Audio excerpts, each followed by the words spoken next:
Good evening, everyone. Thank you for joining us for our study session. The city clerk will take attendance by roll call.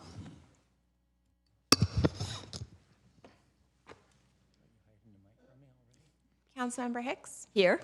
Councilmember Kamei, Here. Councilmember McAllister, Yo. Councilmember Ramirez, Here. Councilmember Showalter, Mayor Ramos. Here. You have a quorum with Vice Mayor Clark absent. All right. Thank you. All right. So now we'll begin with our study session. The purpose of this study session is to receive City Council input on the proposed legislative program priority issues to guide the city's regional, state, and federal legislative advocacy during the 2026 session. Reviewing and updating the legislative platform at the beginning of each legislative session is an essential component of the city's legislative program. This helps to ensure that the City Council's current priorities are reflected in the platform and provide direction to staff and the city's legislative advocacy firms to enable efficient and effective engagement on the regional, state, and federal issues and initiatives that affect the city's priorities, programs, and operations. We're gonna skip that presentation part right now and go straight to our Governmental Relations Manager, Christina Gilmore. Following Ms. Gilmore's presentation, we will receive a presentation from our state legislative advocacy firm, California Public Policy Group, and our federal legislative advocacy firm, MMO Partners, followed by public comment. If you would like to speak on this item in person, please submit a blue speaker card to the city clerk now. Following public comment, the item will come back to council for discussion and feedback on the state and federal platforms. There will be a short break during which staff will compile major themes from the council's feedback.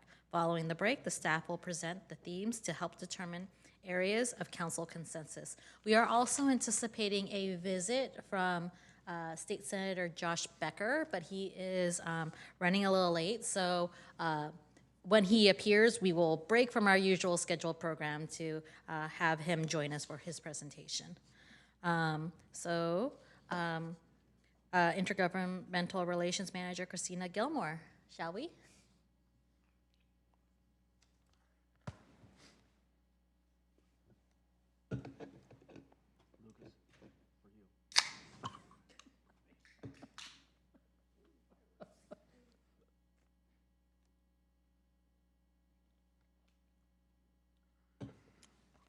Okay, good evening, Mayor and Council. Christina Gilmore, Assistant to the City Manager.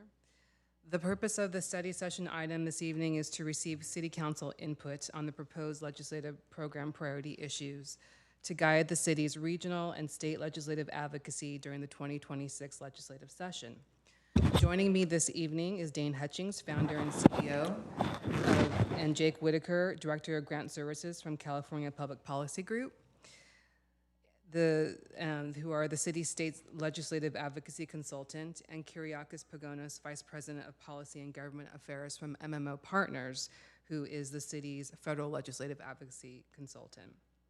Dane, Jake, Kyriakos, and I will present the proposed legislative program priorities to the City Council for discussion and input. Afterwards, staff, CPBG, and MMO will be available to answer questions about the proposed platform.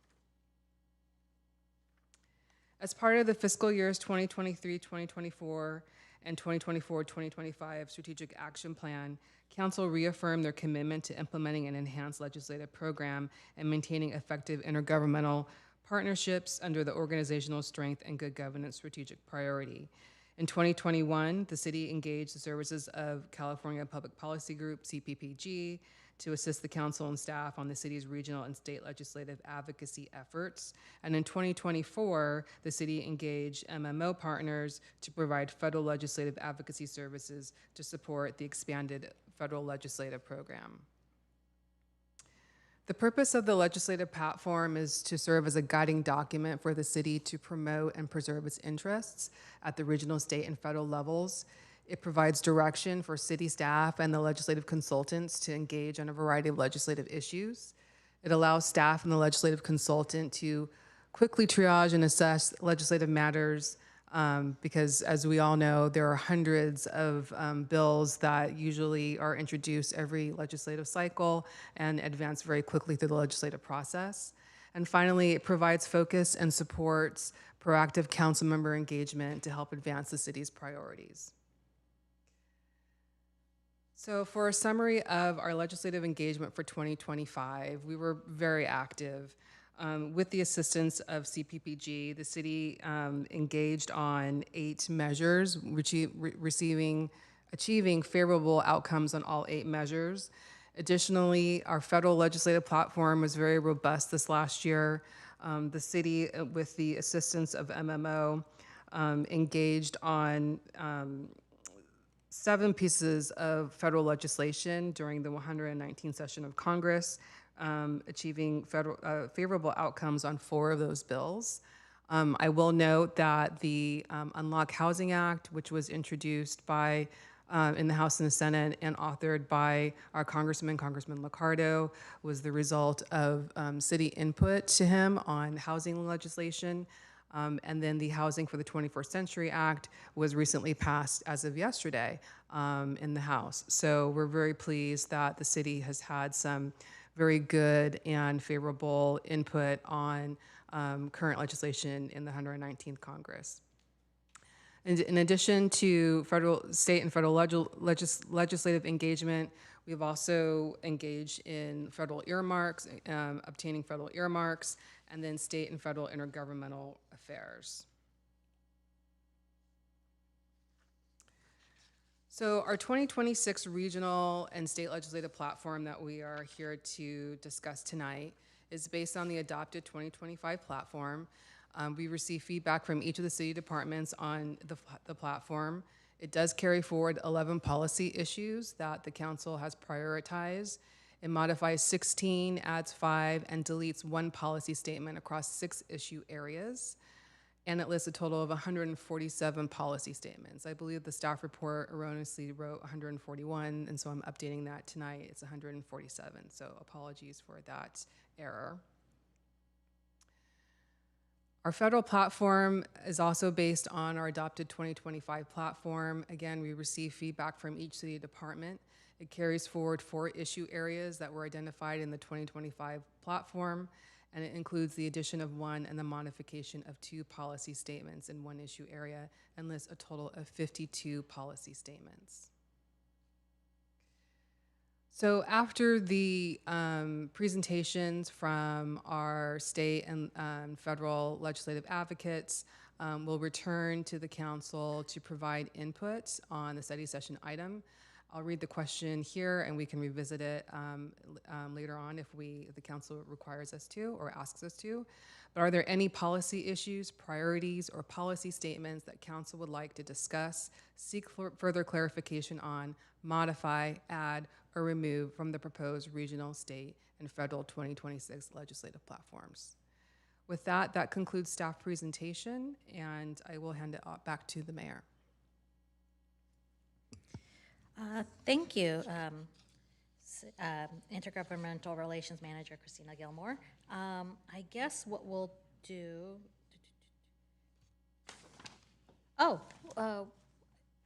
Senator Becker's not here yet, so we can move on to CPPG.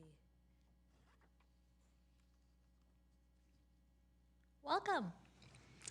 Hello, hello.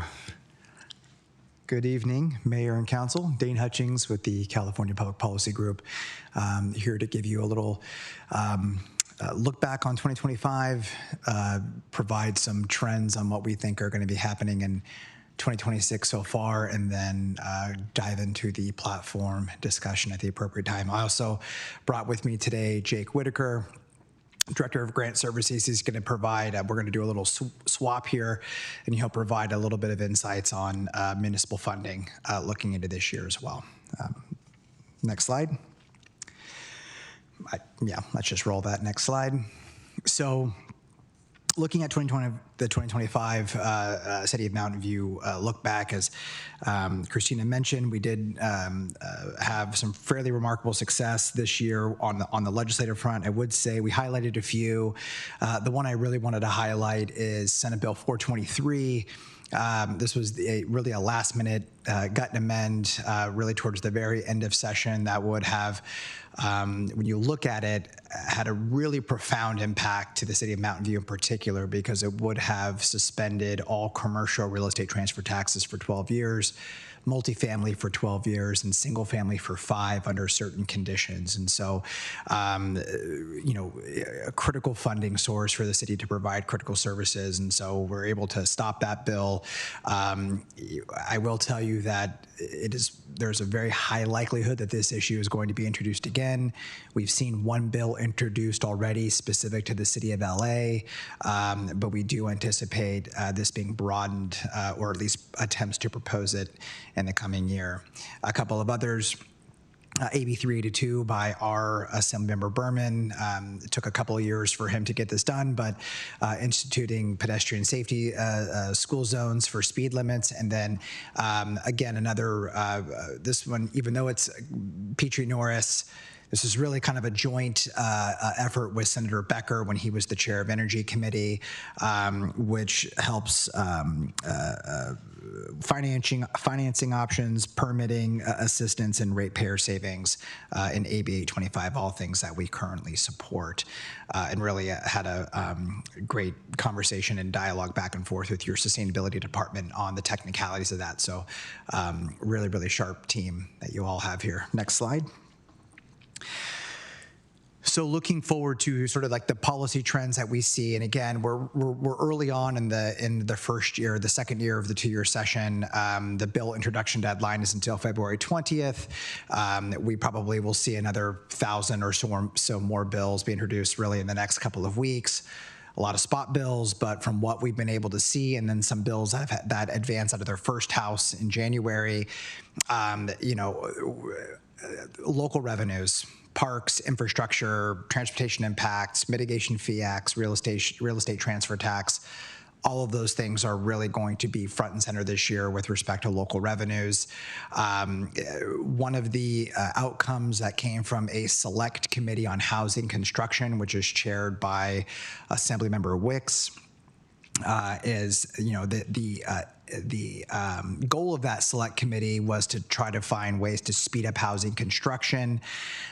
One of the takeaways that I think is germane to local agencies is folks on the panel talked about more uniform code standards. And so as we know, last year, REACH codes were essentially suspended for 6 years, and what we're already starting to hear is that they want to make this permanent, and they want to have more regionalized code standards, thus to allow for larger multi-regional projects. We're looking at, Senate Bill 79, which was a fairly controversial bill with respect to transit-oriented development. Not so much on the aspect of wanting to increase density around transit, but one of the critical issues in SB 79 is the inability to comply with some of those provisions, particularly the alternative plan for transportation. There's an SB 79 cleanup bill underway. It's Senate Bill 908. Our team has pulled together, I just saw it actually as I was walking in, a fairly detailed analysis of some of the challenges that the city could face, and actually had a really good conversation with your planning team and Assemblymember Berman's office in the fall to really try to understand some of those implementation challenges. So we'll be giving you a detailed memo with respect to what we're looking to try and perhaps modify. There was a bill that was just announced from a Southern California lawmaker to try and expand HAP funding to smaller cities. So this is a good thing, but it doesn't take away from the allocations to the Big 10 or Big 13, but moreover allows the COCs, or requires the COCs to really disperse those monies to local agencies. And so again, fairly helpful tool to get dollars out locally to help with our unhoused population. Governor Newsom in his State of the State address specifically targeted The private equity sort of taking and purchasing the single-family homes is something that the state legislature has tried to accomplish for some time, even just trying to get transparency around the issue. Those bills have been stopped, but the governor, kind of called for it this year, and so there's Assembly Member Lee Alex Lee has taken the charge on this one, and so we anticipate some bills happening in that space. I think more broadly, election year politics, we're going to see a lot of, sort of election year things driving sort of policy narratives, particularly around contracting issues and things like that. And then, of course, we've already seen pieces of legislation that are in response to some of the things that we're going to be, that I'm sure Kyriakis and team will be talking about on the federal immigration tactics. And so lots in store in 2026. Next slide. And on the budget side, looking a little bit better than we had initially anticipated. Last year, we projected a structural deficit somewhere north of $13 billion. We've seen additional revenues come in over projections, and so about $6.2 billion just in January numbers alone over expected revenues.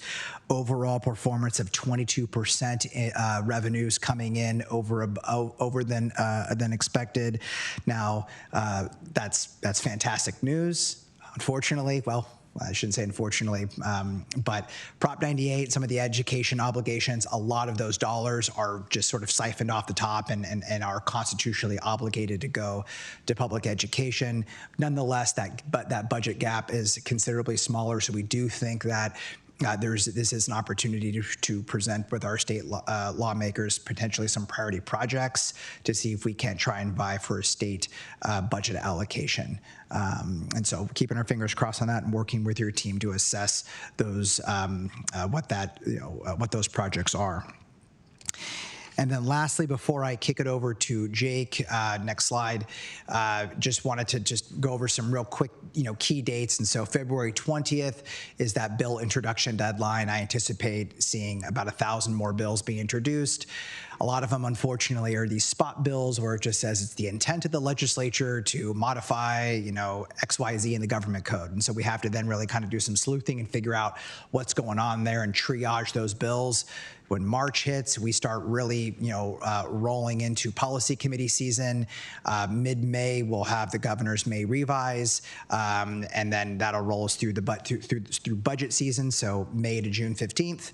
And then we adjourn to summer recess on July 2nd. And then really that last mad dash, August 3rd to August 31st, is the last month of the session, which would conclude the second year of the two-year session. So if a bill does not advance in this two-year cycle, it is officially stopped and halted and won't be proceeding.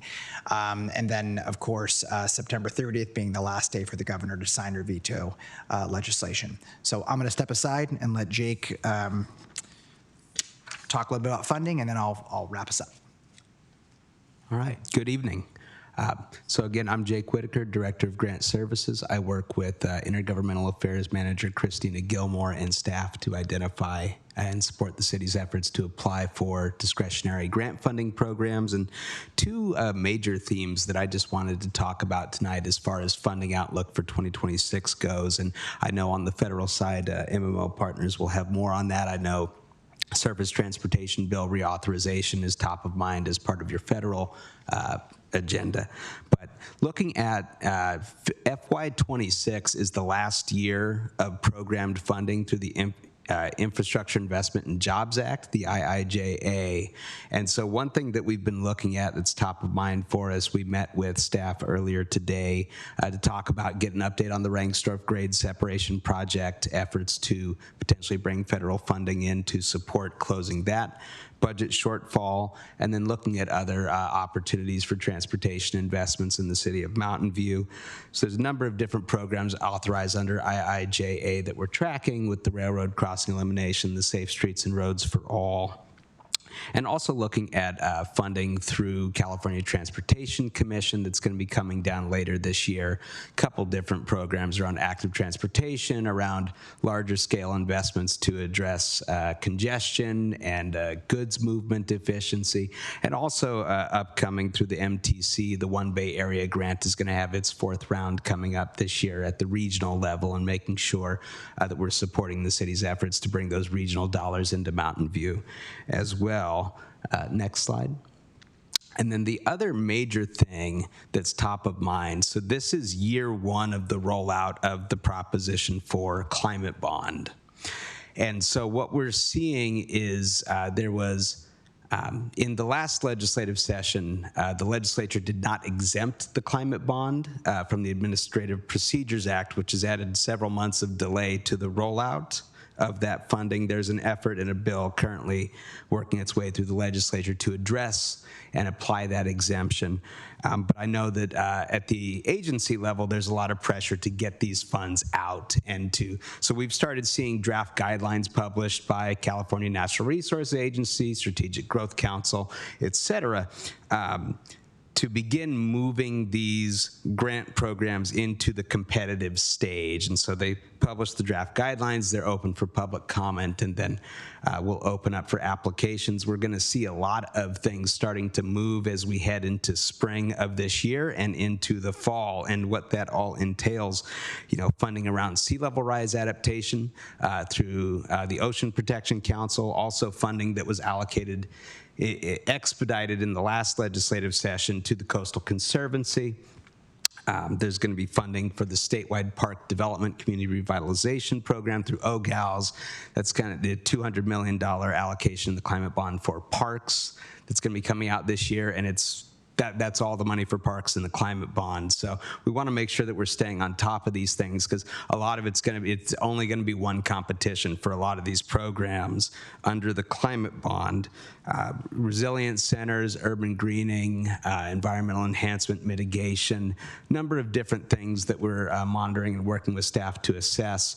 One of the challenges that we have is that there is a requirement that at least 40% of the funds be allocated to disadvantaged communities for anything that's funded under the climate bond. Mountain View does have a hard time meeting a lot of those statutory definitions and agency-defined methodologies for determining disadvantaged status, but looking for ways to find competitive, where we can, a competitive edge, where we have strong projects to put forward. So that is my update on funding. Thank you. Next slide. So moving to the legislative platform, and I will spare you the reading of going through all of the slides. The full platform is provided in attachment A. But as a reminder, next slide. How we typically engage on your behalf. We use the platform once it is formally adopted to consistently engage with the state legislature throughout the process, not just the state legislature, but the executive branch and administrative agencies as needed. Just sort of outlining some of these examples. So it's going back, not only submitting our initial comment letter or position letters, but resubmitting those as they are amended, so long as they continue to align with the platform. Testifying in policy committees, advancing legislation, meeting with legislators, their staff, committee staff, negotiating amendments on the city's behalf with respect to, having a really good feedback loop with your technical staff here, seeking funding for key programs, meeting with stakeholders. So really all of the above. This platform really allows us to be able to screen out what's important versus what's not important, because there are about 2,000 bills every year that are active and moving, and because full service cities, from police and fire to housing, homelessness, planning, public works, and everything and beyond, we're actively tracking about 900 measures each year. And we really want to pick our spots on where the things that are the most important. And this legislative platform allows us to do that, and I think do it at a very effective level. So I'm very much looking forward to your engagement and feedback. And I think from that point on, next steps,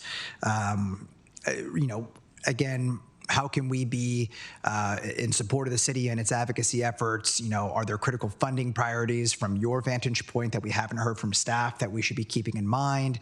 Major policy areas of importance that we need to be keeping a special eye on that isn't touched on in the platform? Should we be assessing any major issues or projects or initiatives that we haven't heard from your departmental staff? Things that really have an impact on your departments and the residents that you represent. These are all things that we're sort of hoping to glean from you in this conversation, and looking forward to hearing that. And from there, I will kick it back over to Christina. Thank you.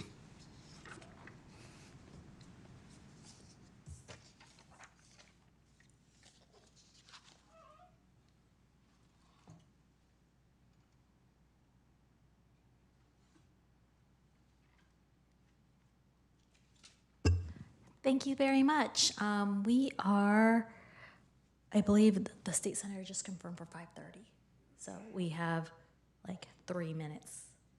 Hopefully he'll hop on. I'm nodding.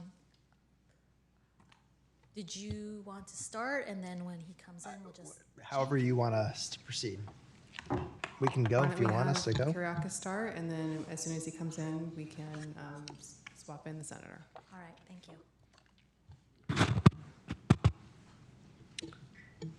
So, want me to go? Well, thank you, Mayor, Vice Mayor, council members. My name is Kiriakos Pagonis, Vice President at MMO Partners. Appreciate the invitation to be here, and anytime I can leave Washington, I'll take it. So appreciate the courtesy, and thank you for allowing us to represent the city in DC. We really appreciate the trust, and look forward to continuing to work with you. Next slide. So as Christina highlighted, and she did a wonderful job going over some of the issues we've worked on, some of the funding, but I'll just do a quick synopsis here of those things. So FY26 appropriations advocacy. Actually, first, let me just step back for a second. I think last year we were here, this is February of this time, 2025, new administration. First time you all had done a platform, a lot of questions about what the administration was going to do, and a lot of chaos, I think, a lot of uncertainty. We've certainly seen that play out. There were about 200 plus executive orders, cancellation and pausing of federal funding. So a lot of uncertainty at the time. I think stepping forward a year, I think if you had asked me at the time, would we have passed appropriations bills with earmarks, would the courts have stepped in to sort of take control a little bit back from some of the steps that the administration's taken, local governments stepping up. And so, I want to say that I think, while things have certainly a lot of chaos still, a lot of uncertainty, Congress did pass 11 of the 12 appropriations bills. Major step. Last year we had a CR, no earmarks. So there has been some progress made, I think. Congressman Liccardo, the two senators have stepped up, secured about $3.1 million in federal funding for the city's projects, both housing and on climate, the Charleston Slough Tidal Gate project. That's still pending, but certainly advocated for. The council came back and made the plea for these things, so appreciate your involvement. On the legislative side, we have major housing legislation that's just passed yesterday. All right. Thank you so much. We're going to do a temporary break on you, Mr. Kiriakis, to welcome our state senator. Thank you so much. We will get back to you as soon as we move him from the attendee list to our panelists. He is virtual. There we go. Hi, Senator Becker. Hello, how are you? Good. Can you hear us? I can. Can you hear me okay? We can hear you. Thank you for joining us. Okay, I'm in my car because I'm out at an event. Thank you for fitting me in here in the schedule. Really excited to kind of give an update, and if we have time for a few questions, tell me however you want to use the time. But first, to give a little bit of an update from the legislative perspective from Sacramento, from my legislation, and then we can talk more generally. First, I always start with the budget. The budget this year is a little bit of a discrepancy between the governor's projections and the LAO, Legislative Accounting Office, projections. Right now, it's trending more towards the governor's projections. He projects a smaller deficit than the LAO had projected. So we obviously continue to monitor that while we go through to the end of the fiscal year. I wanted to talk about a number of things. Number one, really to make sure everyone knows, and I think many already do, about some of the implementation from previous bills. So I was thinking about doing a blog called Year 6, because I feel like in my sixth year, a lot of things are coming to fruition. In 2023, I passed a bill called the Delete Act to let folks delete their information from data brokers. We have over 545 registered data brokers in California. These are people who buy and sell information about every one of us. By definition, you have no relationship with them. And they collect hundreds of pieces of information about each one of us, where we've lived, where roommates have been, what we purchased, even our health history. And we wanted to, give people a chance. I've been working this for a long time. Well, how can we really tackle this? So we set up a button called the drop button. You go to privacy.ca.gov, and you can fill this out now. The first deletion doesn't happen until August 1st, and then it happens every 45 days after. So it's a permanent deletion. One-stop shop to delete information from all data brokers. Already we've had 225,000 plus people sign up, which is quite remarkable and way ahead of our projections. Happy to answer any questions about that. We continue to add to that, and I'll have some more privacy bills this year as well. This year brings about new committee assignments with our new pro tem. I will be chairing two committees. I'm one of very few people that are chairing two committees. I think there's only one other in the legislature. So I'm chairing both natural resources, which is everything water, wildfire, and of course, forest resources, and sea level rise, all of those issues, as well as human services. And human services really are safety net. So at a time when the safety net, I think you're probably hearing a little bit about that, at a time when the safety net is really threatened from the Trump administration, I'm excited to jump in and chair human services. And I'll talk a little bit about a child care bill I'm doing in a moment. So my bill package is focused on a few areas: energy cost reductions, building on last year. I'll continue to serve on energy, by the way, and still be quite involved in that. And we passed what many people said was the kind of most substantial energy policy in 20 years out of Sacramento. And a piece of that was a bill to really tackle the rising costs of utilities, particularly energy utilities. And we did a lot of great work. I'm happy to talk about that. But there's still more to do, I believe, and we're going to follow on that this year. Wildfire resilience, criminal justice issues, access to patient care, child care subsidy reform, and then there's a computer science standards update that we've been looking at as well around how do you incorporate AI concepts in that. I wanted to say, first of all, I'm really glad to see the Lot 12 housing project is moving forward. I appreciate that the council reallocated funds to ensure that groundbreaking can move forward. So I was really excited to obtain money. I think it was $10 million a number of years ago, but it's really taken all of you to push it over the finish line, and tremendous effort there. I continue to chair the Bay Area Caucus. This will be my last year as chair. And we've continued to focus on affordable housing, among other issues. And I know that funding for affordable housing continues to remain a huge issue. And it's something I believe we need to prioritize this year by passing a housing bond in the legislature. And then I want to thank the Mountain View Police Department and the council for taking quick action around the ALPRs upon discovering that unauthorized law enforcement agencies were able to search information captured by those cameras. It's more important than ever to protect ourselves from federal overreach as well as core privacy issues. So commend that quick action.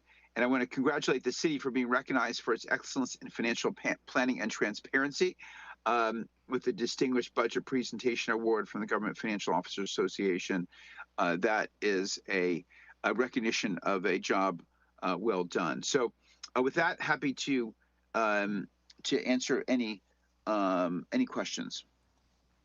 Thank you, Senator Becker. I'm just going to look at my colleagues to see if anyone has any questions or comments to you in this session. Councilmember Hicks. Well, first, I'm going to say just thank you so much for taking time out of your event to come. And just the one area that you said you could expand on, you said you made significant progress expanding, I think it was energy and sustainability. So if you could tell us just a little bit more about that, that was the piece that I wanted to hear a little more about. Sure. Well, last year we did a couple things. Number one, I had a bill that was sort of unusual for Sacramento in that it was many bills in one, about 10 bills in one. That was SB 254. And because we know there's not one silver bullet for reducing electricity rates. So among other things, number one, we extended the wildfire fund, which we had to do because ultimately wildfire victims are otherwise the ones who suffer. So that was a big part of it. And then we'll be back this year. My bill also called for a report by April 1st to look at liability reform. So right now we have something called strict liability. So that means for utilities. So even if I happen to be driving a truck and I run into a utility pole and it causes a fire, the utility is still responsible for it. And ultimately, we're sort of paying for these fires on the backs of ratepayers, which isn't really a very equitable way to sort of go about it. So looking at this whole topic of liability reform is an important one. But number one, we extended the wildfire fund, so that was important. But we also put in language around bang for the buck for wildfire spend. The reason, if you look at the rise in rates over the last 14 years, the generation cost, which is actually solar, wind, all that stuff, has risen at just really about the rate of inflation. Even transmission costs have gone over 14 years from about $1 billion to $2 billion. If you look at the utilities, their request for their rates, which really increases the distribution costs. So that's the last mile of poles and wires, and that also includes all the wildfire spend, all the money we've had to spend now to lessen the risk of wildfires. Now, we want to spend that money. We want to lessen the risk of wildfires, but we got to make sure we're getting bang for the buck. For example, we can't underground all 100,000 miles of wires that PG&E alone has, right? Even 10,000 miles would be prohibitively expensive. So there's language in there around bang for the buck for wildfire spend. There's the beginning of public funding of infrastructure. So estimates from TURN, the Utility Reform Network, we could save up to $3 billion a year if we did public funding of infrastructure, about 50% of the cost. So we start that in this bill. We required that the utilities spend $6 billion of the wildfire spend they do with securitized debt instead of equity.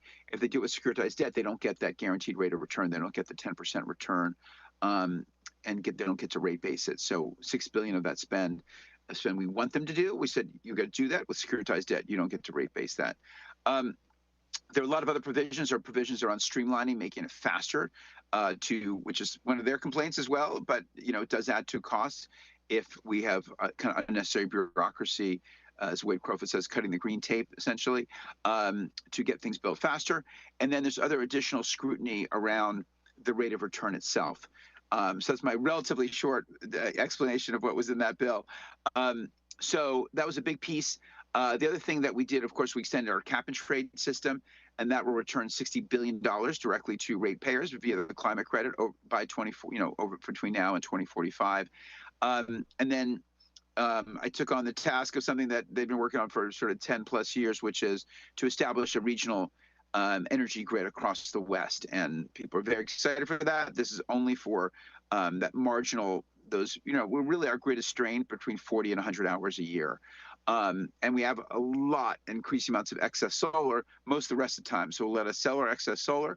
And then in those times when we have those extreme heat events, better share resources across the West. So those were sort of three big things that we did last year. Thank you. That's exactly what I wanted to hear a little more from you about. Yeah, it gets into the wonky territory, but hopefully that was helpful. Oh, that's okay, Senator Becker. We're a very wonky council. Good. That's why I like you guys. Yes. All right. Next, we have Councilmember McAllister. Senator, good to see you. Are you still on the Transportation Committee? I am not. We just had a shift, so I'll be on rev and tax, which relevant to some of the stuff we talked about. But I'll still be quite involved in those issues as chair of the Bay Area Caucus. Okay. Another couple of questions on energy. We were talking about it. With the refineries closing up in Benicia and those areas, and the potential of our price of gasoline going up, is there anything that can be done to try to temper that large increase? We've heard some people are saying $7, $8. And, you know, there's big environmental concerns, but then there's the reality of we need fuel to run many different things. So where are we on that with you? Yeah, great question. Another thing we spent a lot of time on last year, and I don't think we're in danger of hitting nearly those prices, but something we very much had to tackle. And because, so number one, I'm certainly be very involved in efforts to ramp down demand, right? We need to ramp down demand, and we're not ramping down fast enough. So that means, transition electric vehicles, which also means charging infrastructure. And that means charging infrastructure also in low-income neighborhoods. That means charging infrastructure for renters.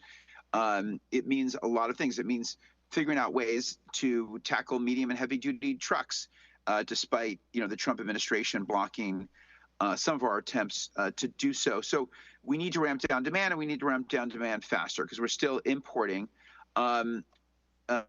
millions of barrels into every month into California. I think probably every day, actually. And so one of the things is we have the tightest environmental standards in the world. So in an area like Kern County, in areas that does not threaten public health or is not in anyone's backyard or near a health facility, we said, yeah, we got to go ahead and we got to make it easier, actually. And to I sit right in front of the Republican senator from Bakersfield, Senator Shannon Grove. She was quite happy with that piece of legislation that we passed through. So we're in this kind of mid-transition period, as the CEC put it. So as we ramp down demand, as we ramp down, we got to make sure that we provide and we don't have the escalating gas price. That also means things like we'll be importing more finished product. And we want to look increasingly this year at that issue as well. Like, how can we maybe trade with other states? Right now, we have our own blend of gasoline, which makes it us unable to do that. Maybe that's something we need to relook at. We did that because of air pollution, and especially in places like Los Angeles. Well, as with the transition electric vehicles and much more efficient cars, that's still an issue, but less of an issue. So how do we consider those issues going forward? I also spent time in the Amazon, as you know, with, or as you may know, representing our state and our country in Brazil, first ever COP, Council of Parties, that was held in the Amazon region, and did a resolution last year. We want to get off of oil imported from the Amazon. 50% of the oil that's extractively, that's sort of harmfully mined from the Amazon that's exported comes to California. So with all those reasons, we need more of a comprehensive strategy. And that's another reason I'm excited to chair natural resources. Natural resources, all those issues that you raised and that I just talked about are squarely in the realm of the Natural Resources Committee. So I think we took some bold action last year that I think across the board people are excited about, and we'll need to do more this year too. And my last question is about roads. There was talk about doing some equity ways of raising funds for our roads because they're getting pretty deteriorated, and some of it could be for the EV cars, that the incentives that they're not paying their fair share. How do you address that issue? Yeah, well, there's an assembly bill that I don't know all the specifics of, but basically it really calls for a study of that issue. And I think it kind of got reported in a way that scared a lot of people that there's going to be another tax on people who are already paying the gas tax. And no, that's not the case. I think it was looking exactly at this issue that you talked about, right, which is with the declining gas tax, what are the other alternatives for us to raise revenue? We already did put a fee on for electric vehicles drivers a number of years ago. But we do expect the gas tax to keep going down. It is going to keep going down. And we have to figure out a way, otherwise to pay for the roads. So that's something we will continue to look at this year. Thank you, Senator. Thank you, Councilmember McAllister. Councilmember Showalter. Hi, Senator Becker. Thanks so much for taking time to be with us. And also, yes, your blockbuster legislation last year on the environment was just music to so many people's ears around here. We were really delighted at Silicon Valley Clean Energy in particular about the allowing the marketplace, the energy marketplace that we can use. It will be very very valuable. But on the affordable housing front or building more housing front, one of the things that we want to promote in Mountain View is condos. And we hear again and again and again that construction liability is a real barrier to that. Is there any progress on changing those construction liability laws? Thank you. First of all, thanks for the kind words. We will. So we did. Senator Steve Glazer did take that on a couple years ago, and I voted for it. And I was on the B&P committee, but it didn't get moved forward. And it ties into some, some deals in the past, some struggles in the past, some compromises in the past. But I've said myself that I'm willing to take it on, and I actually offered to carry something this year. I was told that Buffy Wicks, who is a strong housing voice, and I've talked to her, she's my vice chair of the Bay Area Caucus, she said she was going to take it on. So, and she's well positioned to do that, given her other housing work. So I'll check in with her on that. But I told her I will support it in any way. I know it's a controversial issue, but it's one we absolutely have to address. So thanks for the reminder. I'll check in with my team, and I'll check in with Assemblymember Wicks. But she did tell me she was going to take it on, and I said I will be fully in support. Oh, that's fabulous. Well, another thing I just want to do is brag, and that is it's in the natural resources area. We are finishing a sea level rise protection project. And awesome. what we are, it is also a habitat restoration project. It's the construction on Pond A2W, and we've done all the construction to fortify the tongue of the landfill that sticks out so that it's well protected. We've built the horizontal levee. There have been 2 breaches on Permanente Creek and Stevens Creek, so tide water is coming in to raise the level of dirt there. And we hope that in about 10 years we will see a marsh. But another aspect of this that I think is going to be great fun for all of us is the Stevens Creek Trail is going to be extended 1.2 miles out into the bay on top of the Stevens Creek levee on that side. And we're going to have our grand opening on February 20th. So I don't know if you can make it to that. It would be wonderful if you could, but someday I know you will want to ride your bike out there. Well, that's fantastic. Thank you for your leadership on water, and thanks to the council. And I'll make sure my team gets these. We want to be able to lift up those kinds of projects. And as you know, I secured a lot of money in the budget last year for coastal resilience and sea level rise, and projects, and it's a huge priority up and down the bay. So thank you to your council and to Mountain View for your leadership, and look forward to helping promote that. That's super exciting. Yeah, it is. Thank you. Thank you, Councilmember Showalter. Councilmember Ramirez, you had a question? Thank you, Mayor. And thank you, Senator. We appreciate the update and the generosity of your time with us, and I don't want to take too much more of it. I did want to ask if you could share a little bit more information about the child care legislation that you described earlier. I don't know if it has a number or if there's any way we could learn a little bit more about it and how we can support that work that you're doing. Thank you. It doesn't have a number yet, but it's going to revamp the child care subsidy system to, among other things, ensure a stable and equitable reimbursement of child care contractors. So that's the focus. We'll be working with a lot of the advocates on that, and I'll let you know as soon as we have a number. And I'll just say also, I've told Senator Aguilar-Curry from the Women's Caucus has been a leader that she's the full support of the Bay Area Caucus in really focusing on childcare this year. We know that's something that an area of great need. I served on the Child Care Partnerships Council of San Mateo County before I was elected, so I got involved in all the facilities, the workforce, as well as sort of the policy side. So, we have done some good things since I was there around rate reform and around TK, but I know TK also provides additional burdens for some of our basic aid districts, and anyway, the point being that we know we need to do more on childcare, and looking forward to working with folks locally, as well as I know the San Jose City Council is also focused on it. So we'll work with them as well. So I'll get you the number of that bill once we have it. Great, thank you. Thank you, Councilmember Ramirez. Councilmember Kamei, do you have some questions for our dear senator? Hi, Senator. Hello from Washington, D.C. Hi. I'm in a different screen. I don't know if you can see me on your phone. But thanks so much for being with us. Just like two quick questions. So I know you held like a select committee hearing on economic development and innovation.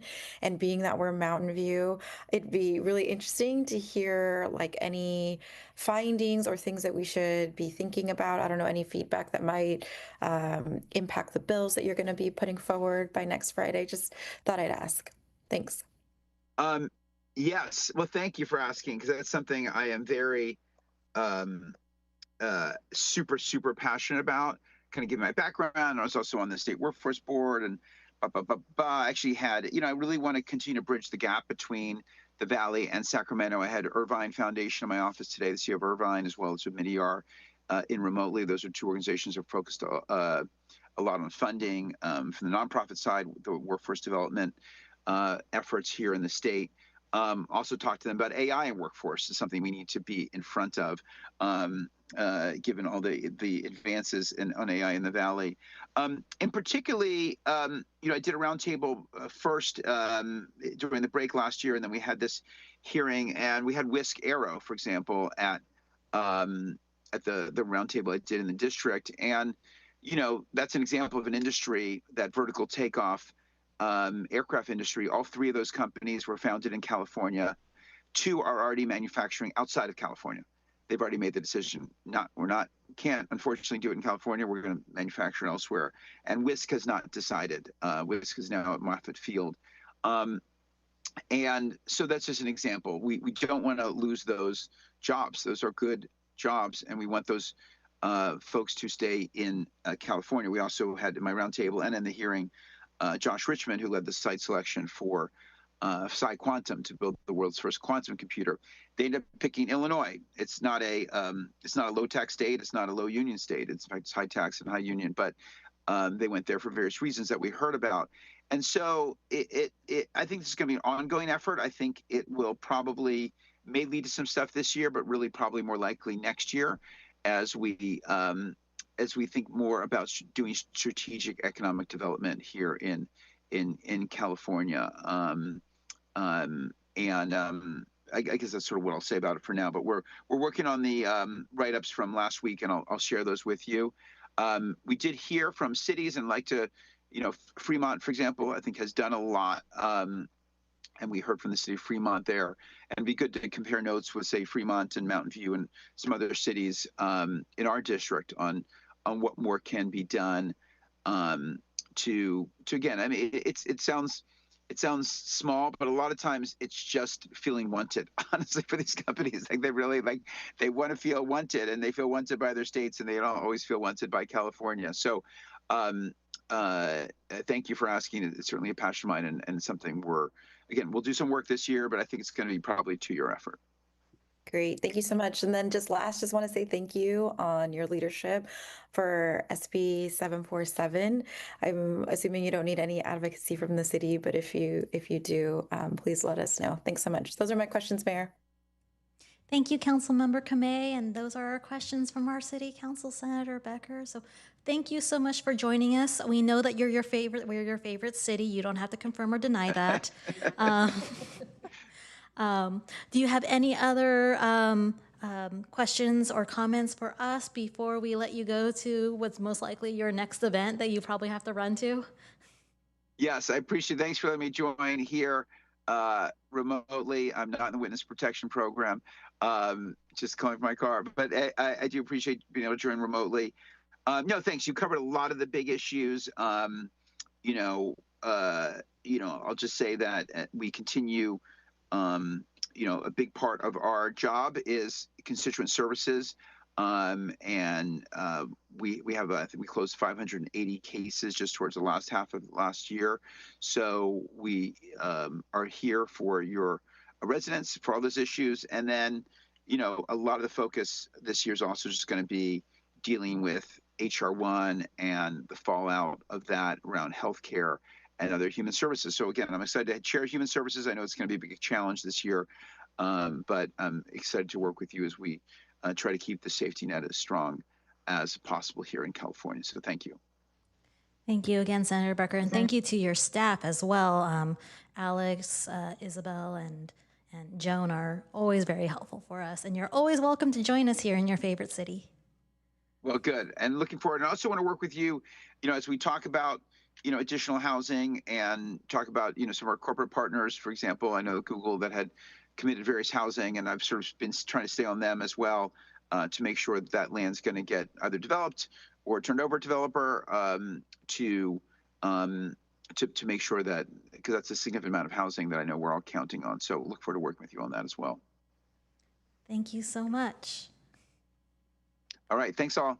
All right. Bye, Senator Becker. Bye. All right. Thank you so much, Mr. Kyriakis. I'm sorry we had to go to now we're back to our general programming. Thank you.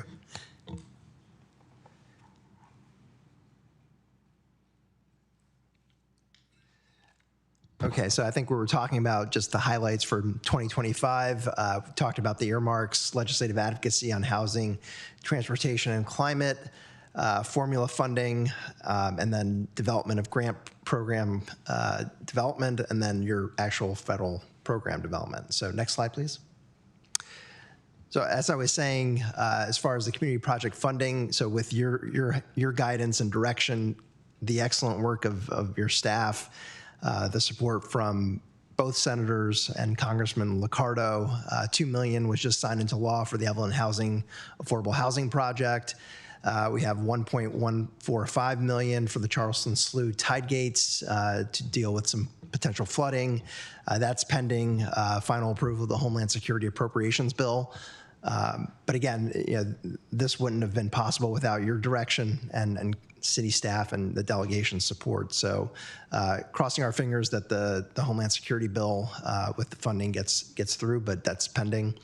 On federal programs, with your advocacy and direction, CDBG program was funded at FY25 levels. So $3.3 billion, even though I think the president's budget eliminated the funding, Congress funded it at 25 levels. That's about $618,000 that the city receives annually from the program. On home, the House bill had zeroed it out, as did the president's budget. The final bill includes $1.25 billion for the home program. Again, some formula funding that the city receives on affordable housing. Homeless assistance was funded at $4.1 billion. That's $500 million more than FY25, so significant increase in homeless assistance. Yes, in my backyard, pro-housing, there was $50 million included in the bill. Again, it was zeroed out in the president's budget and in the House budget request as well. FTA formula funding at $14.3 billion, which is the authorized level. And then discretionary funding for Chrissy is $1.1 billion. Those funds, like for Chrissy, that we expect grant notices to be coming out in the next quarter. Next slide. And then, as was mentioned earlier, H.R. 1, the One Big Beautiful Bill Act, was passed back in July.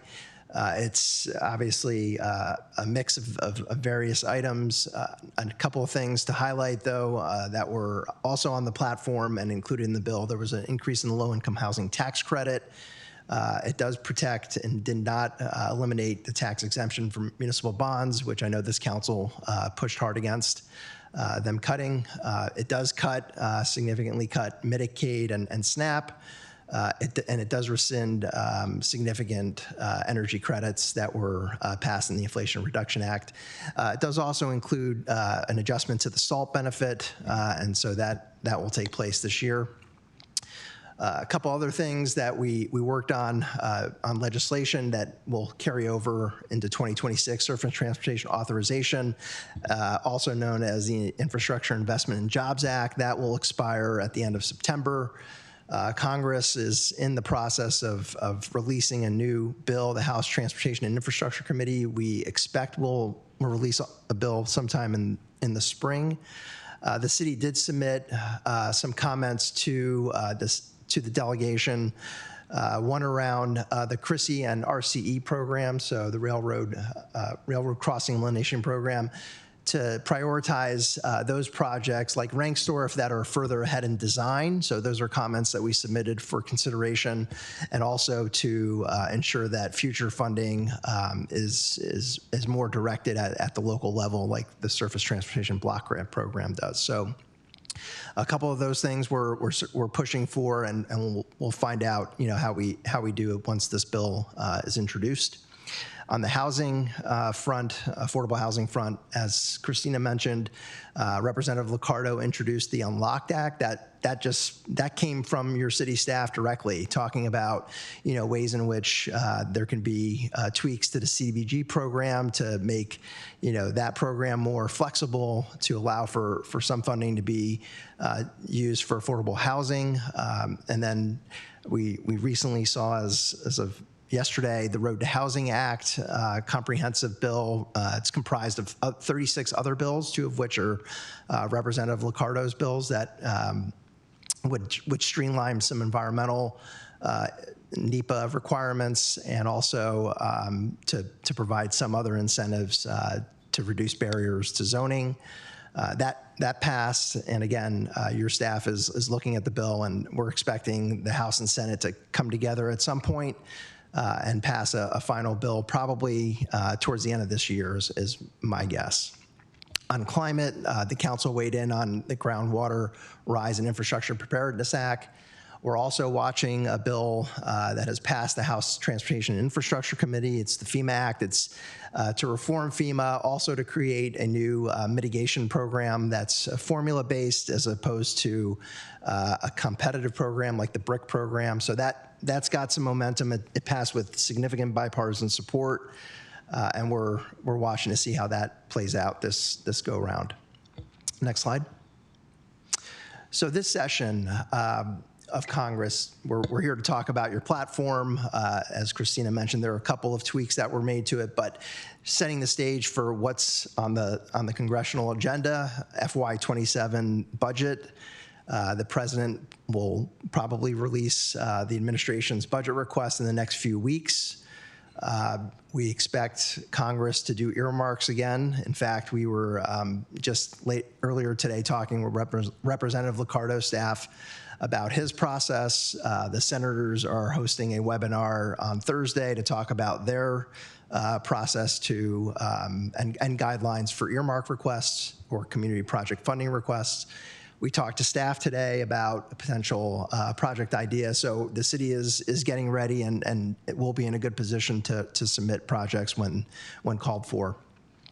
As I mentioned, the Surface Transportation Reauthorization Bill, that's a major piece of legislation that either has to get reauthorized or what probably is more likely is they do a 1-year extension of the bill. I know a couple of comments were made about EVs earlier. Just to point out that when they were looking at HR 1, taxing electric vehicles was on the table. The House had included in its version of the reconciliation bill. The Senate did not. But it's certainly going to be on the table for raising revenue for the next bill, is making sure that, at least I think from some perspective, that EVs also pay some use or user fee for vehicle use on the roads. Housing, again, we We've got two bills, both passed in the Senate and the House with tremendous bipartisan support.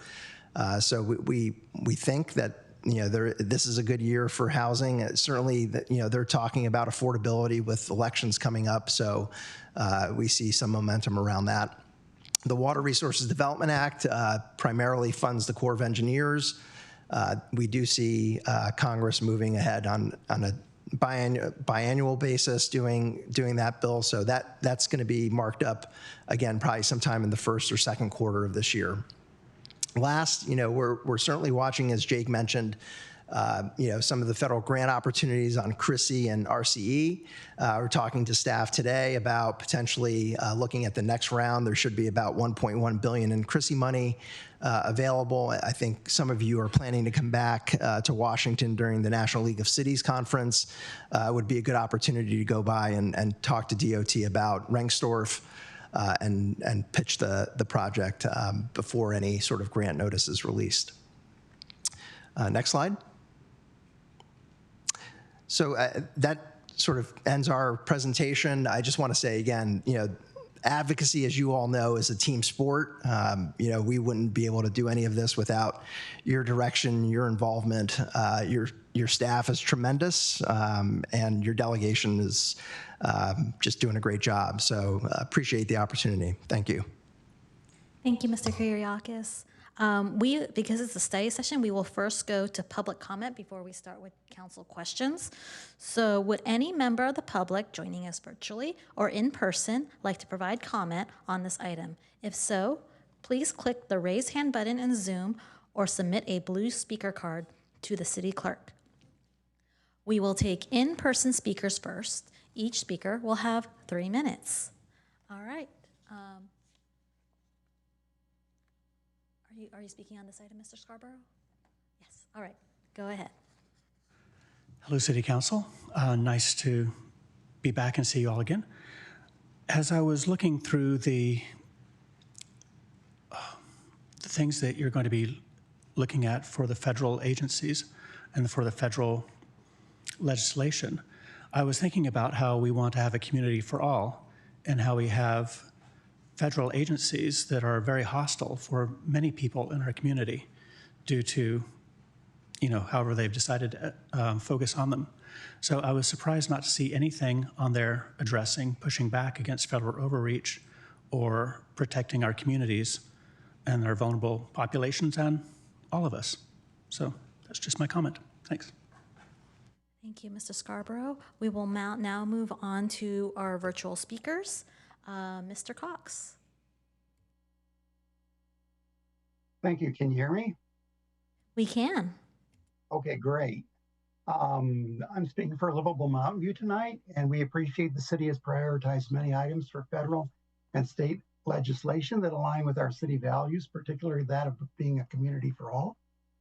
We do urge the council also to prioritize items that affect Mountain View most urgently, in particular, two that we want to bring up. One is to support the introduction of legislation to clear up and extend the timelines for SB 79 local alternative plans. We thank you for the discussion that we had last time on this.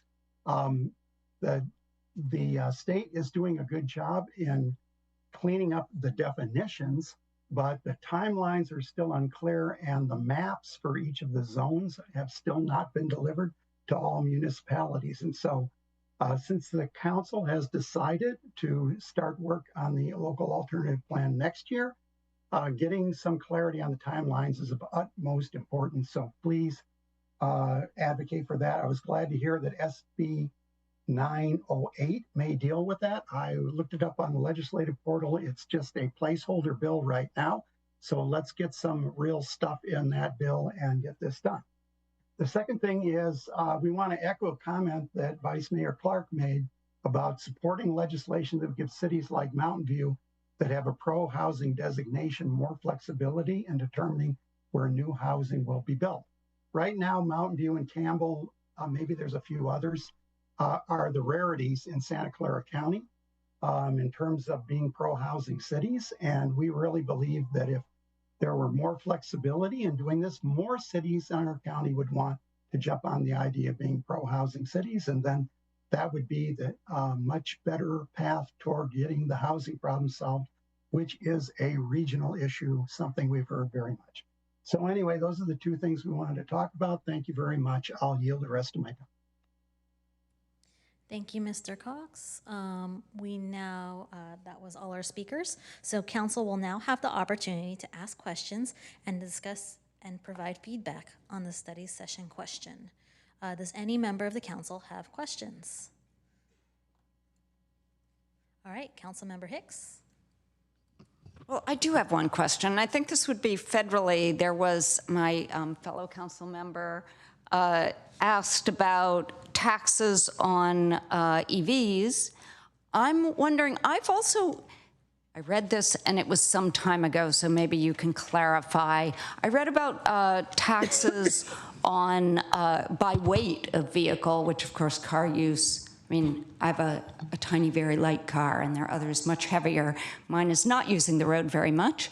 Do you know of any legislation federally on that? I believe this was a tax tied to registration, which is not the biggest tax you pay, but anyway. Do you know anything about taxes tied to weight? So there's probably several bills around that issue. I don't have an answer on the specific, and we'll come back to you with an answer on that. As I said earlier, there was language in that HR 1, the House version, that would have taxed EVs, specifically electric vehicles. So I don't think it was necessarily around weight. And that would have, I think, generated about 15 to 20 billion, for the bill over that 5-year period. So we'll come back to you and do some research on specific legislation around the weight. Okay, thank you very much. You're welcome. Councilmember McAllister. While you're up there, thank you for getting out here. I'm sure you said, oh, warm weather, I'm out of here. So I can drive a car.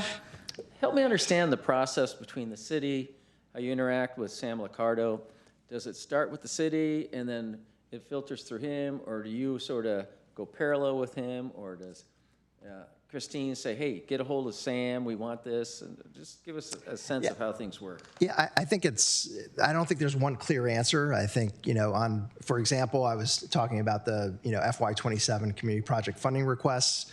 The senators have local representatives, as does Congressman Liccardo. In some cases, they'll reach out to the city before we interact with them, and vice versa. It's sometimes us interacting with them and then coming back to the city with information. So I think it really depends on the issue. Again, I think on like the appropriations side, if that's what you're specifically talking about, because we know the cycle starts and sort of when it starts, we proactively will engage the delegation about getting their guidelines and guidance. They all will send out information sort of at one time to their constituents. And sometimes, Christina will get information before we do, and she'll report it back to us, and we'll work, with the delegation per direction. So like with the money that the $3 million or so forth? Yeah. So do we get it, and then do you work with Sam and his to go advocate or to get votes for it? So yeah, on that particular issue, we had worked with you all, city staff, last year to sort of identify projects ahead of time. And so when the process opened up, the city working with us developed, an application, sort of a grant application that was submitted to their offices. Their offices will review all of the projects that come in. So on the House side, they're limited to 15 projects that they can submit to the committee. On the Senate side, before last year, they could submit as many as they wanted. This year, under Republican control, they limited to about, I think 400 or 500 projects overall. So in that case, the senators will rack and stack, and so will the congressman, because, he's going to have a number of projects that are submitted to him. And so I think, again, your advocacy coming back, talking to him, talking to his staff here. I know the mayor Mayor Kamei at that time, was talking to his staff about the priorities of the city. And again, I don't think you can take any of it for granted. I think you have to continuously update and educate. And I think you all did that last year. And I think that's why you got 2 out of his 15 requests submitted. And since we have you here, go to the crystal ball, and what do you see in the midterms?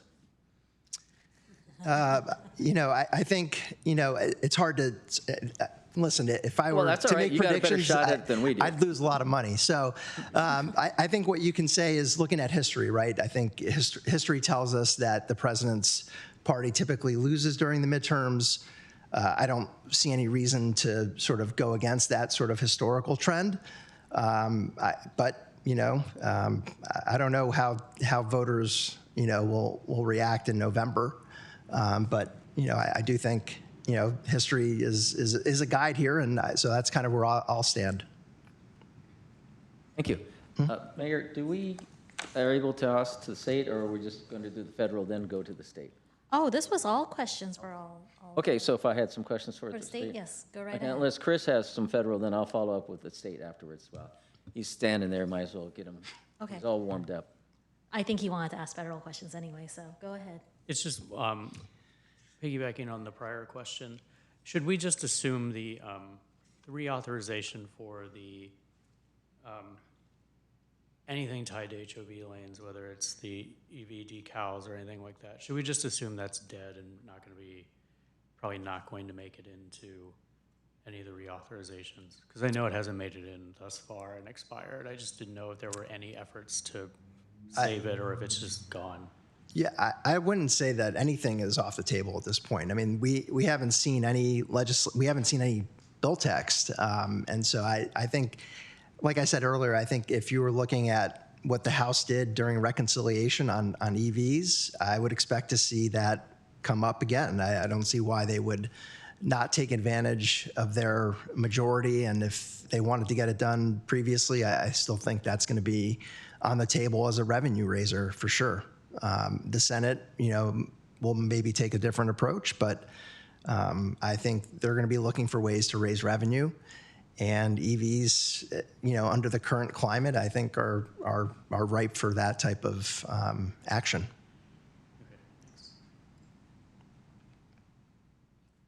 All right. Thank you for your time. Can I ask somebody from the Yes, the go state? right ahead. Yes. Okay, so you were talking about park fees, and I'm really reading through some of our items that were coming up today, and that we're going to have, there's a contradiction in park fees and housing development. So the housing development, the YIMBYs and all that, they're trying to make it less affordable. Cost less to build, and so they're restricting our ability to charge fees for parks.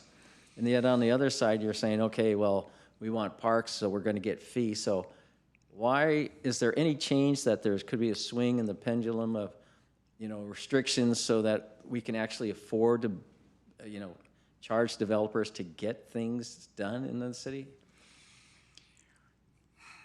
So I think that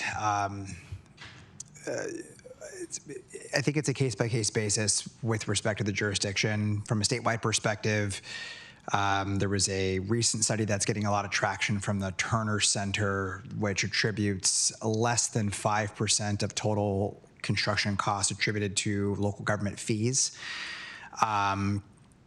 I think for folks like us who represent city government, I think that's a pretty good, being pretty good stewards of those dollars that are coming in. Mm-hmm. When you look at the dollars that come in, they are highly regulated, highly transparent. We have to have direct dollars that go right to those services.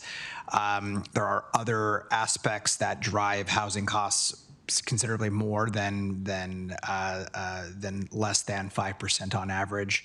So speaking to it as a whole, I think that's one of the messages that a lot of folks who represent local agencies are trying to convey. And I think that at least having the authority for the local agency to negotiate on those fees versus them being, eliminated, capped, reduced, or otherwise unable to collect puts us in a position where we're not able to negotiate in good faith with developers on specific projects. And so, I think that everything's on the table this year with respect to trying to defend our ability to assess reasonable fees. The city is doing a remarkable job, whether it's through land dedications and upzoning policies, a pro-housing designated city. You all have a really, really incredible story to tell that we are conveying to the legislature. But we have to be able to assess fees to provide those critical services or maintain that infrastructure. And so that's the sort of the grappling that we're dealing with. I don't know if that sort of answers your question. Open space, parks, quality of life are very important to the residents of Mountain View. And yet, as we continue to do this development and being, sort of restricted by these outside groups saying you got to do this so you can get housing for it, we're building more, but we're taking away from the quality of life. So that's what I'm saying. Is there? Okay, I see. I will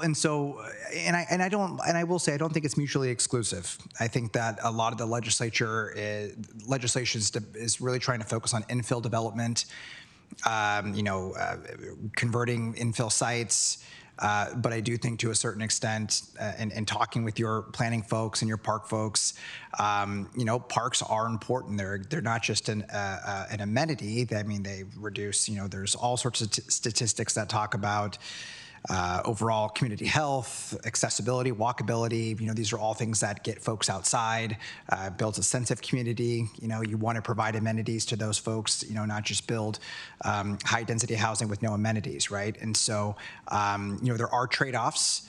But yes, I do think that there is a narrative that continues to advance that that local fees are the barrier to addressing the affordability crisis. And I would say communities like Mountain View that are doing really phenomenal work, I think may have a different narrative. How do you define small cities? How do you mentioned earlier small cities are getting into this thing, and I just wonder how you. So Mountain View a small city? So, well, that particular bill is opening up HAP dollars to cities under 300,000. Okay. So, in that case, we would be a small city. Really, I can't really define what's a small city and what's not. The legislature does that for us. A lot of times I hear, depending on the issue, if you're a population of 30,000 or less, oftentimes we've been seeing lately, even if you are a population of 30,000 or less, but you're in a county that has a higher county population, then you're not a small city. We saw that with SB 707 last year with some of the Brown Act stuff. So, it's not for me to define it, but it's, I suppose, a term of art with respect to who's a small city or not. Thank you. Small city, but big heart. That's right. That's right. Thank you, Councilmember McAllister. Councilmember Showalter. Yeah, you mentioned that there was some effort to suspend REACH codes permanently. So can you discuss that a little bit? So and to be clear, there is not a piece of legislation that we have seen right now that will suspend REACH codes permanently. We saw what happened with AB 361, which was then effectively rolled into the budget. So it put legislators in a very tough position to either not vote for the state budget or not. They put policy in the budget, which we don't like to see. But there are, when you look at some of the findings coming out of the Select Committee on Housing Construction, one of the findings coming out, which really these select committees are a pretext to introduce a host of bills, right? So for example, Assemblywoman Wicks hosted or was the chair of the Select Committee on permit reform, and then right at the February deadline, there was a press release with 25 bills on permit reform. So we're waiting for these bills to start coming, but one of the big sort of takeaways that we grabbed onto, we wrote memos and provided to staff, was this sort of theme about, well, it's good that we've got the suspension of these codes. We need to think about longer term, more uniform codes and really usurping local codes is what the theme we kept hearing, because that was another impediment to rapid construction. And so again, it's a trend. We haven't yet seen anything in print, but to answer your question, that's what we're Okay, seeing. well, please keep us informed. That's really very negative trend. Yeah, absolutely. Thank you, Councilmember Showalter. Councilmember Ramirez. Thank you, Mayor. I'll try and be quick because we still have to discuss the item. But I wanted to get a better sense of, we were talking about trends and risks. What are the risks associated with some of the real property transfer tax preemptions that you've described? It seemed like there was some good news coming out of LA, which I think is sort of the ground zero for a lot of this effort. So is there still a threat to Mountain View? What are you observing? Yeah, so Isaac Bryant just introduced a bill, and it's in the 1000s, and so I don't have it off the top of my head, but the bill was introduced, I believe it was yesterday, specific to LA and LA County with respect to the mansion taxes they're referring to down there. I can tell you in this forum that there are a contingent of Bay Area lawmakers that are looking to try and expand this statewide. And you look at what was, not what the end result was last year with 423, but the RNs, the non-public versions of the bill that were circulating. And they were really talking about two things. Number one, the document transfer taxes that are assessed at the county level that trickle down to the cities, and then the real estate transfer taxes, which in theory undermine the locally voter approved statutes that you have. But the impacts of that provision, particularly for Mountain View on the commercial side, was the most I've seen even from much larger cities with respect to your unique commercial population. And so the policy framework that we've been seeing is this 12-year suspension of real estate transfer taxes for commercial, 12-year suspension for multifamily, and then 5 years for single-family homes. But that's if there was a disaster in that region, right? So when we were running the numbers, and again, this was like back of the napkin with your team in the wee hours of the session. Some of these transactions were in the billions, and even a 1% or 1.5% fee on that was substantial to provide those city services. And so it is, I see, a major threat and an opportunity for us to really provide that education to your delegation. I was actually had the opportunity to connect with your housing and planning director earlier today. We're going to be working with city manager's office too to really try and find ways to tell the narrative, tell the story, what those impacts would mean for city services, and be more proactive, because this will be a very, very tough issue. And frankly, those big tough issues, they like to work into the very, very end of session, or try to work it into the budget, which would be, frankly, the worst case scenario, because then again, it puts those legislators in those tough positions. And so really trying to drive awareness on that issue now. Thank you. So it sounds like priority one for us, perhaps. Yeah. The other question, I had other questions, but I'll just limit myself to one more. I think this month was the deadline for, I guess, the conclusion of some single stair reform work that Assemblymember Alex Lee had introduced years ago. Do you happen to know where that's landing? Is the state legislature continuing to look at single stair, or is that sort of no longer under consideration? I am not familiar with that term. You said single stair reform? I'm sorry, I wasn't. That's okay. I don't want to pretend to be an expert, but it sounds like something maybe we could look into and come back later. Yes, I will. Yep. I'm writing it down, and I can talk to his chief of staff and get the download on that for you and get back to you. Thank you very much. Yeah, absolutely. All right. Any other questions from council? It's interesting. This is a question for Ms. Christina, so I'll be ready to take your seat. We'll probably have more discussion. That will be fun. But Ms. Christina, as I'm looking through the platform right now, and there are some things that some members of council may support or want to push to support, but it's kind of under like certain buckets of things. We don't explicitly call it out. Is it helpful for you to have things explicitly called out, or like language would be just, the existing language would be just fine?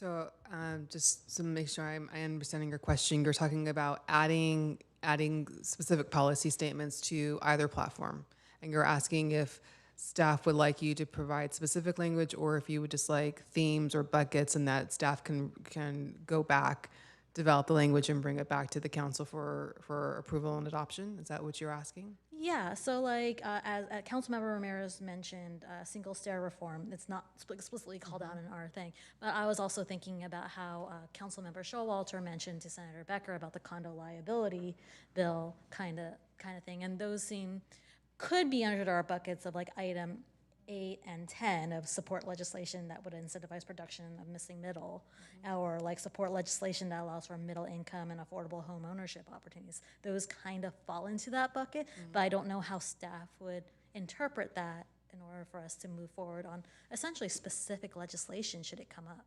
Sure. So I think probably the best path forward would be for council to provide us with the themes. So single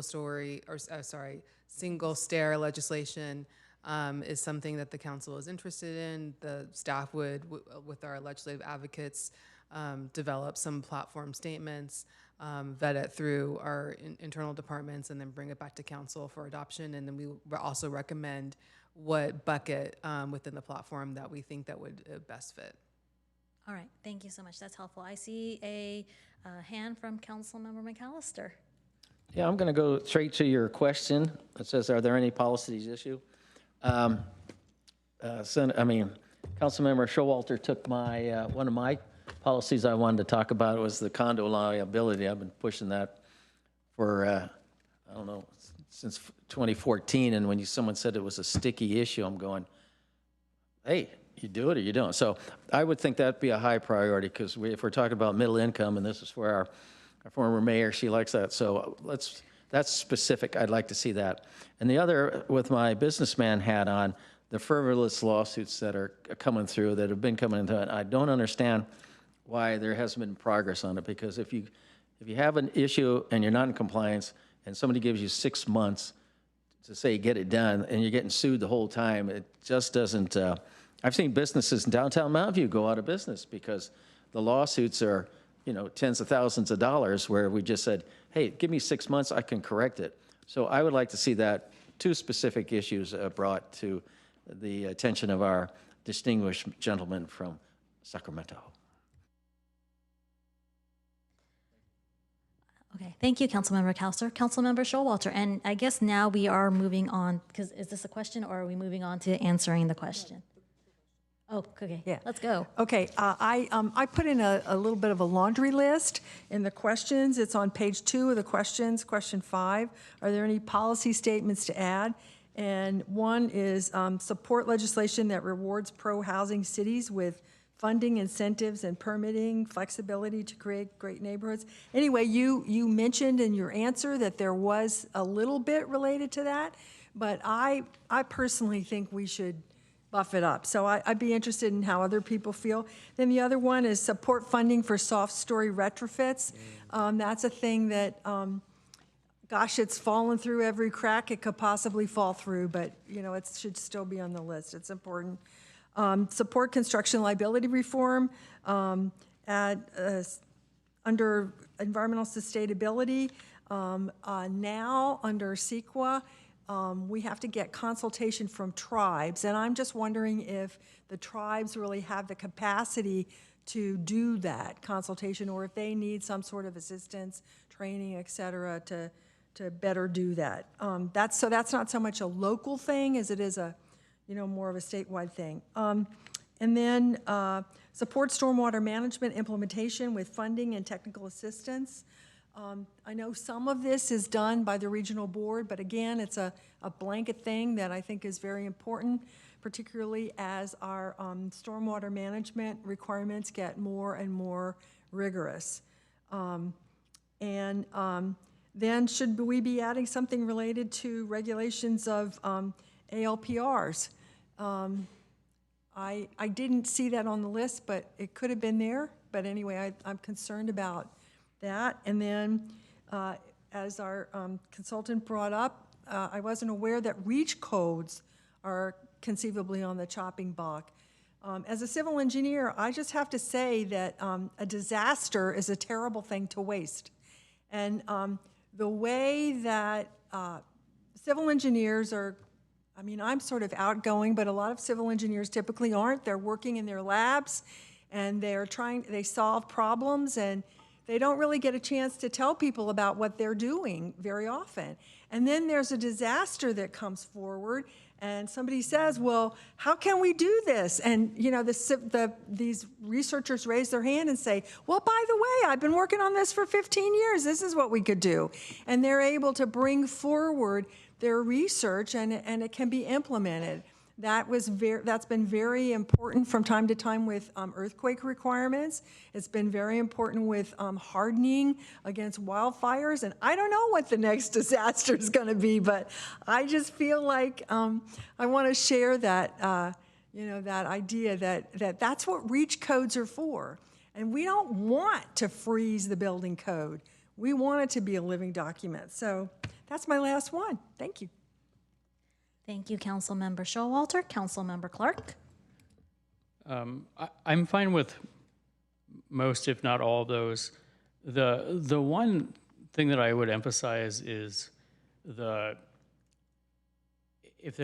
sounds like there might be legislative vehicles in this session that we can utilize for a pro-housing city designation.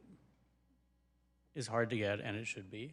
And I think one of the things that we're hearing from the community is, we're putting up with a lot of change, and in order to effectuate and build additional housing, and I think a lot of folks are uncomfortable with that, but at the end of the day are proud that we're moving in that direction.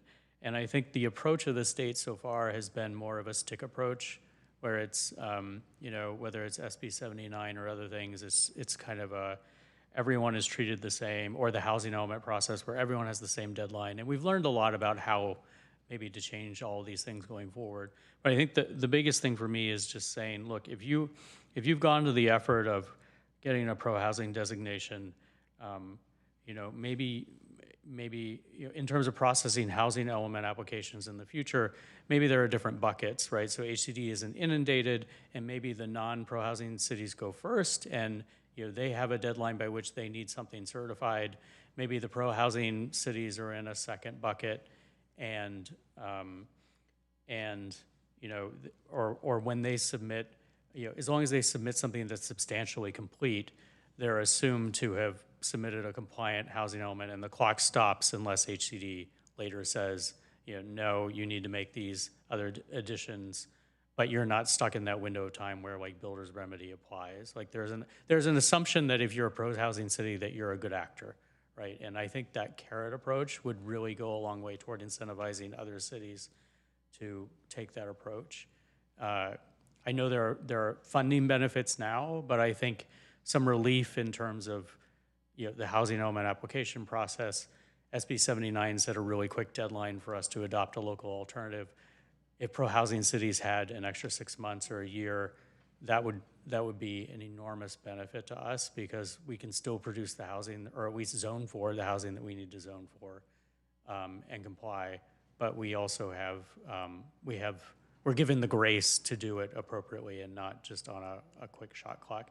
And I think the only other thing that I would say is, to the extent that some of the other jurisdictions that have that pro-housing designation, San Francisco, maybe San Jose soon, those are powerhouses in terms of lobbying. And so to the extent that we can, instead of just saying, hi, we're Mountain View, we want this thing, if I think we're a wonderful, if not the best city, very close to it, but we would have, I think, a lot more lobbying power and clout, thank you, for if we were to partner with some of the other cities that are either already pro-housing designated or going for that. And I just think that's a better approach. So the really big one for me is just figuring out some way in the next year or two to kind of change that dynamic, so that we're getting a little bit more credit for all the effort that we're taking, and frankly, some of the pain, the political pain that we're suffering as a city because of that. I think it will help it will help, actually, it'll help us move housing, our housing goals along. Soft story retrofits, as Councilmember Showalter pointed out, we don't want to let any crisis go to waste, and I feel like in this particular circumstance, we're waiting for the crisis to occur, and I guarantee you when we have the next big one, there will be all sorts of political momentum to retrofit soft story structures that haven't fallen down, and I worry that we're going to lose lives if we don't act sooner than later, and I would really prefer not to act after we have some sort of crisis that forces folks to act. So, and then the other big one is just, I know it's a hornet's nest, but there has to be construction liability reform for condominiums at some point. I don't know what the right answer is, but we're dealing with that in my current complex because we're approaching year 10 and all the litigators come out of the woodwork, and it's and the insurance, it really affects the insurance right now in the HOA dues because it's almost impossible to insure condo complexes. Anyway, that's a whole nother can of worms.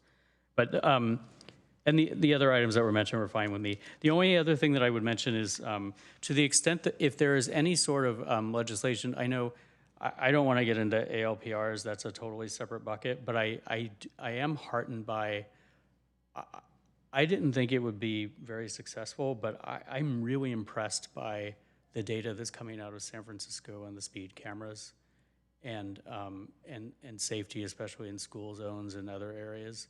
And so I think right now they've only authorized a certain number of jurisdictions to do that. And I think that any jurisdiction should have the option to at least try those. I think there are far fewer privacy implications associated with that. But especially if you set the thresholds high enough for speed and other things. But you know, it's really hard and expensive for us to have the number of officers doing traffic enforcement constantly in those areas. And if some of that could be automated, I think we would end up with much safer streets. And I think the data is proving out that it's actually an effective way to really reduce fatalities and accidents and have an impact. So that's the only other thing that I would add. Thank you, Councilmember Clark. Councilmember Ramirez. Thank you, Mayor. There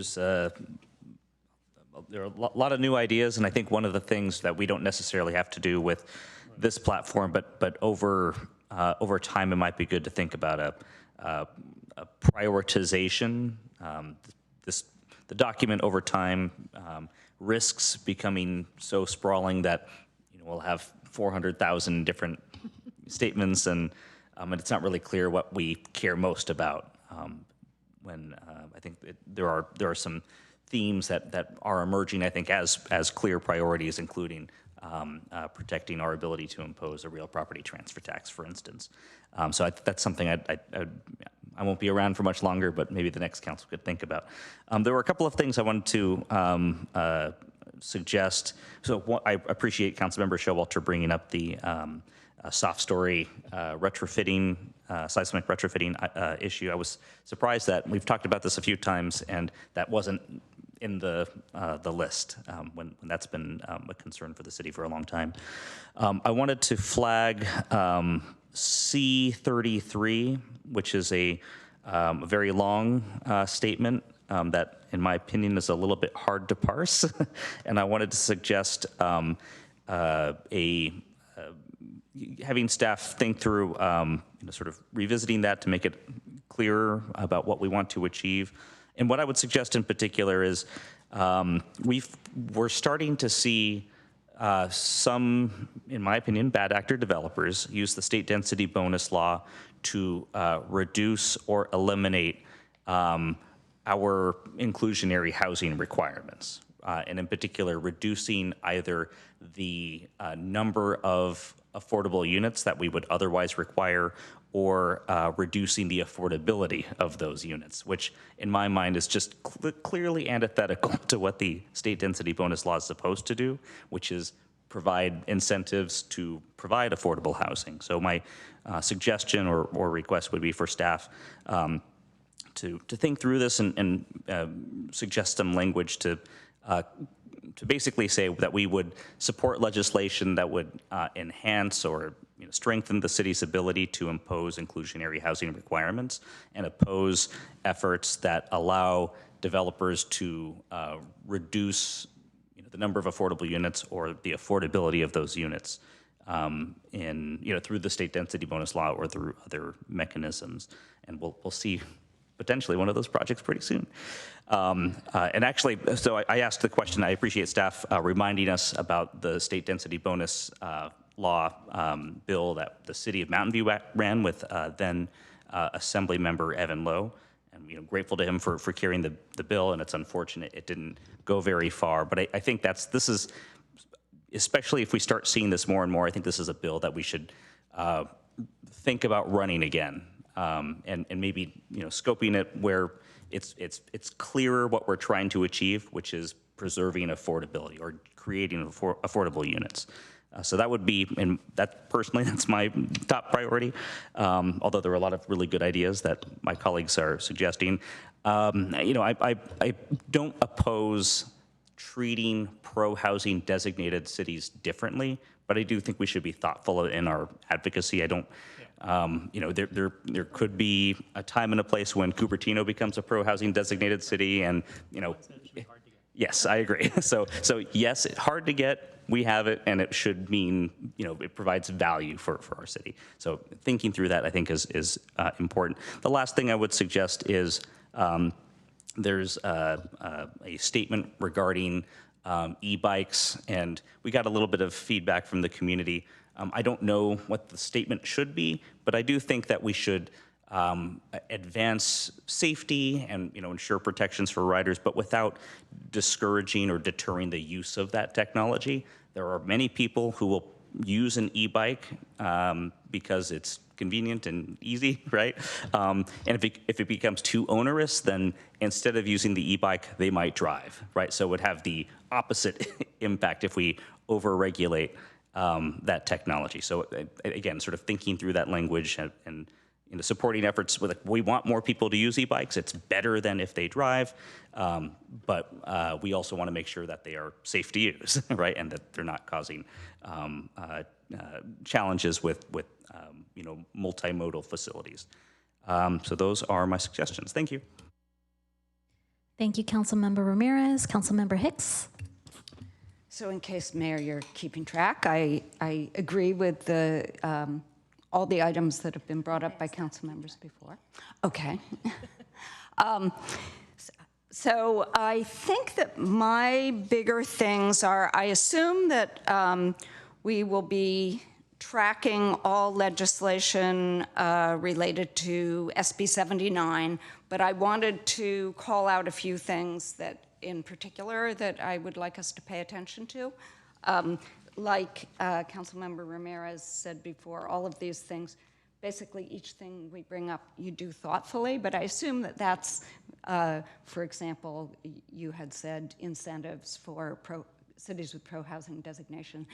I assume that applies to everything we lobby for, that we do it thoughtfully, that if it's bad legislation, even though it's under one of our rubrics, we won't go for it.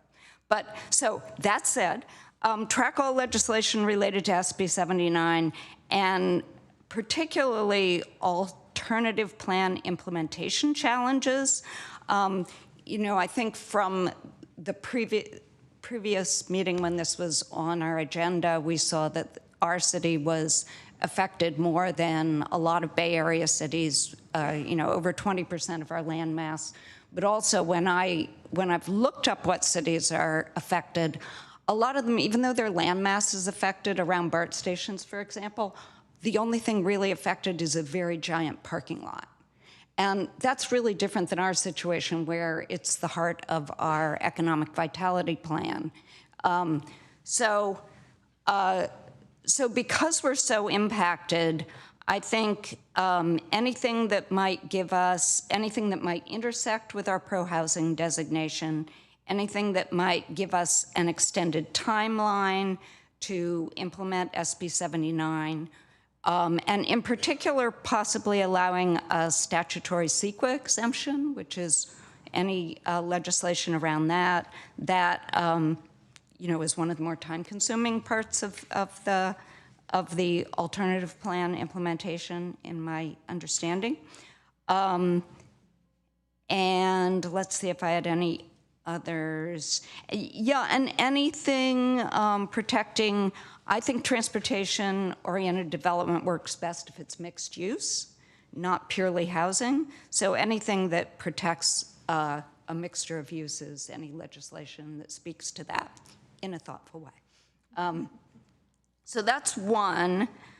Yeah, a bunch of things under the rubric of tracking legislation related to SB 79 and the alternative plan. A second one is there's been a lot of changes in how homelessness is addressed, both statewide and federally. And I'm hearing some talk of how it might be. I know this is a ways out, but I think it's better to talk early, and also I will not be on council when it's closer. Any talk about how homelessness is covered in the housing element? I've heard rumors that, how do I say this politely, seem like they might just dump solutions on some cities. And I think everybody needs to pitch in on this one. So I would like to be a part of this discussion. I think that, people of all income groups have family members who have drug, alcohol, and mental health problems and end up homeless. And so I think all of us need to do our fair share. And I want to make sure that the next housing element has everyone do their fair share and has ways of doing that. In particular, maybe adding a 15% AMI designation might be one way, but again, do it thoughtfully, look at all different approaches. The rest of mine are kind of minor, so I think I'm going to skip them. You want to hear them?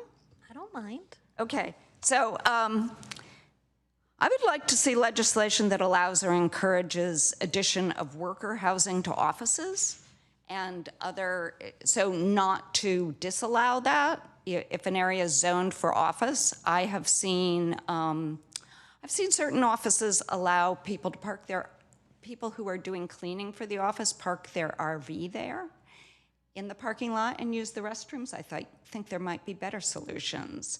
I've seen public storage, including bedrooms for people who are managing them. I think there's an opportunity for workers who are having trouble finding affordable housing to have that sort of carved out of various places, offices and public storage and so forth. And I would hate to disallow that or have people doing it in secret. So any legislation around that. I would also like any legislation that facilitates offices used as homeless transitional housing. I know there's talk of, in San Jose in particular, and other cities, of turning offices to housing, to apartments, basically. That's pretty hard to do because of some of the infrastructural changes that are needed. But to use them as transitional housing, I think could be a pretty quick fix for a lot of people and kind of a game changer in the way that, do I call it retrofitting hotels, has sometimes been. So that's another thing I would be interested to see. That's it. Thank you, Mayor. Thank you, Councilmember Hicks. Councilmember Kamei, did you have anything you wanted to add to the platforms? Thanks, Mayor. No, I think colleagues have been good about adding. I just want to take the opportunity to thank staff as well as our state and federal lobbyists who've been helping us. I would, achieve some of our goals. I mean, over $3 million of federal earmarks during this administration, I think is a really huge win for our city, our community, our residents, as well as, things that we're monitoring in the state level, being able to work and I know advocate for in our capital. So I want to take a moment because our, state platform we've only had for, 4 years going into year 5, and then just 1 year with our federal advocacy. And I think we've really made momentum. So I also want to thank colleagues for moving in this direction. I think we had discussed it for a while and then took the plunge in this direction. And I think we're seeing all our hard work and forward thinking pay off. So I just wanted to take that opportunity. And in that vein, really hoping that we can educate our residents on these accomplishments that we've been able to make. I, don't know if staff has an idea of how we're going to be able to roll that out and educate our community about these exciting new funds that we'll be able to use for our community, but would love to be able to make sure that we're kind of connecting the dots on the direct, we're hearing directly from the community, we're using that to inform our legislative platform, and we're translating that into resources into our city. And so I think that would be a really great thing for us to be able to elevate. So thanks. Thank you, Councilmember Kamei. I'll finish up before we take our 5 to 10 minute break so that the staff can capture major themes and then read it back to us. I agree with pretty much most of what my colleagues have asked for. I'll do a heavy emphasis on condo liability reform. I think that is one of the, we're at a time where I think it's a strike iron now it's hot kind of thing, because I do believe that there's a lot of action going towards it. And we really, it's not that we don't, it's not anything against renters. We want that option to be homeowners, to be available. It can't have barriers to it kind of thing. I also support the single stairway reform as well. The big thing is I'm thinking about, I'm like, is this a good idea? Is this not? But I'm just gonna go for it. In the federal platform, someone from public comment mentioned about immigration. And I did notice that we didn't mention, and I know it's something that's actually kind of scary for our partners helping us lobby to the federal government. It is a very antagonistic relationship on certain policies, but I do think we should still hold certain policies. As we mentioned, we are a community for all, and so we care for our residents, all our residents, regardless of immigration status. And so we should support legislation or oppose legislation that causes harm to them. I guess that I don't know how we would address that. Our federal advocacy program is still so new, and so it's hard for us to navigate through that. And this is a very unprecedented times when it comes to our federal government. So I know that we need to approach that very carefully, but I would love us to at least find a way to address it. I see Councilmember McAllister. Yeah, I just want to add a question about the condo. So there's also the ability condo conversions to take existing apartments and do that. So I don't know if it's that legislative thing, or is that something internal that the city can do? I'm not totally privy to that idea. So if that's any part of that, that would be helpful too, so that we get them to build them, or that if they're taking a building and they want to convert it, that's also taken care of too. So just to get both ends of that going. And I did also want to comment on Councilman Ramirez. I agree with him that this is rather robust of number of items. And if there's some way that you can, and I'm sure you could, consolidate it to really get the meatier items in there, so that when we do talk about it, or we don't lose the, I've started reading so many of them, they started blending together, seriously, how they were very common in a lot of respects. And so if that's possible to consolidate and beef up the ones that we really want to get done, then I think that will be good for the community, for our advisors, and for the council. Thank you, Councilmember McAllister. I see your hand up, Councilmember Kamei. Thank you. I'm sorry, Mayor. The time difference is already getting to me. So I agree with you on how we can double tap on our community for all. And I was thinking about that because Senator Becker co-sponsored Senator Wiener's bill on the No Kings Act. And so I actually don't think it's just part of a legislative, or sorry, a state or federal side. It's also for the state. Sorry. So I'd love to be able to adopt it for both our state and federal advocacy. I was looking through our list of priorities. I don't know if it can something that can fit under, bucket D or bucket J.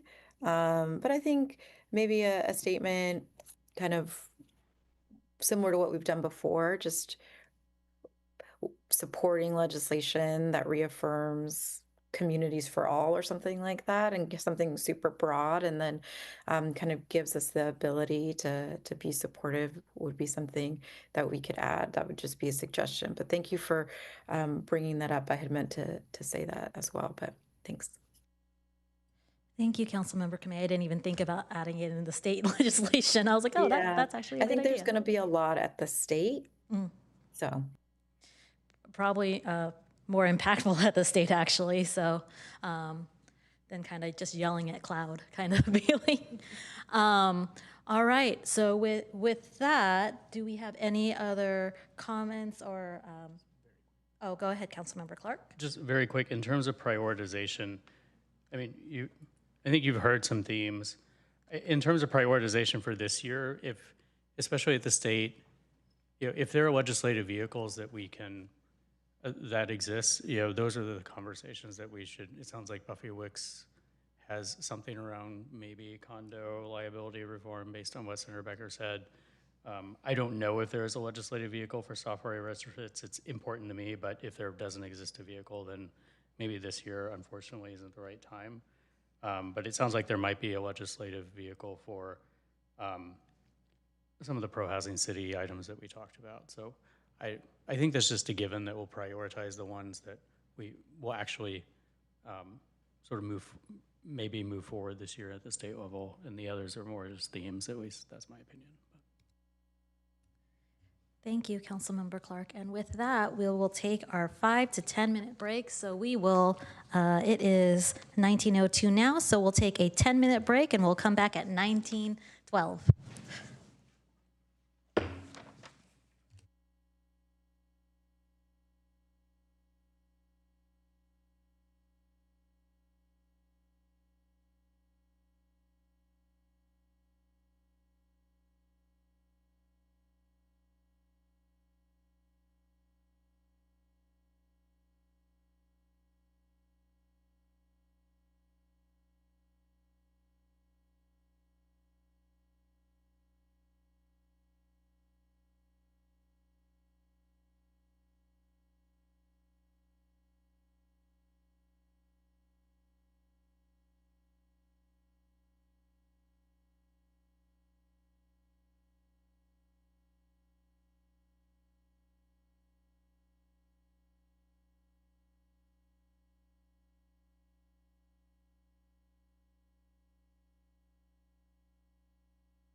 All right, welcome back, everyone. I call this meeting back to order at 19:20.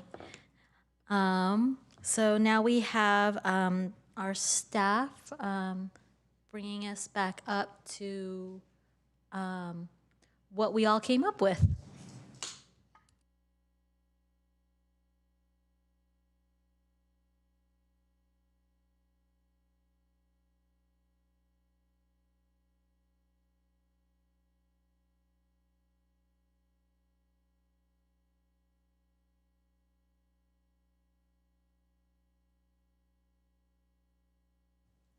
Thank you, Mayor. So staff took notes based from council's feedback, and based on what we heard mentioned by 2 or more council members, we have 7 items or 7 themes that we heard that the council would like to have added to the regional and state legislative platform. I will read out the themes, and then we will confirm that we have a council consensus for these themes. So the first would be pro-housing city flexibility. This is an added statement and edit to item C33 within the existing or the proposed legislative platform. Funding for soft story retrofits, condo liability barriers, property transfer tax, which is an existing proposed statement for A17, community for all, SB 79 alternative plan timelines, which is also an existing proposed statement for C32, and finally, single stair reform. Sounds great. Councilmember Ramirez?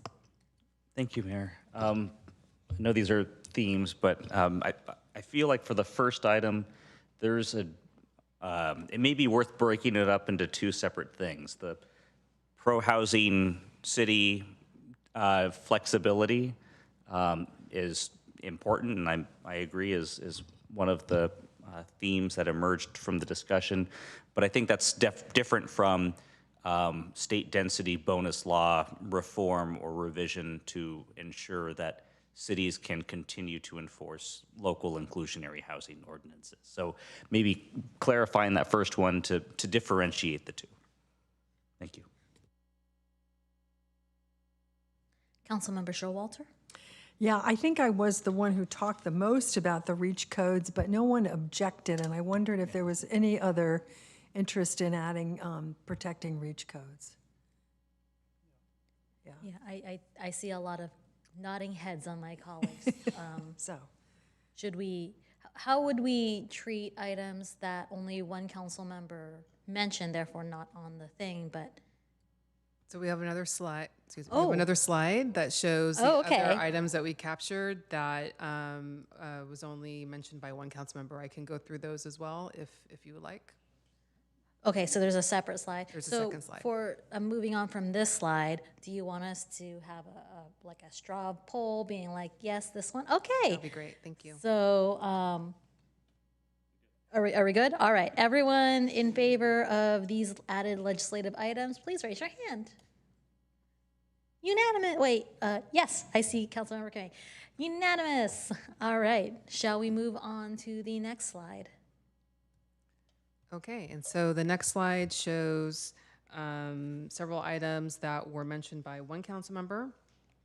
So starting with REACH codes, stormwater management, automated license plate readers, speed camera pilot programs, ADA frivolous lawsuits, which is an existing statement in E8, CEQA tribal consults, e-bike safety without over-regulation, which is an existing proposed statement in K20, TOD mixed use, homelessness and housing element, housing as part of office and public storage use, and office conversions to transitional housing. Thank you. So what I'm going to do is I'm going to treat this like a consent calendar. And if people want to withdraw any of those items, we can vote on it separately, but then everything else that stays on there, we could do a straw poll on that. Does that sound like a plan? Okay. Okay, so does anyone want to pull anything from these items. I see Councilmember Clark. It's less to pull and just, I don't know which of those even have, I keep saying legislative vehicles, but sorry, but have anything in the hopper this year. Because if they don't, then, yeah, it's fine for us to identify themes, but I don't think they really rise to the level of priority this year for me. So like automated license plate readers, I don't know if there's any legislation coming this year or any of the other stuff. But some of these vehicles, some of these things are just empty, so who knows what they'll be. But anyway, I just wanted to point that out. Like these are all great, but I don't want to focus time and energy on things that probably aren't even going to move forward in this session. But. Thank you, Councilmember Clark. Councilmember Ramirez. Thank you, Mayor. I don't want to pull anything either. I agree. They're all important. Maybe a slightly different spin from the way the Vice Mayor placed it, but as Councilmember McAllister said, it's good to prioritize, and maybe this is why I think it didn't show up in either slide, but maybe it would be helpful for the council if we agree to give staff direction to think about maybe having sort of like, here are our higher priority items, and here's in case something comes up serendipitously, or some other way of differentiating the things that we want to focus on from, like, this is good to have in our program, but it's not the priority for today. I'm not entirely sure how to put that in a straw poll. But as no one seems to be pulling any items, we can move forward on this slide. Oh, wait. Oh, Miss Audrey, or acting city attorney Audrey Seymour. City manager. Why do I keep on mixing that up? Thank you, Mayor, Council. I think that a prioritization of the entire platform would probably be a difficult achievement for a return adoption, and I'm not hearing that that's what's being suggested, but just perhaps some things that get highlighted as being of a higher priority, in which case the prior slide of things that had more council members speaking to those things might be things that we would note in that way, and that would be an easier thing than trying to go through the entire platform to prioritize. There's, alternative ways to address this list as well.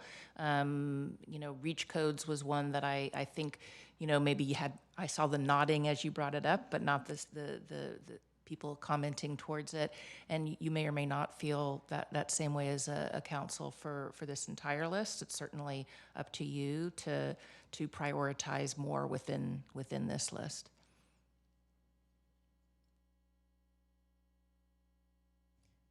That sounds good.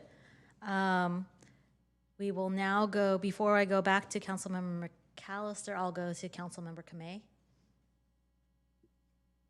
Thanks so much, Mayor. And through you, maybe I can just get clarity from staff. So I think the way I view our legislative platform and our priorities every year is talking about the different themes that fall into our 7 priorities. And so with these different additions, I would suspect that staff would take these and put those under the different, buckets through, that are called out and listed out.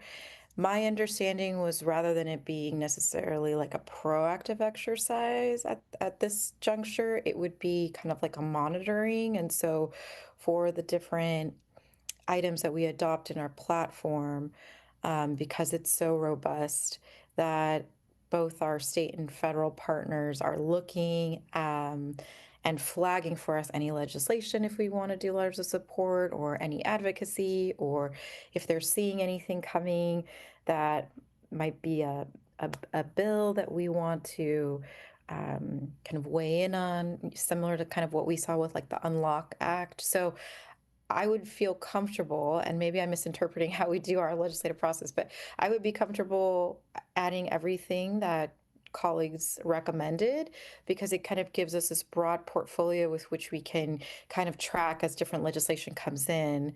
But I don't know that I would feel ready to prioritize it at this point. I would just kind of want to adopt and kind of see how things go throughout the legislative process this year. I mean, that's how I have envisioned our adoption of the legislative platform and priorities. And I think what has happened in the past is staff has also been, if they've heard certain things that we've said, or the community has brought certain bills that they want us to support, we've also done that. So it's also iterative.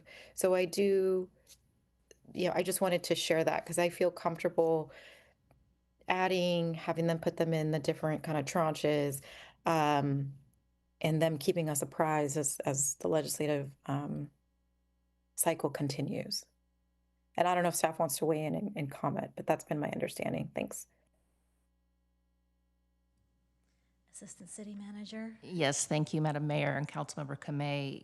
Yes, we certainly can have these items in, and we have different types of actions that we take in the advocacy process, and sometimes it's just to watch and monitor. Sometimes it goes all the way towards sponsoring legislation. So having these there as things that we can act on should there become an opportunity certainly is very possible. Great. Thank you. Councilmember McAllister. One way to prioritize things is like the reasons that I brought up the ADA frivolous lawsuits. That was in legislation last year. They was trying to get that moving along. So there's some activity in the House. Same with e-bikes. That's being done. So one way to say, hey, let's prioritize things that are actually happening at the state capitol that's hot topics, and those that way our consultants can say, okay, yeah, this is going, that we actually have something to working on, and let's get the momentum and push it forward. So that's one way to look at things, to get it going, if it's active out on the House up there. And that's why I advocate for frivolous lawsuits, because we need it.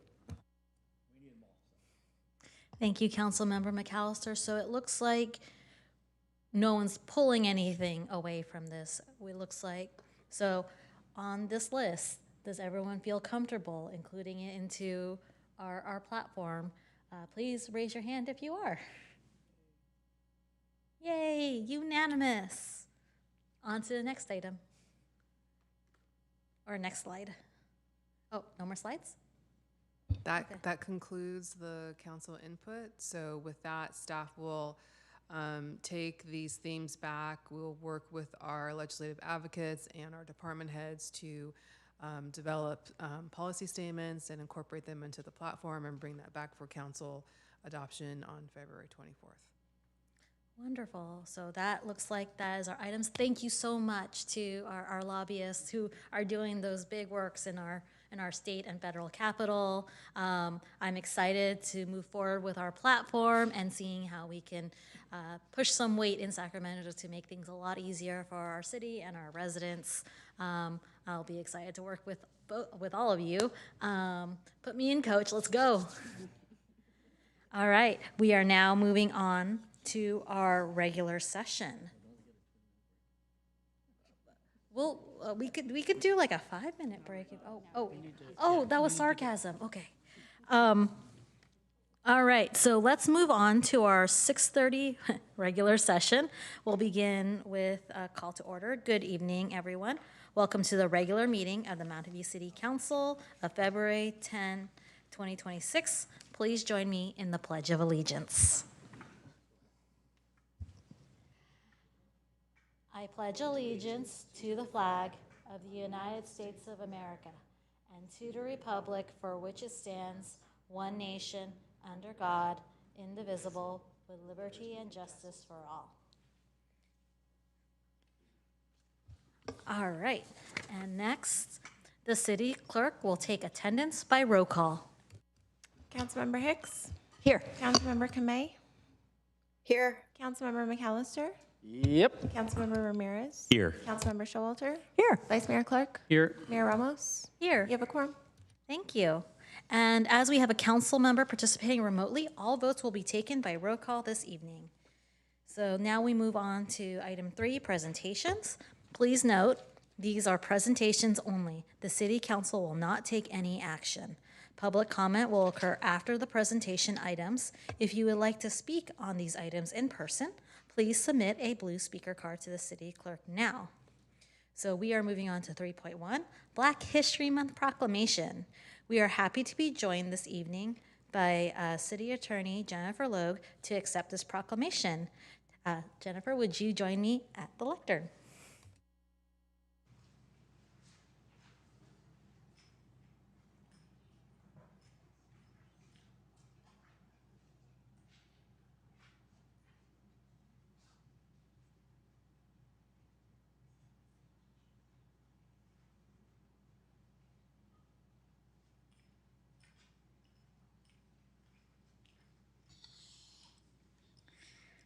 All right. The proclamation reads, whereas the City of Mountain View takes pride in recognizing February as Black History Month, celebrating the many notable contributions that the people of African descent have made to our community, state, and country. And whereas the theme for the 2026 Black History Month, designed by the Association for the Study of African American Life and History, is A Century of Black History Commemorations, and this theme marks the 100th anniversary of the first Negro History Week, established by Dr. Carter G. Woodson in 1926. And whereas inequity and injustice still lingers in our cities, state, and country, and it should be the aspiration and responsibility of every resident to advance the American ideals of life, liberty, and the pursuit of happiness for all. We honor the contributions of Black residents who have enriched our community through their leadership, service, and cultural contributions. Now, therefore, I, Emily Ann Ramos, Mayor of the City of Mountain View, along with my colleagues on the City Council, do hereby proclaim the month of February as Black History Month in the City of Mountain View and call upon all residents to reflect on the significant achievements of Black Americans. Would you like to say a few words? Yes, please. Yay. Thank you. First, I'd just like to say thank you very much, Mayor, for the honor of asking me to accept this proclamation. It is very much appreciated. Black History Month is an opportunity to reflect on the enduring contributions, resilience, and leadership of Black Americans. Black History Month is not separate from American history. It is an essential part of the institutions, laws, economy, culture, and democratic ideals we live with today.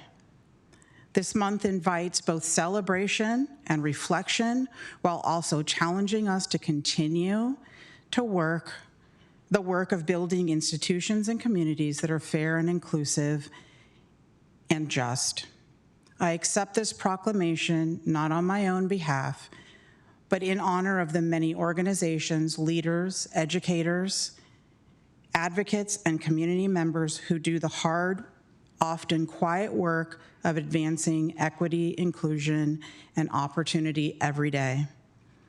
Their efforts strengthen our community and help ensure that everyone feels seen, valued, and respected. Thank you again for the recognition and for the city's continued commitment to being a community for all, a place where diversity is not only acknowledged, but is embraced as a source of strength.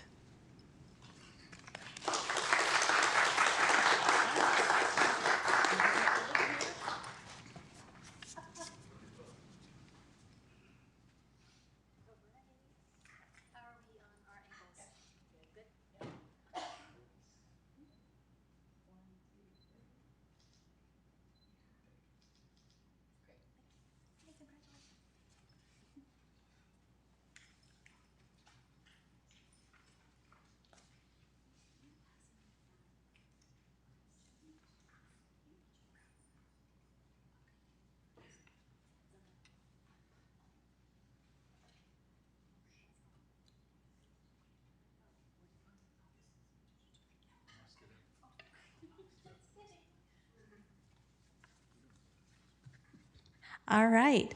Now, for our next proclamation, Lunar New Year. We are happy to be joined this evening by one of our graduates of the Chinese Language Civic Leadership Academy to accept this proclamation. Will you join me at the lectern? All right here, and then I'll read it out. So the proclamation reads, whereas today we commemorate Lunar New Year and join families in Mountain View and around the world in welcoming the Year of the Horse. And whereas the Lunar New Year, predominantly celebrated by millions of Asian and Pacific Islander Californians, including people of Chinese, Korean, Singaporean, and Vietnamese heritage, among others, is a time of joy and renewal. On this special day, families gather to celebrate and prepare for the arrival of a new year of good health and prosperity. Across the state, parades, community events, and family meals illustrate the rich cultural history and diversity that define California. And whereas we look forward to a joyous new year, we proudly reflect on the contributions of Asian and Pacific Islander Californians who literally built California, from America's first transcontinental railroad to the farms and small businesses foundational to our state's economy. We also recognize that discriminatory laws, xenophobic policies, and mistreatment suffered by Asian and Pacific Islander Californians are a blight on our state's history, and whereas today, in rejecting past prejudice and embracing inclusion, let us join our Asian and Pacific Islander friends and neighbors in celebration. We also encourage California schools to take time to educate our students about the traditions of Lunar New Year and the past and present contributions of the Asian and Pacific Islander community in our state. And whereas, as the door to the Year of the Horse opens, we wish good fortune, health, and happiness to all those who celebrate. Now, therefore, I, Emily Ann Ramos, Mayor of the City of Mountain View, along with my colleagues on the City Council, do hereby proclaim February 17th as Lunar New Year. Would you like to say a few words? Yeah, sure. First of all, thank you so much for this proclamation and for the city's continued support of our fourth Lunar New Year celebration on February 27th. Lunar New Year is an important cultural tradition for many families in our community, and we deeply appreciate the city's recognition of its value and its commitment to inclusion and cultural celebration. This support helps bring people together, strengthens community connections, and honors the diversity that makes our city so special. On behalf of our community, thank you again for your partnership and continued support. Yeah. Thank you. Thank you.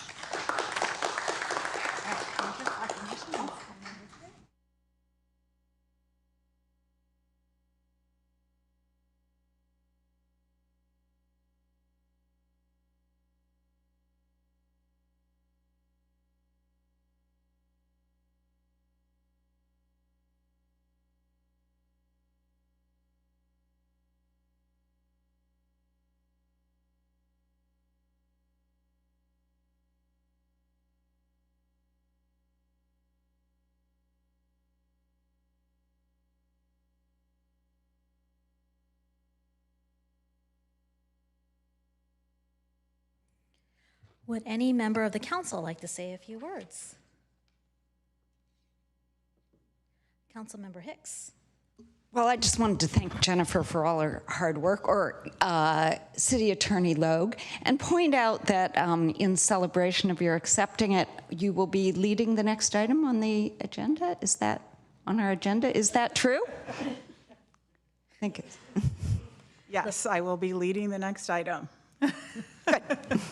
The best way to celebrate a proclamation. As I promised in my inaugural speech, I always lead one of the council meetings with a call to action and call to service and a call to community. And so with that, just a small announcement, as we mentioned with the Lunar New Year proclamation, the applications for the 2026 Chinese Leadership Academy are now open. We recommend people to this free 8-week-long program that's now, the applications are now open through Friday, March 6th. for Chinese Mountain View residents to apply. The City of Mountain View holds, it's the third Chinese Language Civic Leadership Academy in March 2026. The Chinese Leadership Academy is a free 8-week-long program for Chinese-speaking Mountain View residents. The program is designed to improve participants' understanding of local government and city services. Through the program, participants are encouraged to increase their civic engagement, leadership, and volunteerism in the community. The Academy also prepares individuals to serve on city council advisory bodies and committees. So we highly recommend people to sign up and join. It's a really good opportunity and one that a lot of neighboring cities are very jealous of our program. All right, I see no other hands from our council. We will now take public comment for presentation items. Will any member of the public joining us virtually or in person like to provide comment on the presentation items listed on the agenda? If so, please click the raise hand button in Zoom or submit a blue speaker card to the city clerk. We will take in-person speakers first. Each speaker will have 3 minutes. I see no hands up, so we will close public comment on our presentation items. We will now move on to item 4, consent calendar. These items will be approved by one motion unless any member of the council wishes to pull an item for individual consideration. If an item is pulled from the consent calendar, it will be considered separately following an approval of the balance of the consent calendar. If you would like to speak on these items or the next item, oral communications on non-agenda items in person, please submit a blue speaker card to the city clerk now. Would any member of the council like to pull an item? Councilmember McAllister. I have questions on 4.1 and 4.2. Just questions or no? Are you not pulling?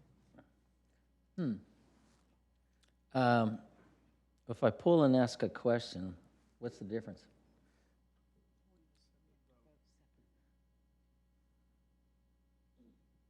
I'll just pull for questions. Which one are you pulling? 4.1, 4.2. I'm not pulling them, I just have questions. Okay, so yeah. Councilmember Showalter. Yeah, I would like to pull 4.2 so we can have a brief description of the project from the staff. I understand staff is here, ready to do that, and I see that this project, the Transit Center grade separation, it's something, an access project, it's something that is of interest to many people in the community, and how we're going to do this pedestrian improvements and bike improvements. People just want to hear about it. So I am not in any way opposed to it. I just would like to raise the awareness. Councilmember Clark. City Attorney Lowe or Audrey, do we, if we want a presentation or something like that, do we need to pull the item for a separate vote, or can we do the presentation and discussion just without actually doing a separate vote informally? You do not need to pull the items for the information that's being requested or to ask a question. It's fine to have those questions answered and the information shared, and then you can vote on both items together. Okay. All right, so that's probably what we'll do. So we'll start with Councilmember McAllister. Feel free to ask your questions for both 4.1 and 4.2. Well, Councilmember Showalter sort of, I will follow up on once they give a presentation on 4.2. So that was one of my questions there. On 4.1, I just had one question. Had ever the thought, and I don't know if I brought this up before, was there any consideration to leasing the land, long-term lease? And was there a possibility of, and if we did, what kind of revenue could we generate for the city? Good evening, Jennifer Ng, the Public Works Director here at the city. So this item before you for the notice of intention to vacate Fairmont Avenue was actually brought to the City Council last year in November of 2025. The reason why it's being brought forward again is because the public hearing date has changed. Originally, the project was going to be heard in December, but because the new date is now March, we need to renotice the intention to vacate this piece of public street. So your question of did we discuss previously whether or not to do a long-term lease instead of selling the land, that question did come up previously. It was determined that the lease of the land would not provide what the developer needed in order to have a cohesive development project. This piece of street is bisecting their project, and in order for it to be a comprehensive project, it needs to be basically one cohesive piece of land. To answer your question of, what type of revenue could the city see if it were to be leased, it's pretty marginal. Estimates from our real estate group are putting this around $150,000 a year. So over time, it would think so. Was there any talk about putting an arch at one time? This came along, this project was started before I came on board. Was there any thought of an arch over that street from the developer? I haven't been here that long. I've only been here 15, 16 months, so I don't have the full-on history. I have not heard of any mention of an arch going over Fairmont previous. Okay. Well, thank you. So you're welcome. Okay. To finish this one up, I'm going to register a no vote on 4.1. Thank you, Councilmember McAllister. Councilmember Hicks. So I just have a question for City Attorney Logue. I've been recused in the past from this project. Do I recuse? I think out of an abundance of caution, and because I have not even spoken about this in any way and always been recused, I will continue to recuse myself from this one. Yes, you can recuse. You don't have to leave. And I actually thought I heard that, but I guess we didn't get an email to you. But you can recuse without leaving since it's a consent. Yes, I will be doing that. All right, thank you, Councilmember Hicks. I guess the next thing is the presentation on 4.2 that staff has presented. Or brief exclamation, it might brief be. Explanation. Not sure which. Yeah, my apologies. I don't have a formal presentation prepared, but a quick explanation of what the project is. Maybe I'll start similar to the other question and just start with a little bit of history and background. Once upon a time, we were moving forward as a city with two grade separations in the city, one at Castro and one at Rengsdorf. About 2023, we got word that the cost estimates for both of those projects had grossly exceeded the amount of money that the city had put aside for both projects. And in early 2024, City Council made a difficult decision to prioritize Rengsdorf as the grade separation project that we were going to move forward with. Good news for all of you, that one's proceeding on track. But we're here to talk about Castro tonight. And so when the City Council made the difficult decision to prioritize Rengsdorf, a simplified project to close off Castro Street to vehicular movements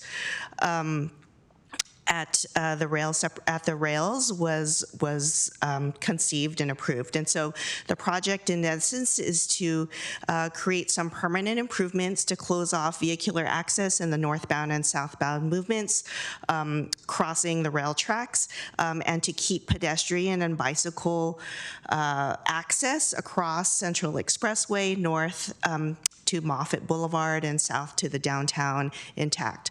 Along the way, we'll be making some improvements, creating a plaza. We'll be creating some bike lanes along Evelyn. Evelyn from Hope to the west will be turned into a one-way westerly directional street with either Class 2 or Class 4 bike lanes along it.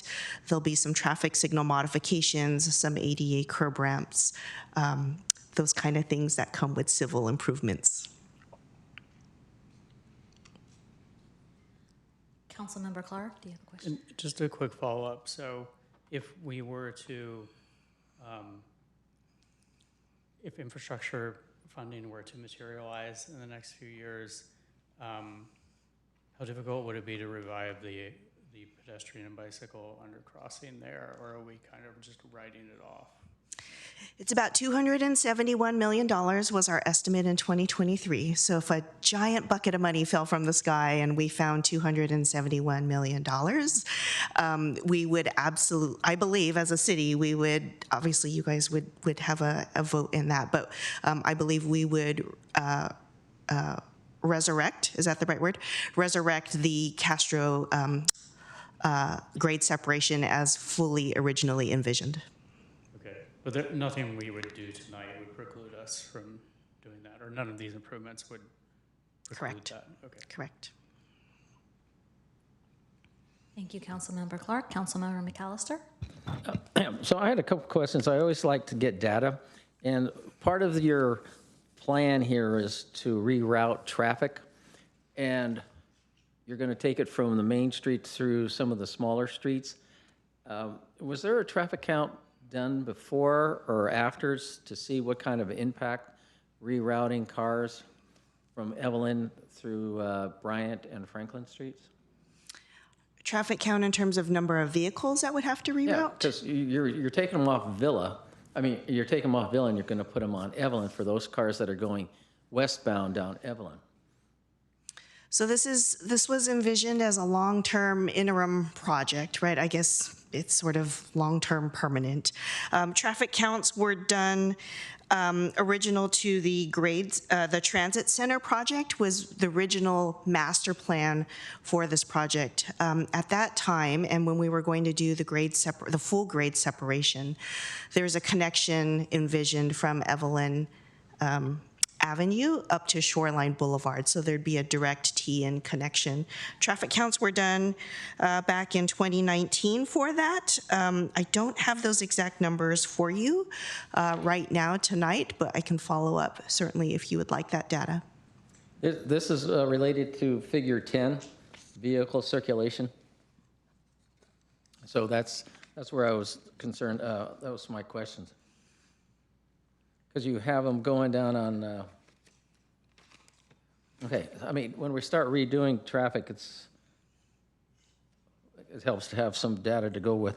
So now, when you said the 275, that was the full-blown thing, and it appears that our desire to do a full-grade crossing is not realistic, but a pedestrian bike may be more realistic. So with that in mind, what are we trying to accomplish with all this bike lanes, this diagonals, all this? Are we trying to simplify it? Are we trying to make it simple? Or are we just, is it possible a case of over-engineering where we got a class 2 lane, then it goes to class 4, et cetera? And so what is the goal of this deal? Is to move bodies, or help me out here? First and foremost, the goal is safety, right? So closing off the intersection between the rail and the vehicles is going to eliminate a point of conflict that is going to be a safety improvement for our community. Another piece of safety that we're looking at is having a wider and singular point of crossing of of the rail crossing on the east side of the rail connection with Castro Street. And what that does is it provides a nice and comfortable 15-foot wide pedestrian walkway to get across the rail tracks. We'd be making the necessary ADA improvements, and we would be making sure that, once again, the number of conflicts with between peds and bikes and potentially rail would be reduced to only one location. So part of it, you start with a class 2 bike lane, and then you upgrade it to a class 4 along the Castro. Why is that programmed in like that? Class 4 is generally seen as bicyclists as less stress of a bike facility because there is a separation of a vertical element between typically bicyclists and vehicles. So a Class 2 regular bike lane is just a stripe on the street, and it's really just a 6-inch stripe that's separating the bike lane from a vehicular lane. A Class 4 bike lane typically will have some sort of width of buffer, along with some sort of vertical element, whether it's a channelizer or like the paddles that you see out on El Camino Real, or really in fancy cases, you could put up a vertical curb. So on Evelyn, you were taking out, or considering taking out 10 parking spaces to put in bike lanes. Do you anticipate, what information makes you think that there's going to be bicyclists going down Evelyn versus going down some other streets to take out those parking lanes and put in those bike lanes? Well, Evelyn Avenue is part of the countywide VTA multimodal bike network. And so it is identified as one of those elements in a countywide plan, right? So it's more than just the city of Mountain View that is looking at Evelyn Avenue as a connector. So we would anticipate that based off of that and other plans and maps that we have for envisioned build out of our bike network, that this would be a amenity that could be used in the community. We did talk a little bit about the loss of parking in the last CTC meeting that we had at the end of last year. Staff did take a commitment to take a look at how parking elimination could be really reduced. I know that's a double negative, but how we could retain parking. So we committed to taking a hard look at that design to seeing if there was any way to reconfigure to try to save some parking spaces, noting that there are businesses nearby. Was there, we're using, I think I had one of my last question was, is there possible if we can are we taking money from the Castro project and applying it to Ringstorf? Yeah, so back in 2024, when council made the decision to move forward with the Ringstorf project, it was decided that we would retain the city's portion of the local match for Castro, which is roughly a little over $6 million for this simplified project. The rest of the Measure B money that was previously, 2016 Measure B money, I should clarify that, the rest of that money that was previously earmarked at that time for the Castro grade separation then was transferred over to the Ringstorf grade separation project in order to make that project whole financially and continue on. And how much is this project costing? Overall project is just a little over $6 million. Construction is anticipated at our estimate right now to be about $4.2 million. $6 million to put in bike lanes and reconfigure the streets? It's building quite a bit of civil improvements as the rail interface with Castro. You know, we're planning on building a plaza. There are some stormwater improvements. We're putting in some trees along Evelyn to the west of the transit center. And so we're really trying to make this, you know, a nice project with the money that we have. Okay, thank you. Appreciate it. You're welcome. So, no, I was just understanding the process here. So, since it was pulled, we'll have a single vote on this? Because Councilmember Showalter pulled it. I clarified that if the purpose for pulling it was to ask questions and get information, that it was not necessary to pull it and that the council could still act on the consent calendar with one vote. If there are no votes for either item, council members can specify. Okay, so I'll make my comment then, and then we can do it. I'm also going to register a no vote on this one. I think I'm not still clear about the amount of money that we're spending on some of these projects. I hope as we go through these various processes of putting things in that we start looking at the data a little more. We're looking at, is there a way to accomplish the same thing with a little less money. And you know, some people say it's not a lot of money, but $6 million is quite a bit, and we're not generating a lot of revenue. I still believe in safety, but sometimes a second fresh eyes are important to take a look at something like that. So those are my comments, and we'll go from there. Thank you. Councilmember Hicks. Yeah, I just was going to briefly thank the council members who highlighted this because I think it is of great interest to the community. And when I first saw it on consent and read the title, which is Transit Center Grade Separation and Access Project, I was like, oh my gosh, they're bringing it back and they put it on consent? How did I miss that? But I want to say to members of the public who are interested, the Council Transportation Committee did talk about this at length, and that should be recorded and available if you want even more information than in this highlighted session tonight. And in addition, a part of what the recommendation tonight is to amend the title name from Transit Center Grade Separation, et cetera, to Castro and Evelyn Bike and Pedestrian Improvements Project, which is appropriate given the changes that are happening. So I hope that further clarifies what's going on. Thank you, Councilmember Hicks. Would any member of the public joining us virtually or in person like to provide comment on these items? If so, please click the raise hand button in Zoom or submit a blue speaker card to the city clerk. We will take in-person speakers first. Each speaker will have 3 minutes. I see no one in the queue, and I see no one's hands up. So we will now bring this back for council action, and note that a motion to approve the consent calendar should also include reading the title of the resolution attached to consent calendar item 4.1. As a reminder, all votes will be taken by roll call this evening. And Councilmember Hicks will be recusing herself on item 4.1.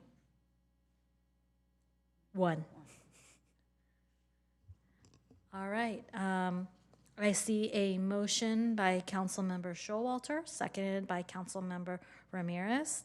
Take it away, Councilmember Show. Oh, wait. I need to read it, right? Yes. Yes. Okay. Well, I would like to move the consent calendar, and that includes reading item 4.1, adopt resolution of intention of the City of Mountain View, the City Council of the City of Mountain View to vacate a public street and easement at 881 Castro Street to be read in title only, further reading waived, and set a date for a public hearing to consider the vacation for March 10th, 2026. Thank you, Councilmember Showalter. Assistant City Manager Audrey Seymour. I was just noting that I saw a hand up with Councilmember Kamei, and I wanted to give her that opportunity to speak if she wished to. Yes. Councilmember Kamei. Thanks so much, Mayor. Thanks, Mr. Imberg. So I just wanted to also vote no on item 4.1. And then for 4.2, thanks for the conversation about the transit center.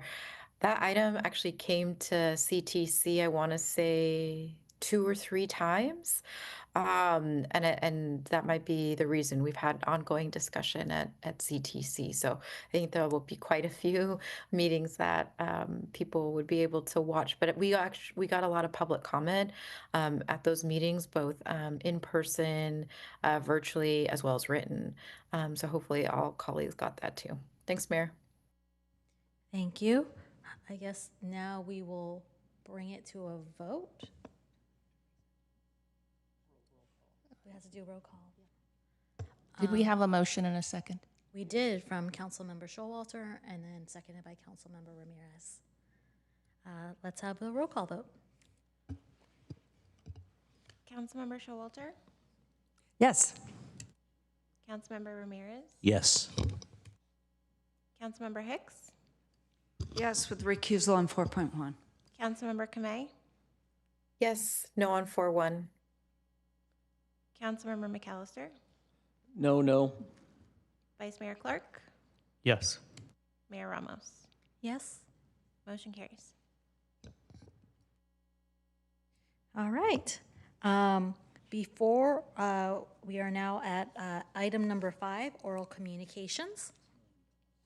I would like to make an announcement before we move into public comment on non-agenda items. We understand that there has been significant interest in the city's automated license plate reader pilot program.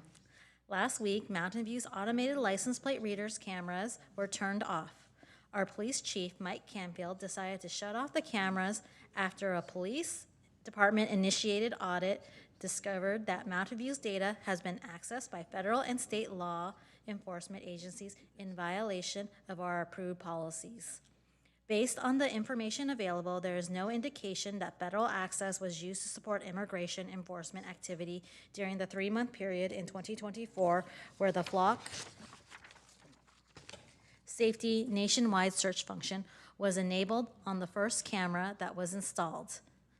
In early January, as part of the police audit, staff also discovered and turned off a quote, statewide search function that had been enabled without their awareness. It is very concerning and disappointing that this happened.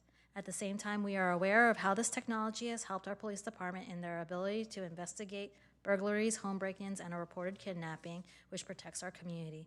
We also recognize that the most important tool for public safety is the trust of our community. Thank you to the community members who have contacted the City Council and me on this matter. At our next meeting on Tuesday, February 24th, my council colleagues and I will vote on whether to formally end the contract with Flock Safety. Now on to item 5. This portion of the meeting is reserved for persons wishing to address the council on any matter not on the agenda. Speakers are allowed to speak on any topic within the City Council's subject matter jurisdiction for up to 3 minutes during this section. State law prohibits the council from acting on non-agenda items. If you would like to speak on this item or the next item in person, please submit a blue speaker card to the city clerk now. Would any member of the public joining us virtually or in person like to provide comment on this item? If so, please click the raised hand button in Zoom or submit a blue speaker card to the city clerk. We will take in-person speakers first. Each speaker will have 3 minutes. We will start with Greg Herrera.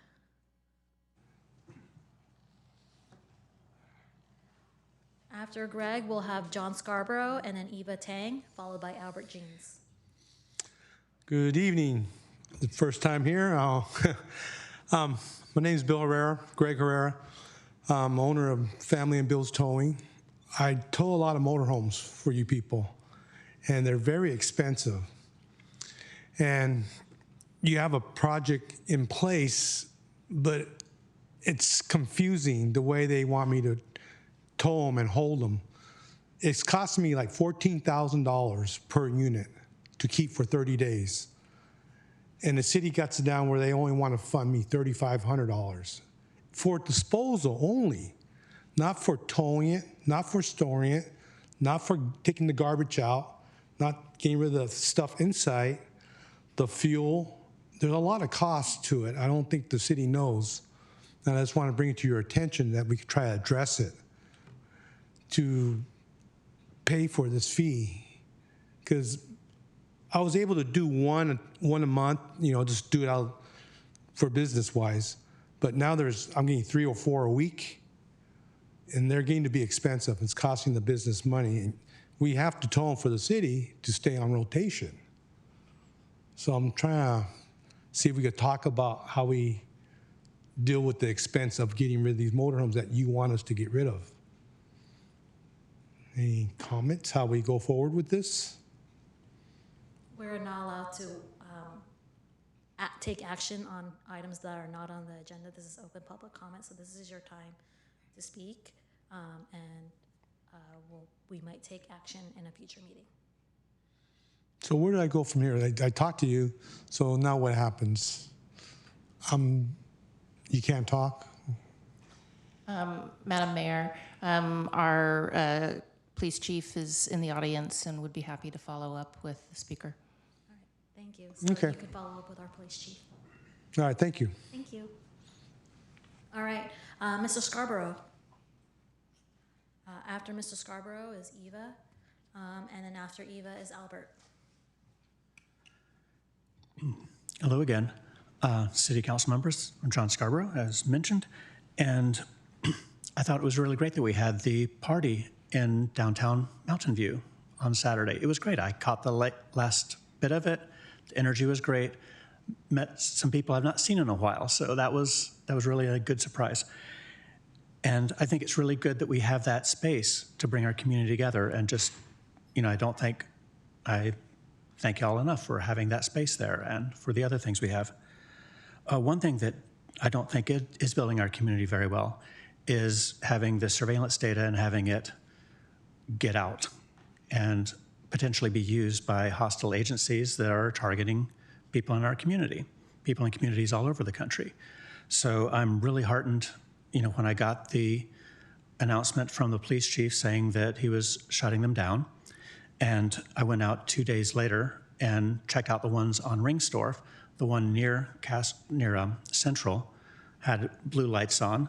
The one up near San Luis had the blue lights on, plus every time my car went by, the LED illuminators would just flicker like that, as if it was still on. And I understand from the mayor that there was some delay turning it off, but they're electronic, they're Internet of Things. They should be able to be turned off immediately, so I don't understand that. Anyway, I don't think we can trust that company, and I think that I understand that there have been efforts to make sure that the data is not getting out anymore, that they are truly not being used, but I don't trust them. I think we should cover up the cameras and remove them as soon as we can. Thank you. Thank you. Next, we have Eva Tang, followed by Albert Jeans. Mr. Jeans, feel free to make your way up so we don't have to wait for it. Mayor, I am requesting permission to move about the chambers during my comment.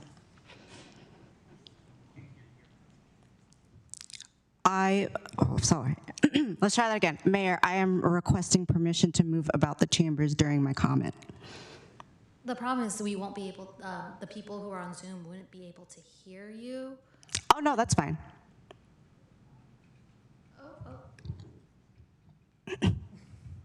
Well, because I'm just going to do this. Because I was right.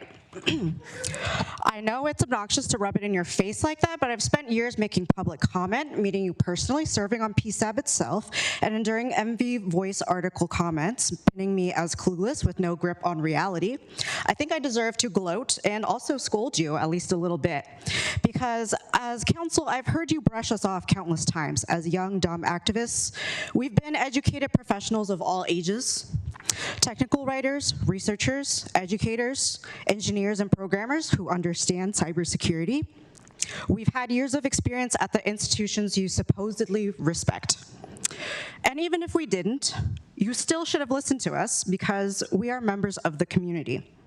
My high school English teacher still lives here. She lives in Wisman. She keeps asking me when I'll replace you. Lucky for you, I keep laughing at that.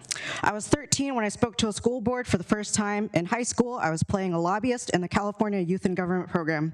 I was the youth you would have patted yourself on the back for encouraging to participate in civics. I just grew up. I got less cute. I'm not that nice and have different values from you, so your eyes glaze over whenever I speak. So I hope you're actually ready to listen now. Chief, you're going to want to hear this too, because while the chief has been praised by the community for his quick action in turning the flock cameras off after supposedly discovering the data breach, I have to point out what everyone's ignored. The Voice requested a record of all the requests from outside agencies for Mountain View's flock data in July 2025. You may or may not recall that is when I emailed council and chief about my concerns with flock, which were largely ignored. My records request came in November, and I was denied this information once again in violation of the Freedom of Information Act in December. If I hadn't mentioned this records request in my public comment on January 27th, when would the public have known about this data breach? When the chief said January 30th that he couldn't tell the Voice why the flock data breach happened, an agency statewide could search Mountain View's flock data supposedly unauthorized for over a year. Why is that? Where was the point of neglect? The denial of my records request in December? Denial of the Voice's record request in July, or the very beginning when our policy stated the Special Operations Division captain is supposed to approve every request from an outside agency. So we can blame flock all we want. Thank you, Eva. Next, we have Albert Jeans.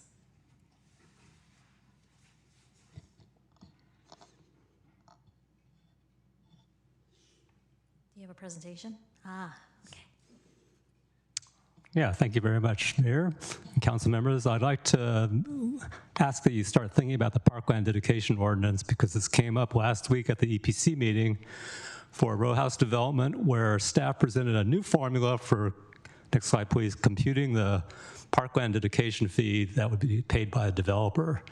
And it's kind of summarized. I won't read all this, of course. You can read that. But basically, this fee represents the project's proportional share of the cost of providing 3 acres of park and recreational space per 1,000 residents.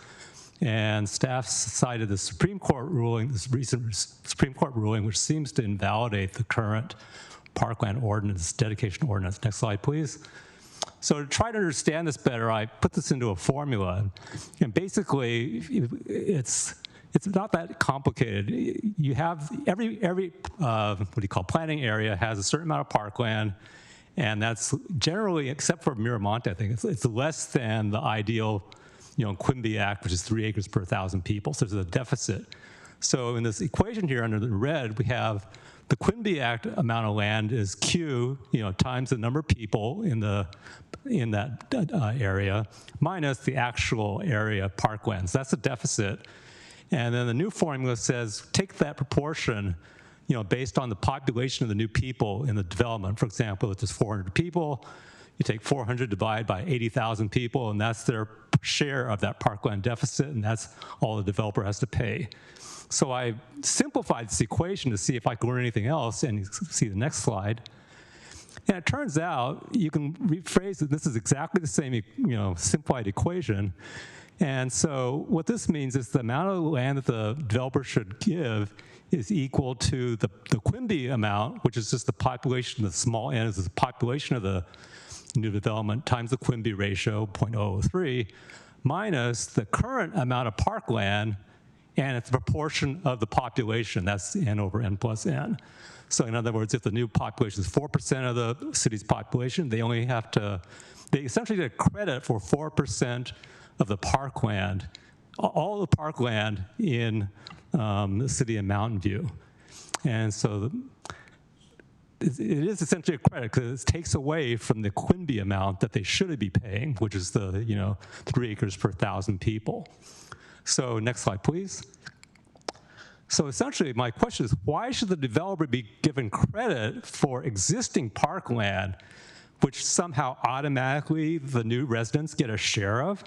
The new residents didn't pay anything. They haven't been paying taxes. It's true, the existing parkland is not the Quimby amount, but anyways, this leaves the city with a big deficit if this kind of calculation goes through. Thank you. Thank you. That seems to end our public comment. I see no virtual speakers. Yes, I see no virtual speakers. We will actually take a 5-minute break so that staff can set up for the next agenda item. It is now 2023. We will reconvene in 2028.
Are we ready?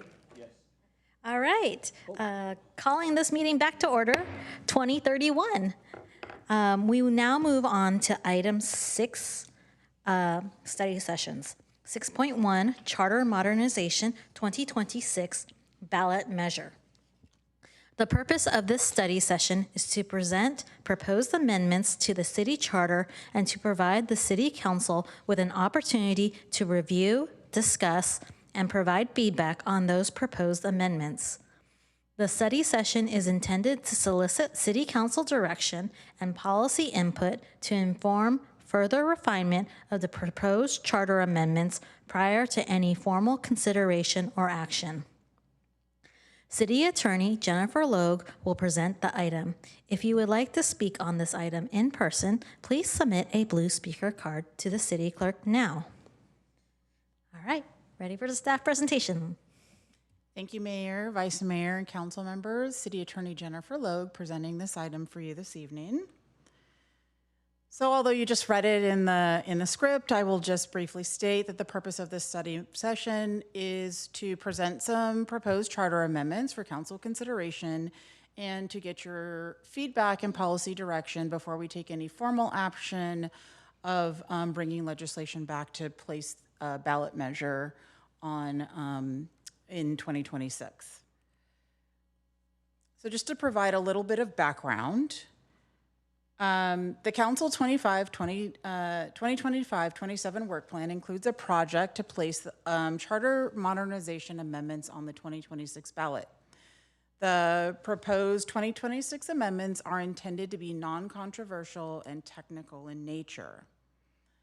Substantive policy changes have been deferred to 2028. And the reason why we have deferred them to 2028 is because we want to minimize ballot complexity in a year that includes a city bond measure. And there's a risk of bundling non-substantive charter amendments with substantive amendments, because when you do so, you risk the entire measure failing, and that prevents the city from accomplishing even routine and necessary amendments.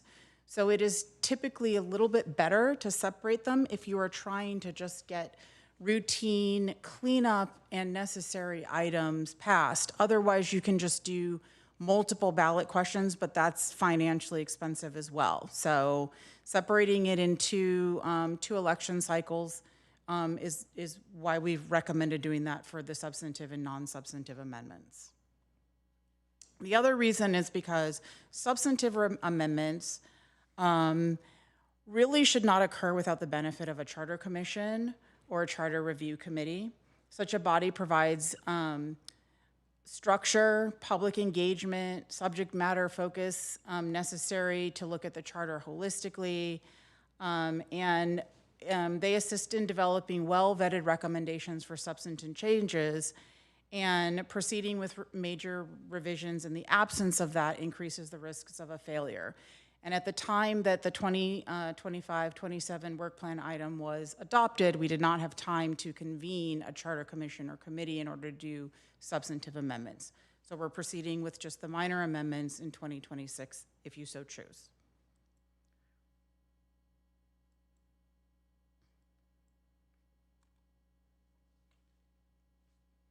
Okay.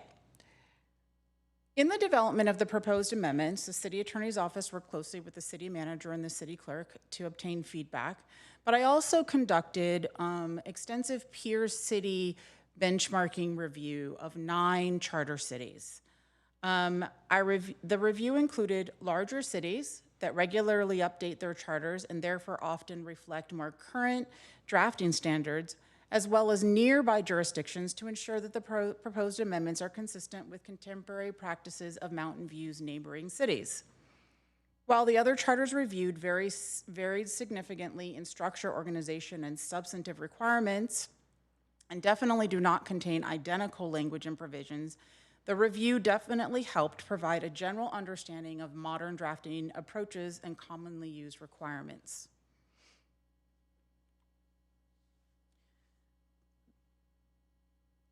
I have split the proposed amendments into 5 categories to help facilitate a focused council review and feedback related to the amendments. The categories are generally arranged from least to most complex. These categories include typographical corrections, gender-neutral language, state law and operational alignment, general modernization and clarification, and then one change for a municipal code reference update.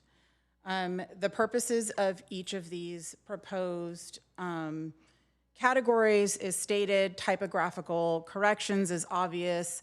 It makes cleaning up typographical errors, makes the charter more readable.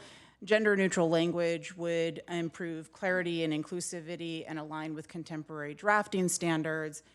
State law and operational alignment, the purpose is to update provisions that no longer reflect current state law or the city's current operational framework. And then general modernization and clarification. The purpose is to update outdated terminology and address specific areas where council has expressed an interest in modernization. And then finally, the municipal code reference update is to update outdated municipal code references in the Community Stabilization and Fair Rent Act. I will now take you through each of the categories. Again, typographical errors is pretty straightforward. During the comprehensive review of our current charter, we identified a typographical error in section 1107. And so basically staff is just recommending that we correct any typographical errors. To the extent that we are already taking this to the electors, we might as well correct typographical errors in the process. Gender neutral language. Staff review, our review of the charter identified the use of gender-specific terminology that is outdated and inconsistent with modern drafting practices. We recommend that the charter be amended to replace gender-specific terminology with gender-neutral language. Review of other city charters showed that nearly all peer jurisdictions use gender-neutral language. Throughout their charters, I think there was only one that did not, and I believe they're undergoing a charter cleanup currently and will likely make that change. If council supports this recommendation, the affected charter sections would be 602, 711, and 1603. 602 and 711 are the city manager's duties and responsibilities and the city attorney's duties and responsibilities respectively, which still contain gender-specific terminology. And 1603 is the construction of the charter. And in that section, we would just add a provision that provides a general statement that the charter is to be read as gender neutral. Plural means singular, singular means plural, and just sort of a general statement. So those would be the affected charter sections if you supported that recommendation.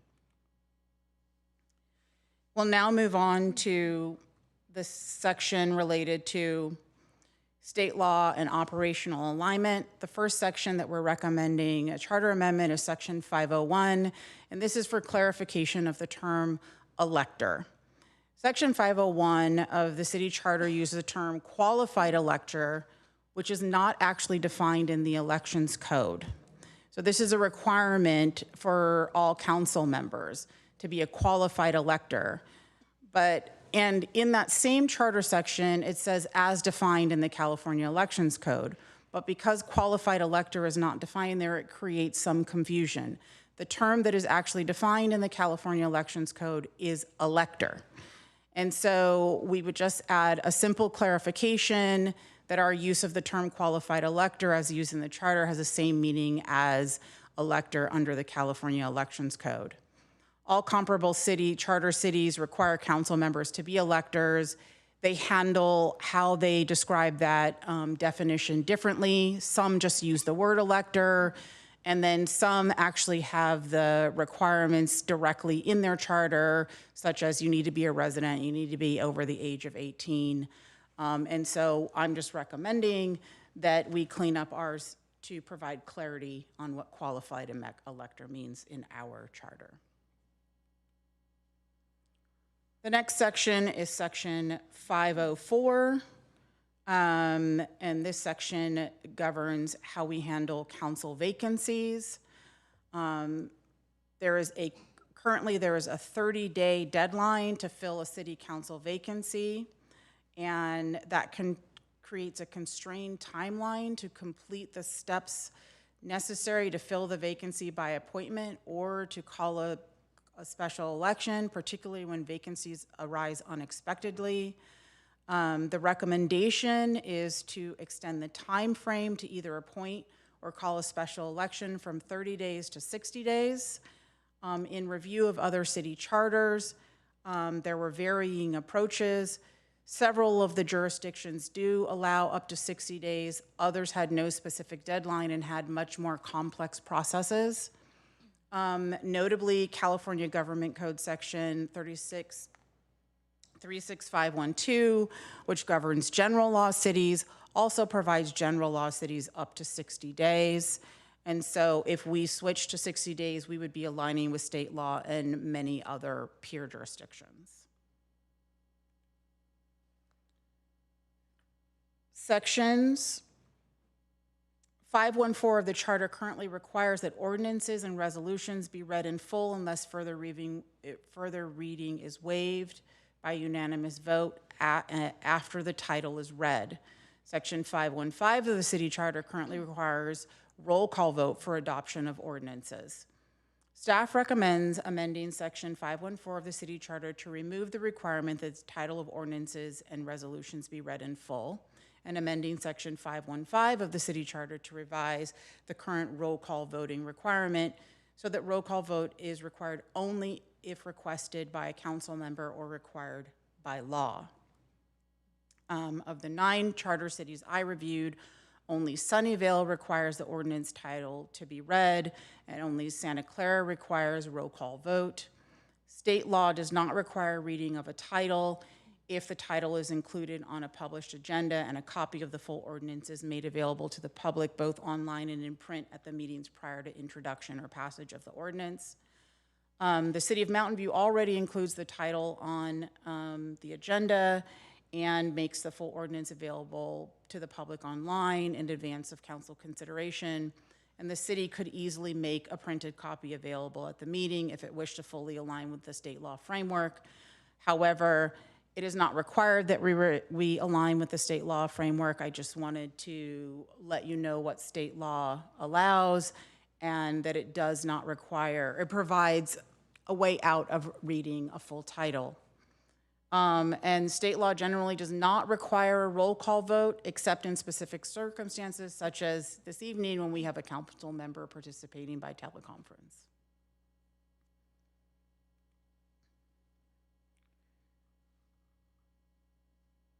Section 709 of the city charter governing city clerk duties contains outdated references to maintaining books, which no longer reflects the city's current electronic record-keeping practices. Therefore, staff just recommends amending Section 709 to replace references to books with records to modernize the charter while preserving the substance of the city clerk's duties and responsibilities.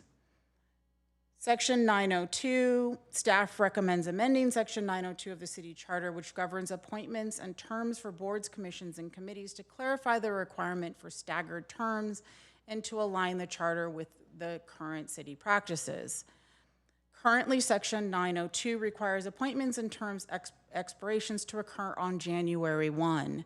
However, several existing boards, commissions, and committees operate on appointment cycles that do not align with the January 1 schedule. For example, Youth Advisory Committee typically makes appointments in June. So the proposed amendment would preserve the intent to ensure staggered terms and continuity of service while providing flexibility to accommodate different appointing cycles currently in use by the city.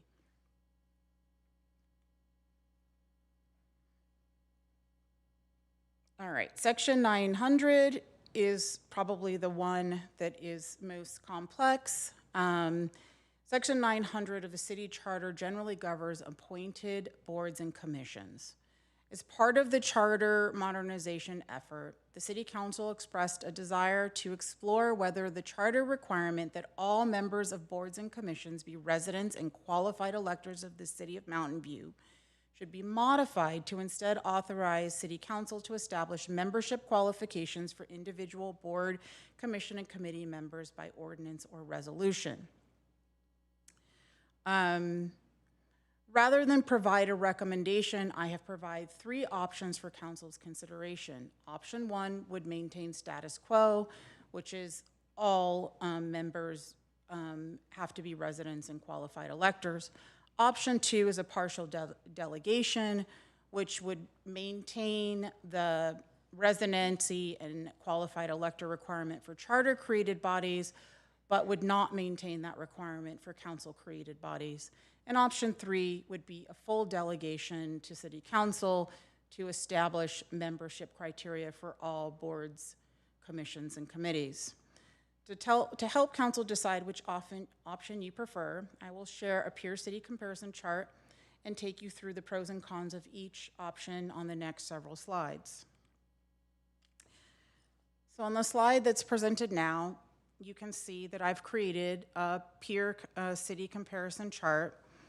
In the first column, it shows the name of the city. In the second column, this is where they have charter-created boards and commissions, meaning that within the charter, the body is created and the duties and responsibilities of the body is generally included in the charter.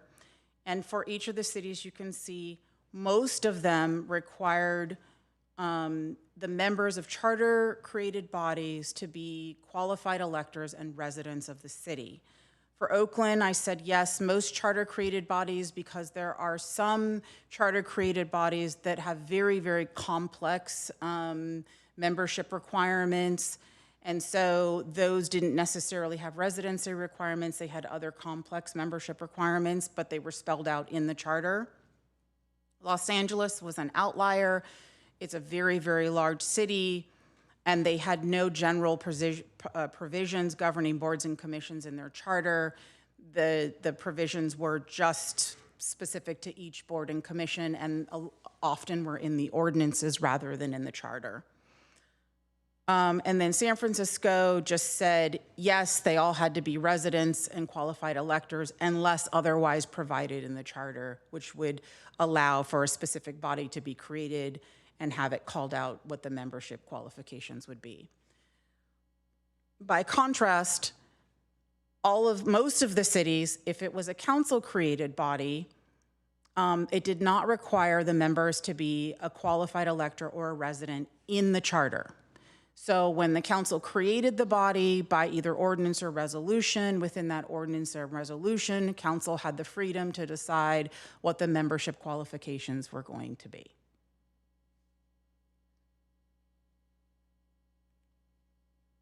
Okay. Option 1 would maintain status quo, and status quo currently under the charter, members of all boards, commissions, and committees must be residents and qualified electors of the city unless otherwise provided in the charter. I can tell you that there is nothing in the chart, that none of the boards, commissions, or committees created in the charter allow them not to be qualified electors. So everyone would have to be a qualified elector and a resident of the city if you maintain status quo. There are pros and cons to this. Obviously, it maintains clear and uniform eligibility standards for all bodies. It ensures members have direct residency-based connections to the city, avoids the need for additional ordinances and resolutions to establish qualifications. The cons are, however, it limits flexibility to tailor membership qualifications for specific boards and committees, such as the Downtown Committee, where it might be beneficial to have small business owners as members of that committee who do not live within the city of Mountain View, given the duties and responsibilities of that committee. It may also unnecessarily restrict participation for advisory bodies where broader expertise is necessary. It does not reflect the approach used by many peer cities, and when you have charter level rigidity, it makes future adjustments difficult because, as you know, we have to take any amendments to the charter to the voters. Option 2 is a partial delegation. This is what most of the peer cities are doing. This option would mean members of boards and commissions created by the charter must be residents and qualified electors of the city, but the council may by ordinance or resolution establish qualifications for memberships on boards, commissions, and committees created by council. Preserves charter level standards for core charter created bodies, provides flexibility for council created bodies, and aligns with approach of many peer cities. The cons are that it introduces different eligibility rules for different bodies, requires ongoing council action to establish and maintain qualifications, may create some administration complexity in tracking applicable requirements, and could raise questions about consistency across advisory bodies. Option 3 is full delegation to the council. The qualifications for memberships on all boards, commissions, and committees would be established by the city council by ordinance or resolution. It maximizes flexibility, allows qualifications to evolve without further charter amendments, simplifies the charter by delegating detailed requirements and legislative action. Cons, removes charter level residency and elector protections, may be perceived as reducing voter established standards, greater potential for frequent and inconsistent change over time, and requires careful policy discipline to ensure transparency and consistency. And this option would also require the most potential conforming edits to the other charter amendments in Article 9. If the affected charter sections would be sections 905, 904, 905, 906, 909, and 911, they would all need to be adjusted in one form or another if council does not stay with status quo. For instance, clarifying whether section 904's presiding officer requirement applies only to the charter created bodies or to all appointed bodies, or revising section 905's vacancy provisions if residency and elector requirements are modified or eliminated, because right now a vacancy is immediately created if they are no longer a resident or qualified elector. So we would obviously need to delete that, that vacancy. The last recommended update is to the Community Stabilization and Fair Rent Act. There is a definition in that act of relocation assistance, and that definition references municipal code provisions that have been repealed or renumbered, so the reference literally refers to nowhere. It creates ambiguity and potential confusion in interpreting the CSFRA. So the recommendation is to amend that section to update the municipal code references. I'm also recommending that council consider whether or not this particular charter amendment should be a separate ballot question given the controversy surrounding amendments to the CSFRA. Although this amendment is absolutely needed and it is just technical for clarity, I understand the sensitivity of touching the CSFRA, and so to the extent that you agree that this amendment should be made, you may want to consider this as a separate ballot question. Next steps would be community outreach and education. I will work with members of the city manager's office to get information out to the public related to the purpose and these and the intent of these charter amendments. And then I would draft charter amendments and return to the council with the legislation to put the measure on the ballot. As you know, you have several council questions. There are 12 council questions, but I have grouped them. Group 1 are the questions that are basically yes or no questions. There really are no options, whether it's either yes, you want to do it, or no, you don't. There's kind of no in between, right? Either you want to correct typographical errors or you don't. You want to have gender neutral language or you don't. Group 2 are the questions where there is some flexibility, for instance, with regard to extending the deadline to fill a city council vacancy. You don't have to choose 30 days. You don't have to choose 60 days. You could choose something in between. You could choose something longer. You could choose something different. And so that ends my presentation, and we can now take questions. Thank you, City Attorney Logue. Because this is a study session, we'll actually go to public comment first before going to council questions. So would any member of the public joining us virtually or in person like to provide comment on this item? If so, please click the raise hand button in Zoom or submit a blue speaker card to the city clerk. We will take in-person speakers first. Each speaker will have 3 minutes. I see one virtual public comment speaker, Edie Keating. Thank you. So I massively support a lot of this, almost everything that's in this proposal, and I really hope I will be able to advocate for it. However, there is a little bit of a concern that I will become an opposition to this effort. It's around the Rental Housing Committee and the text or the choices you will make around Section 900. I don't see anything in the charter of which the CSFRA and all these other rules are included that says Section 900 does not talk about the Rental Housing Committee. So if that was clear to me, I wouldn't have this concern. The section, if the Section 900 said this does not apply to the Rental Housing Committee eligibility, and Section 1709 is the complete answer for the Rental Housing Committee eligibility, I would be satisfied. What's the difference? Well, the Rental 1709 says the Housing Committee comprised of Mountain View residents. You don't have to be an elector. And I think that's about right. I like that. And also, depending on your choices around Section 900, and if you leave in ambiguity around does Section 900 apply to the CSFRA, I mean, you guys aren't going to do any mischief with that. I'm grateful to have a council that is largely and majority supportive of the CSFRA. But what if someday we don't? So your decisions around changing the charter are important.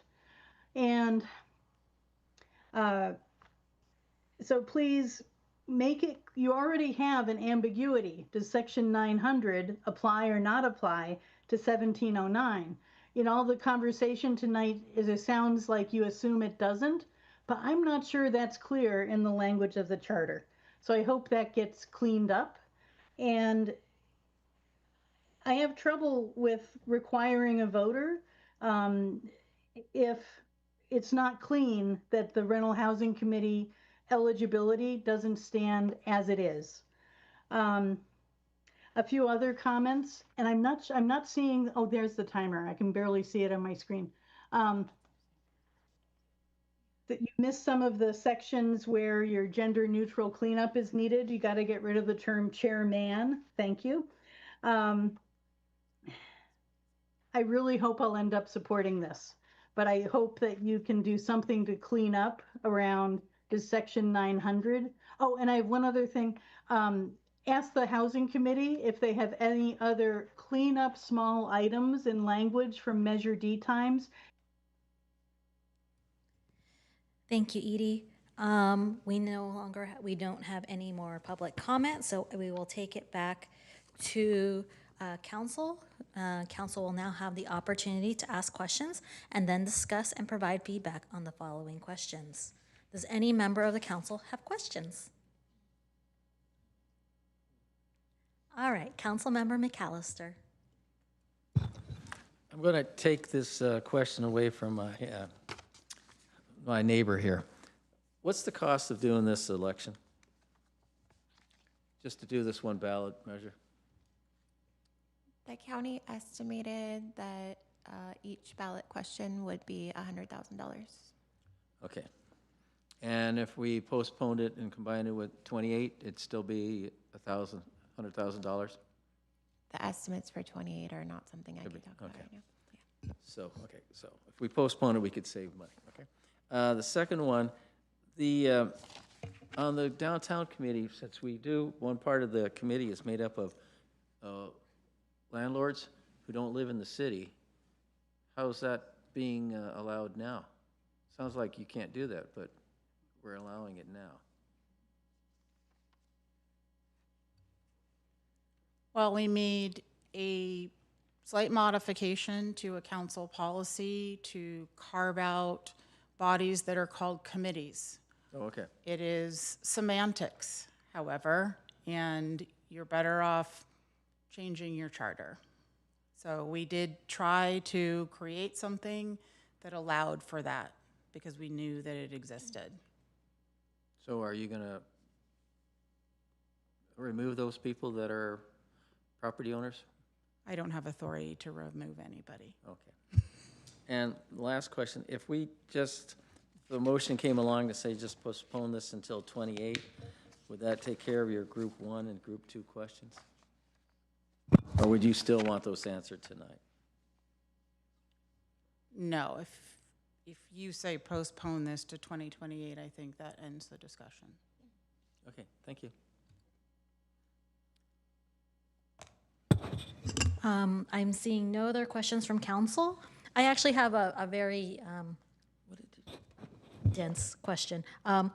What is the difference between a board, commission, and a committee? So in reality, nothing. So committees, you have things like ad hoc committees. Committees are, in theory, can be lesser in some ways. But you can also have a legislatively created body that is called a committee and is still subject to the Brown Act and is still subject to your charter, which makes it complicated. So it sort of depends on how you're using the context, the word committee. And so I think that you should think about it this way. When the council is creating a body, you are creating the same thing, a board, commission, committee, whatever you call it. You have legislatively acted to create this body, and that sweeps in under these charter requirements. When you have other bodies, smaller bodies, temporary bodies, limited jurisdiction bodies, maybe created by the city manager, those are ad hoc committees. They're not subject to Brown Act rules, and they're typically called committees because of their temporary and limited nature. So really there's no difference when you're talking about council acting to create a body. Should we think about, I don't know, using that language essentially to distinguish them, or is that a little too extra? I'm not sure I understand the question. So if council were to vote to pick one of the options with regard to how you want to handle the resident requirement and the qualified elector requirement, my recommendation would be to call out boards, commissions, and committees, right? So that there would never be any confusion about what you were talking about. And you would create the requirements. You would either make them all be qualified electors, some, charter created only and not in legislative, the body, council has the power to establish membership qualifications or full delegation to the council, but you would just not treat boards, commissions, and committees differently. That is not something I've seen in any of the other charters. They do not carve out committees as some special separate thing. Everyone treats them. Some say boards, commission, and committees. Some just say boards and commissions with the understanding that that just means legislatively created bodies. But I have never seen committee carved out in a charter. Okay. That's my questions. Councilmember Ramirez, do you have a question, or are we going on to the... I'm ready for comments. All right. Councilmember Callister, are you ready? Mayor? Yes? Councilmember Kamei. Oh, I'm so sorry, Councilmember Kamei. Go ahead. Okay, no problem. So I just had a couple questions, if that's okay, Mayor. Yes, go right ahead. Okay, so my first question is to the city attorney for the group 2 questions. So, like for example, for question 2, I'd be interested. I feel like should this proceed, one of the next steps was going out into like a community meeting. And so for some of the questions in group 2, I might be interested in hearing from the public before kind of putting any type of direction on it. Just thinking about question 2 as a question as one of those items because it says, do we wish to retain the residency and electoral requirement or not? And I'd be interested to hear from our community, like how they feel about that. So for some of these, would that be something that we could, direct to take a pause on that question and be able to have that be further explored as one of the things that is part of the community outreach meeting, or you need a definitive answer tonight? So we can definitely get community feedback. We're running under a time crunch is all I would say. Yeah. We wouldn't want to come back on another study session. You'd probably want me to come back with legislation that maybe provides the alternative language, right, with the staff report explaining what the community feedback was with regard to that, and then you make a decision, on which one you select with that information, and I would have alternatives available to you.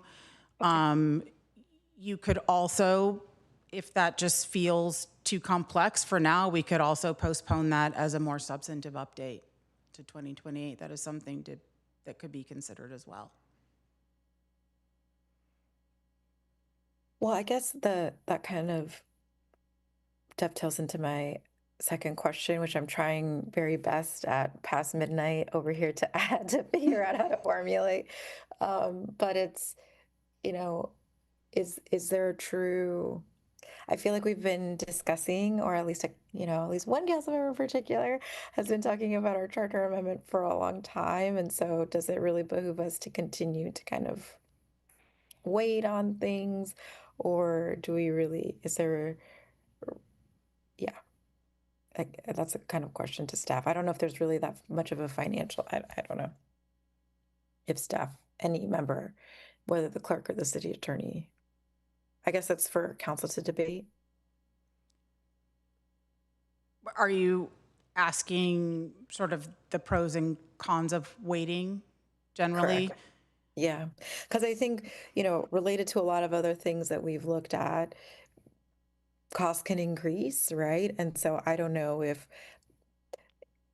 things would increase because the ROV takes into account like a COLA. I don't, you know what I mean? Like, because every year the costs go up for, I'm assuming, elections and that with our register of voters. I don't know, or maybe So I just wanted to ask if there really is any type of benefit to continuing to not do these amendments that we've talked about for at least 7 years. I would just say, and then I can allow the city clerk if she has anything to add to it. I would just say that if you postpone everything to 2028, your ballot measure is going to be more expensive than the $100,000 now. I mean, the costs they go up each year. Right. The other thing you risk is spending whatever that amount of money is and potentially having it fail simply because there's one piece of it that members of the public don't like. And so the whole thing goes away, and now the money was for nothing, and you didn't even get the minor cleanup that you needed. Now, with a charter commission or committee, that is definitely going to be more helpful, right? There will be a lot of public outreach. And so that can be very beneficial to charter amendments. And so maybe postponing things and having, your committee take up everything, there's a benefit to that. But I mean, I don't really have an opinion one way or the other. I think there's just pros and cons to both processes. Great, thank you. Thank you, Councilmember Kamei. We will now move to council comments, which should include feedback on the questions staff proposed in the staff report. we will start off with Councilmember Ramirez. Thank you, Mayor. And first, I want to start by expressing my appreciation to the City Attorney's Office and everyone else who collaborated to put together, I think, a very strong set of, and this is important, non-controversial potential amendments. I support all of the staff recommendations. So I think it would be yes, basically, to everything. For question 9, I would support option 2, which is the partial delegation, which is basically the status quo. That's what we currently do, but we're cheating, right? We're doing something that is unusual and probably not the best way to do it. So I think a proper and clearly defined partial delegation makes sense, and that's I think the outcome that we want for now, until we have the opportunity to talk with the public and consider a charter commission, which I strongly hope that the next council proceeds with, because I think there is more work to be done. I also support, there was a member of the public shared a concern about potential ambiguity between Section 900 and the Rental Housing Committee, which is defined in a different part of the charter. I think clarifying that, I don't want to steal your thunder, Vice Mayor, but basically saying, if unless otherwise indicated in the charter, right? So it would basically be acknowledging that the Rental Housing Committee is established in a different part of the charter and not subject to Section 900. So I think that's a good suggestion. Everything else is solid. I'm particularly enthusiastic about the change to Section 514 to remove the requirement that ordinances and resolutions be read. We have when we expire as elected officials, we get the nice resolution saying, here are the things we've accomplished. That's what I want in my resolution. I want to respond. So I was very pleased to agree with Councilmember McAllister at the start of the meeting. I think we disagree on this item. There are many reasons why it's worth pursuing today and not waiting until 2028. One reason is if the council does decide to pursue a more extensive set of amendments, it's probably not going to be done with one ballot measure. Asking the voters to authorize a raise or an increase in council compensation is very different from asking the voters to approve major changes to contracting and procurement, which is very different from asking voters to consider potentially substantive modifications to the CSFRA, right? Which is different from asking the voters to consider requiring an equity analysis, which is what the San Jose Charter Commission asked several years ago, right? You don't want all of that in one measure. You probably want a distinct measure for every single substantive amendment because they're very different things. And as our staff was explaining, you don't want one thing that is not as popular as the others to tank everything else, right? If the voters say, you know what, we're cool with everything, but we don't want to give the council a raise, then everything fails because you've put a poison pill. So you're not actually saving money. We should still have, even if we did a charter modernization, commission and came back with substantive modifications, the non-substantive things should still be its own ballot measure. So I don't think we gain anything by waiting. I have waited 8 years, so I'd like to do this before I die. I don't think I have anything else to suggest. I'm just grateful again for the work that was done. And I hope that my colleagues will support the staff recommendations. We'll support a parcel delegation. That's option 2 for question 9. And then authorize the city attorney and staff to consider other non-substantive changes, right? So I think the public speaker also mentioned references to chairman, right? Which is probably not a term we necessarily want to have if we're talking about, gender neutral terminology. Those are my remarks for now. Thank you. Thank you, Councilmember Ramirez. And now to Councilmember McAllister. Thank you. Okay. I think I'm going to cut to the chase a little bit here. So I'm going to make a motion that we postpone to 28. And my thought process on that was, one, the cost, even though we don't know what it's going to be down the road, it's still going to be a cost to do it. Second, we're going to be doing a double effort on the staff to do public outreach, so we're going to do that twice, costs money. And then also potential confusion with the other ballot measure that we're trying to get on the council people vote on. And in fact, there's going to be there's going to be tax measures there for people to vote on, and so I don't want ours to be in jeopardy.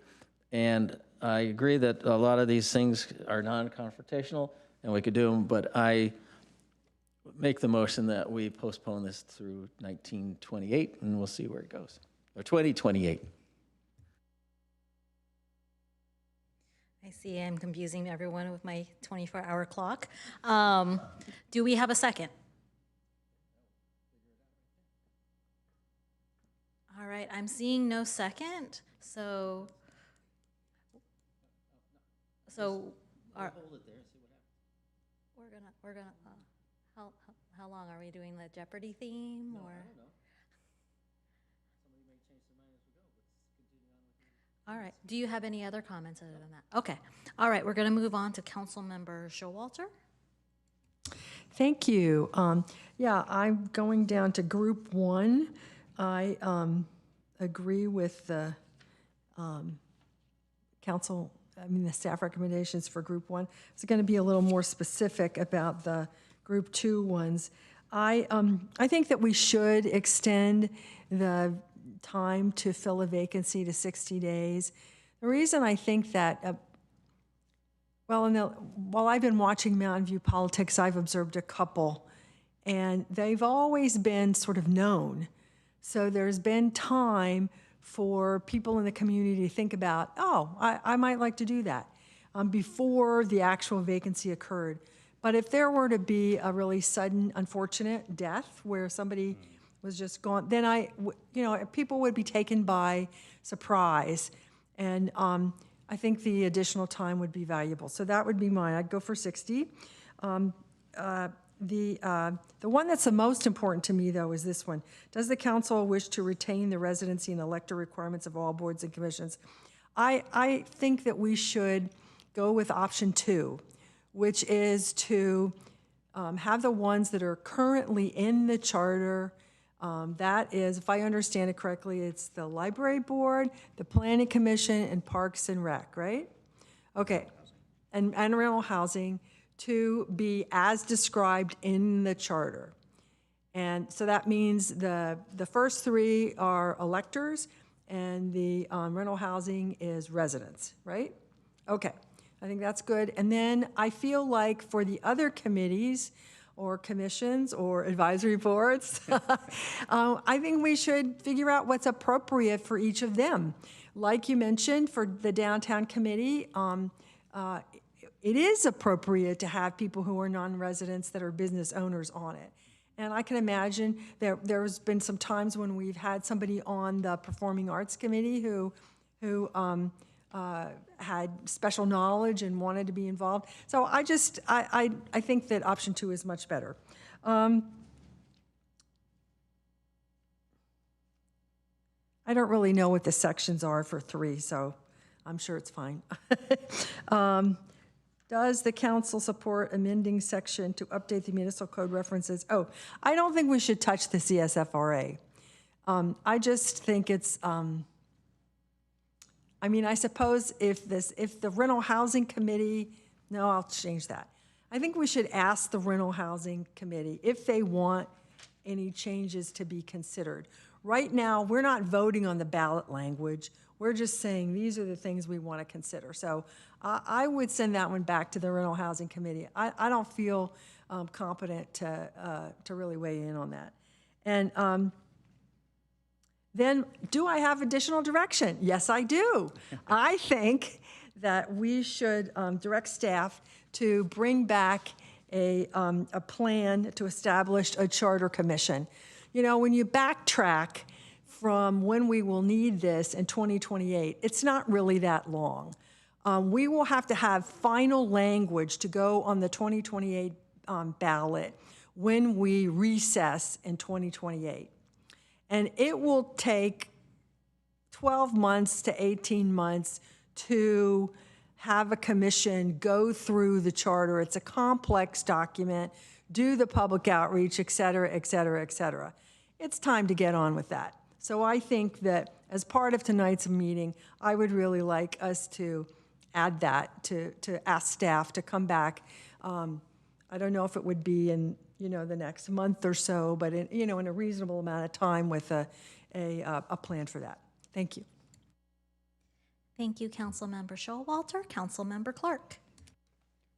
Thank you. Mostly very similar comments with a few nuances. So group one, yes. The answer is yes, and staff recommendation to those. For the group two, this is one nuance. So I do think that we should extend the period beyond 30 days that the council has to figure out what to do about a vacancy. Especially in two scenarios. One is, as Councilmember Showalter pointed out, in a lot of cases we have some sense that something's coming, but that hasn't always been true throughout our history. I could get hit by the 22 tonight, and hopefully not, but things happen, and I think we need more than 30 days, and that brings me to, I think there are a couple edge case scenarios that we need to consider when we figure out what the right number of days is. So, and there's a big difference between calendar days and business days. So I don't know if we want to pick a number of calendar days that maybe might be a little bit more than 60 to account for whatever period of the year might have a number of holidays, or if we want to pick a number that makes sense in terms of business days. I just think that we should think a little bit harder about that, and I don't know what the right number is. But there is one scenario that I was thinking about where some vacancies that occur, people get elected to a different office. And if you look at the calendar, let's say we have a really early date of an election, like November 2nd, if it's a close race for whatever they're running for, and it isn't certified until the very last minute, or they get really busy with something, I don't know, they might end up resigning prior to the certification of election to deal with whatever they have to deal with. And in that case, 60 days from that date might not get to the seating of, maybe I'm not thinking about this correctly. I'm thinking about this world where there's 60 days isn't quite enough to cover a gap. And I don't know what exactly that scenario is, but I think something closer to, if we're talking calendar days, something closer to 75 or 90 is probably a safer bet. There's another world where maybe the charter says a number of days not to exceed a certain amount. We can always change it by ordinance if we want, or through our own procedures. But I just want to think through those scenarios where maybe 60 days puts us in a weird spot where we're just 1 or 2 weeks shy of someone being seated through an election, and we actually have, the charter requires us to take some formal action to appoint or call a special election. Maybe I'm just thinking about this incorrectly, but I just think we should think more about the right number of days and whether it's calendar days or business days. That's my only comment on that. So I just don't know what the right number of days is.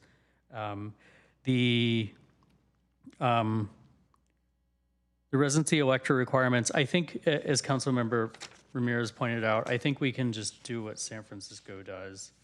And this also addresses the public comment from Ms. Keating. I think San Francisco, I don't have it in front of me, but San Francisco states that, it's whatever it is unless otherwise specified in the charter. And since the charter already specifies what the CSFRA membership requirements are, so I think the San Francisco language covers that. So I would say that we go with that. And it sort of is a specific, I think it's the second option, but it's slightly modified. It's basically saying we should use the San Francisco language. It's the partial option that Councilmember Ramirez and Councilmember Showalter supported. That in and of itself answers question 3. The placing the amendment on the ballot is, I don't want to do anything that requires 2 measures. So I'm happy to receive input from the RHC, but if I'm just previewing, if whatever their input is, the cleanup items that they want end up resulting in a separate measure, basically 2 ballot questions, I just think if we want this to be, this is technical cleanup, it's very clean and simple. The moment you have more than 1 ballot question, people start to think, well, why are you asking me 2 questions if it's really that simple? So hopefully we can, whatever we want to do, and if we get input from them that can fit into within the 1 measure, that's fine with me, depending on what it is, of course. But I don't really want to go beyond what, it will be very low to go beyond one measure on the ballot. And then the only other direction, a charter commission makes sense, I think, for the larger, if we want to move forward with that in 2028. But I think it's fine to plant the seed with staff, but I don't think, well, I will support it. I don't think this council should be the one to formally vote to establish the charter commission. I think the next council should decide whether they want that on their work plan. Hopefully they do, but I think it should be their decision. And we can plant the seed, but I don't think we should start expending resources on the 2028 item yet. I think it should be something that we add to the work plan next year and get the future council's input on. So, but planting the seed, I think, makes sense because you're absolutely right. It's going to take 12, 18 months to go through that process. So I think I covered everything. Thank you, Councilmember Clark. Councilmember Hicks. Okay, I'll start with what you finished with. I agree that the next council should make that decision. We can plant the seed, but when you run for office and there'll be 3 new people, you run on things, and I don't think we should hand them a bunch of projects. I mean, you always there's some projects that are in process, but people should be able to run on something and accomplish some of those things. And if this is not one they want to do or not one the majority wants to do. So yes, I agree. Next council, not me. And so in addition to that, okay, and then second thing to start with the end, I have no idea what you were talking about when you said that the Rental Housing Committee should and should not. I thought the only thing that the Rental Housing Committee would be talking about was what the public speaker, Ms. Keating, brought up. I think that's super important that that the question number 9 does not refer to the RHC. I thought it was what she brought up. Question number 9 being, does the city council want to retain the residency and elector requirement? That does not, she said that does not refer to the RHC. I agree with her on that. You would have to explain to me, maybe when I'm done with the rest of this, which is pretty easy, what else you think the RHC should be weighing in on or should not be. But basically to sum up what everyone else has said, yes to group 1, yes to number 2 with gender neutral language, yes, make sure to find all the chairmen and change them to chair. And any other gender-related language that might be out there that you didn't catch so far. Question number 4, 30 or 60 days. My memory of this was that our current mayor was selected before she was elected over the holidays, and that the 30 days was definitely too short, but that the 60 days, since we've done it in 30 days over the holidays, it seems to me that 60 days is probably enough. But I am generally on these things a someone else decides kind of person. So if you want to say something else, I'm more an objective design standards person, which we'll get to soon. But so I'm kind of down with the 60 days, but if you really want to change it to something else, that's fine. Question 9, Oh, it's 9 on one page and it has another number on another page. But I would go with the Boards Commission, pursue a partial, what everybody else has been choosing. What you said about the San Francisco language, I don't know what that is. I don't know what you were talking about. And so maybe, but a bunch of people spoke before me. They didn't weigh in on that, so I suppose we'll come back for that. So, are there any questions that I didn't, based on residency? I said that one. Oh, that's the one that you're referring to, the rental housing agency? I don't know. 1702. Okay, you didn't want to refer much to them. Oh yeah, question 11, but I thought that was, okay, so those are my answers for now. And we can get back to the ones that I'm leaning on other people for. Okay, so Councilmember Kamei, do you have your answers for the council questions? Thanks, Mayor. So we're just taking them in the groupings, correct? Yes.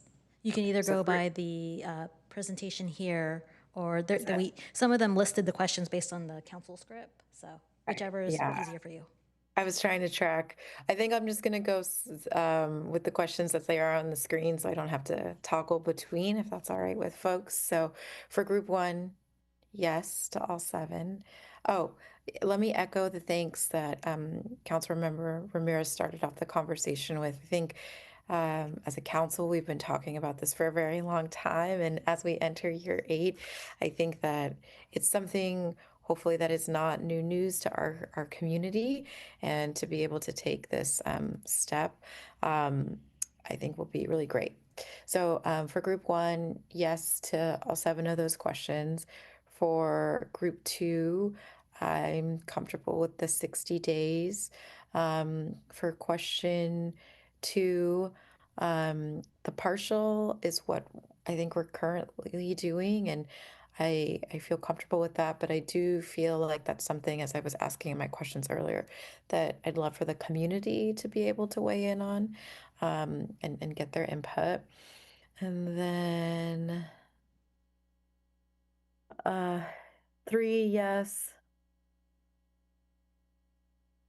4, I agree with the comments of not having something separate, but I also agree with colleagues about the sensitivity on the topic of not confusing our community about if we're, quote unquote, changing something. So I think that kind of dovetails into 5, which is I think that communication is going to be really critical for being successful in the ballot measure.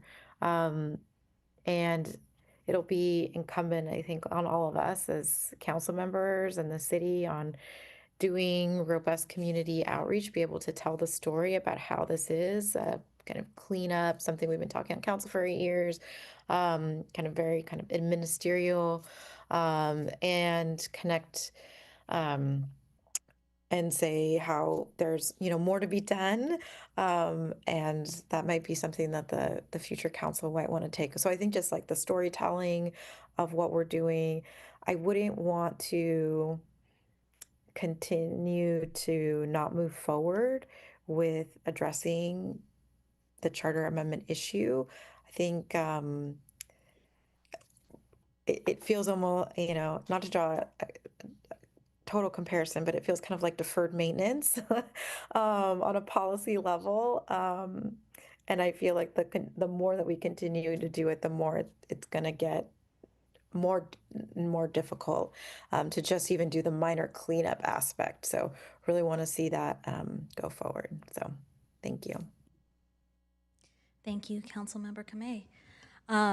So I will go for my council questions. For all of group 1, we're just going to go straight down with a yes for those 1 through 7 on the screen.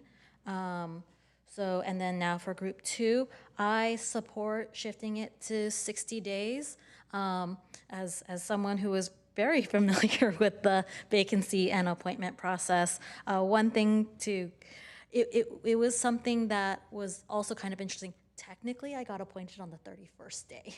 So that was also really kind of interesting because it landed on a Sunday, the 30th day. So we did the appointment process on Monday. Now, we didn't go past midnight, so technically it could have almost been 32 days. But 60 days, I do feel like it's more than enough time. And it does, God forbid, like with the last with the last vacancy, we had a sense that it was going to happen, although there was some wiggle room there that we were wondering about, that I didn't really know because I wasn't there inside the closed sessions or whatever. But we knew that there was like that possibility ahead of time. So having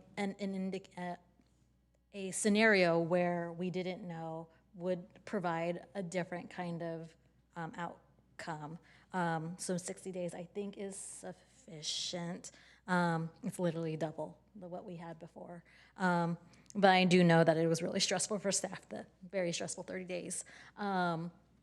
So 2, the elector requirements. I would like to keep what we have essentially is the option, which is option 2, which is I think what most other of my colleagues are saying, based on the residency and and I support making corresponding and clarifying amendments for that. For 4 in the council for group 2, I understand the volatile nature of touching the CSFRA. The last time that it was attempted, I was neutral, but I do recall when I was knocking on doors, it was a very volatile topic. I do agree with some of my colleagues asking, just bringing it forth to the RHC. It kind of stunned me when the previous attempt to adjust the CSFRA, the RHC wasn't even looped in. And like sometimes it could be like, you could just ask them. And so I don't think that these possible changes are controversial, especially if we're going to keep the electoral requirements for the Rental Housing Committee and make that clear. And then section 1702 is kind of a dead section anyway, but it allows the public to have a direct public comment. It's essentially like another meeting that will allow for public engagement on it, so that it kind of diffuses that volatile nature of adjusting the CSFRA. Next, and I don't have any additional direction other than what was mentioned by colleagues before about, I actually do support taking a look and what it would take for to charter review committee, just so that we kind of know. I also support the fact that, sorry, I lost thought. I agree with what Councilmember Kamei said about like, this is kind of like deferred maintenance. It's like walking through a boiler room and you're seeing a ton of stuff that is being held together by duct tape and prayer.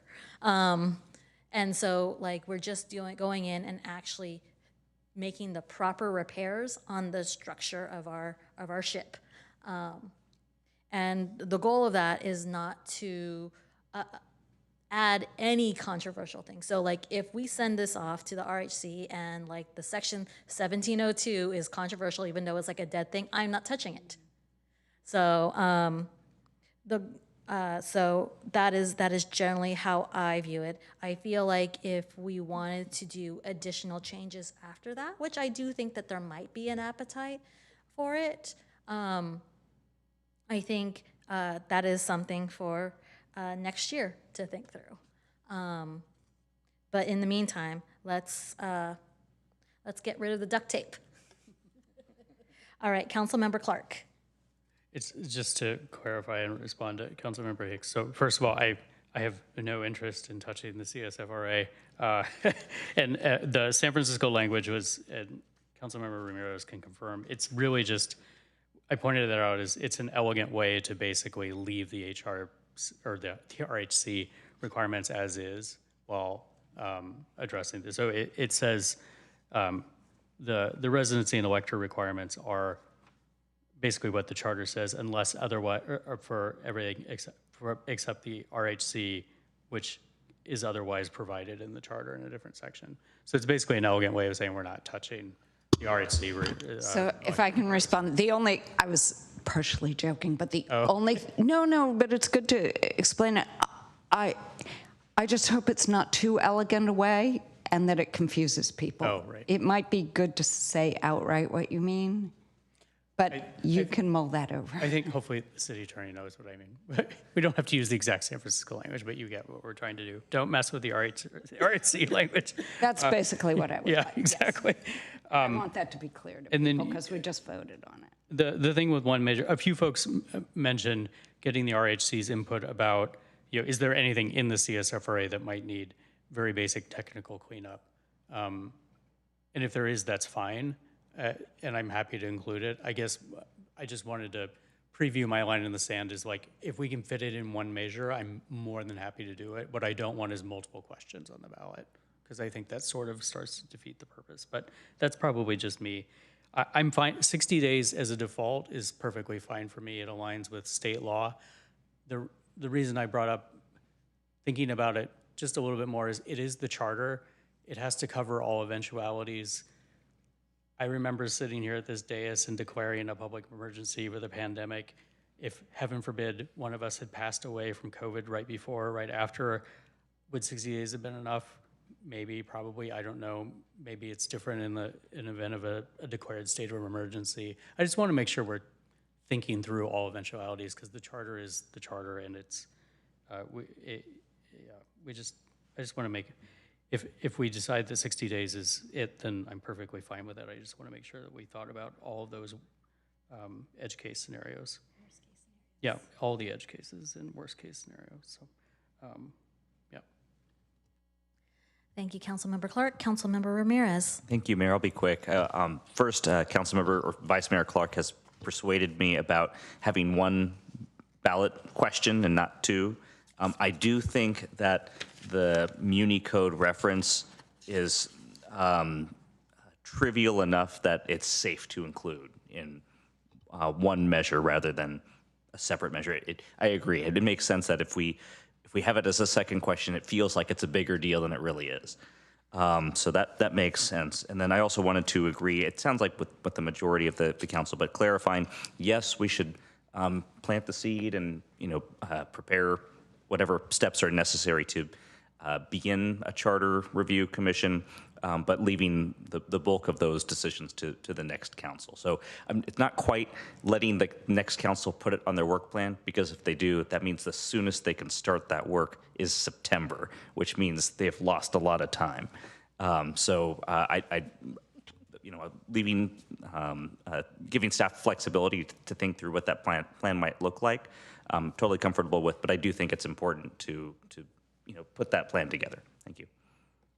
Assistant City Manager Seymour. Thank you, Madam Mayor.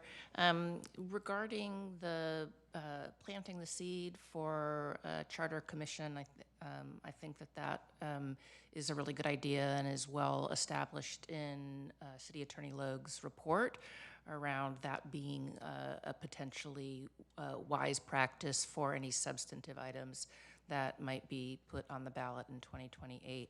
The challenge with beginning that work now is that there's both the work to develop a plan, even if it's not acted upon by this council, but is acted upon by the upcoming council. And then obviously the work to start and establish and support a commission.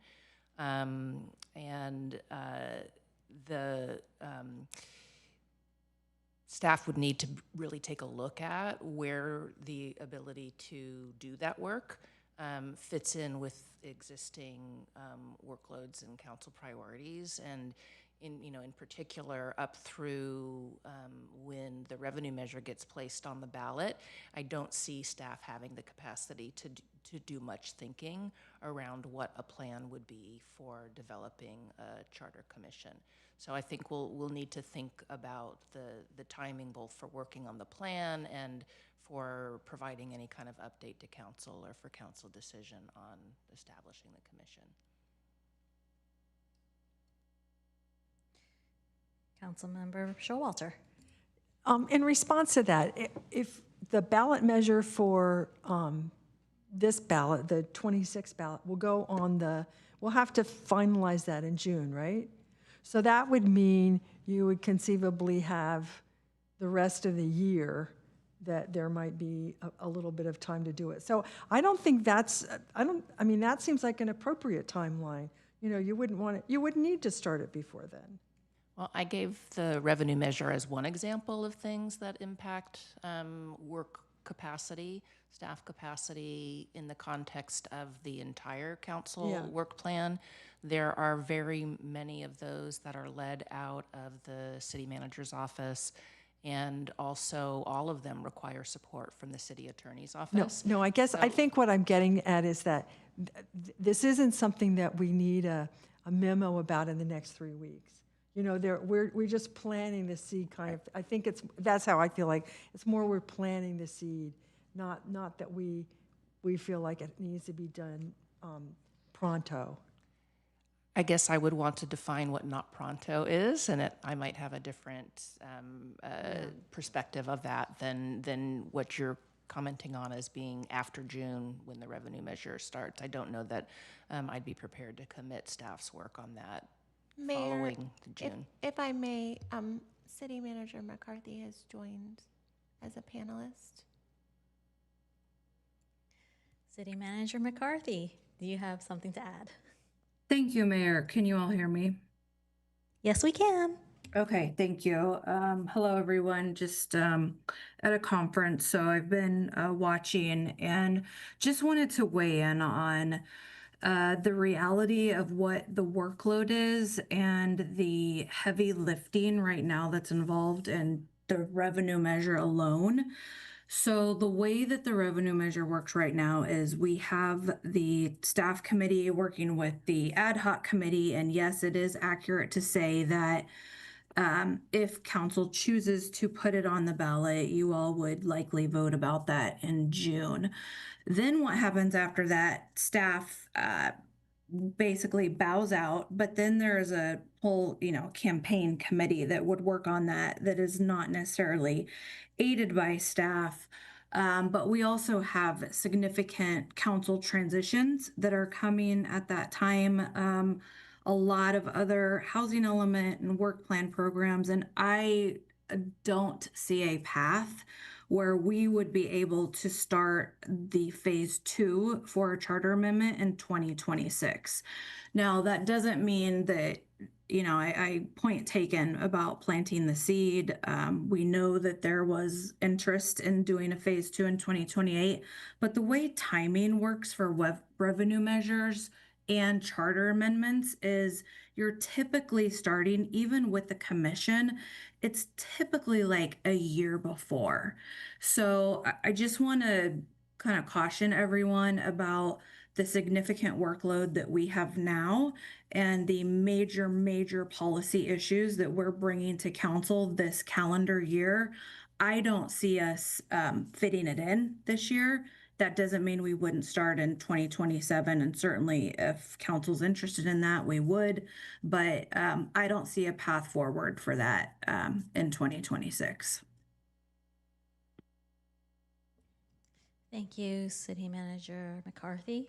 I see Councilmember Ramirez is still in the queue. Okay. I think one way to think about this is, because we're not the ones making the decision, rather than ask the question of the next council during basically the priority setting process, it might be a question in Q1, hey, the previous council thought it might be a good idea to pursue more substantive amendments to the charter. Do you want to do that? And then they could say no, or they could say yes, right? So nothing really has to come back to this council necessarily, but like planting the seed maybe rather than a council member next year saying in February during the priority setting process, I think we should amend the charter. It's a question that staff is already primed to ask early on in order to make sure that there's enough time to have a thoughtful review of the charter. Is that a more realistic time frame? You're saying Q1 of 2027? Yeah. To like ask the question, hey, new council, do you want to do this? What I'd like to do, in that we do have updates to the council on the work plan and the potential for council input on the existing 2-year work plan, that we look at the timing for that in 2027.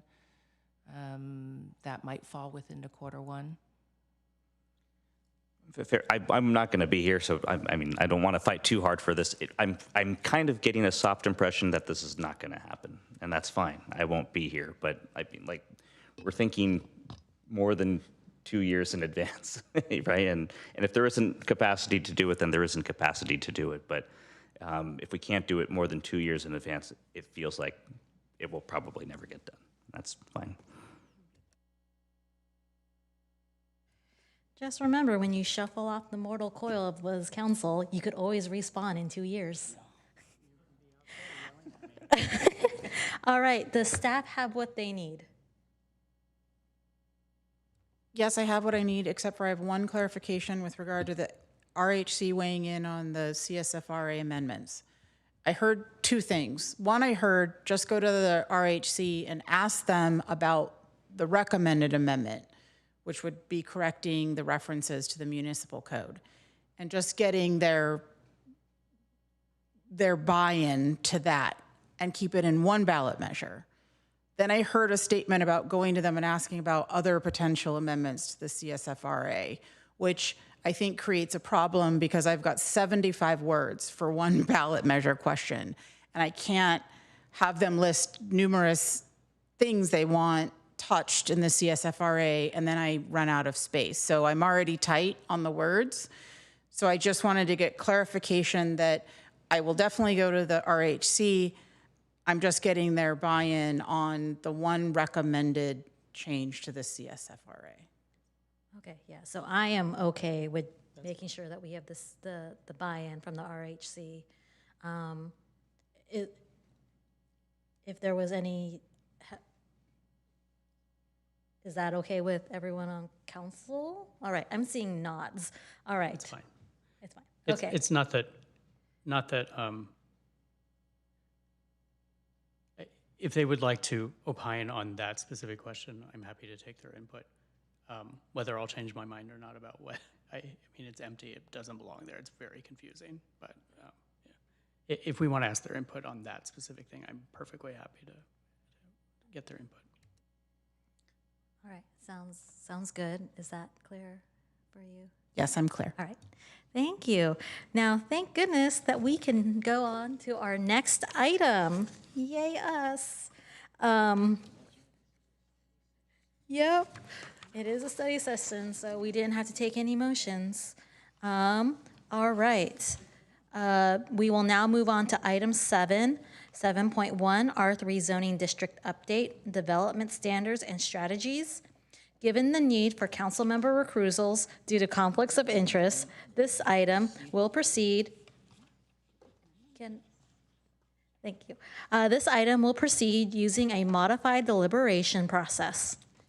This item will begin with staff presentation, then the council will have an opportunity to ask general questions of staff, followed by public comment. After public comment is closed, the council will then deliberate and ask questions on individual topic areas, first addressing those affected by council member conflicts of interest, and then proceeding to the remaining topics where no conflicts exist. Advanced Planning Manager Eric Anderson will present the item. If you would like to speak on this item in person, please submit a blue speaker card to the city clerk now. Take it away.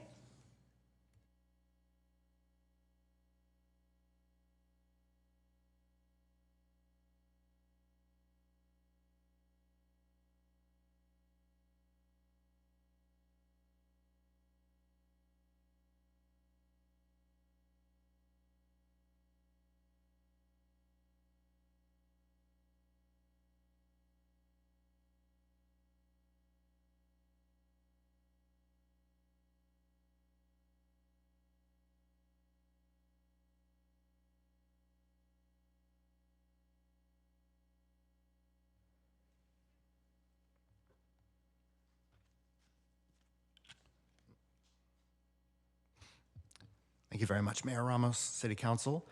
This item is regarding the R3 zoning district update. My name is Eric Anderson, and I'm joined by Christian Murdoch, the Community Development Director.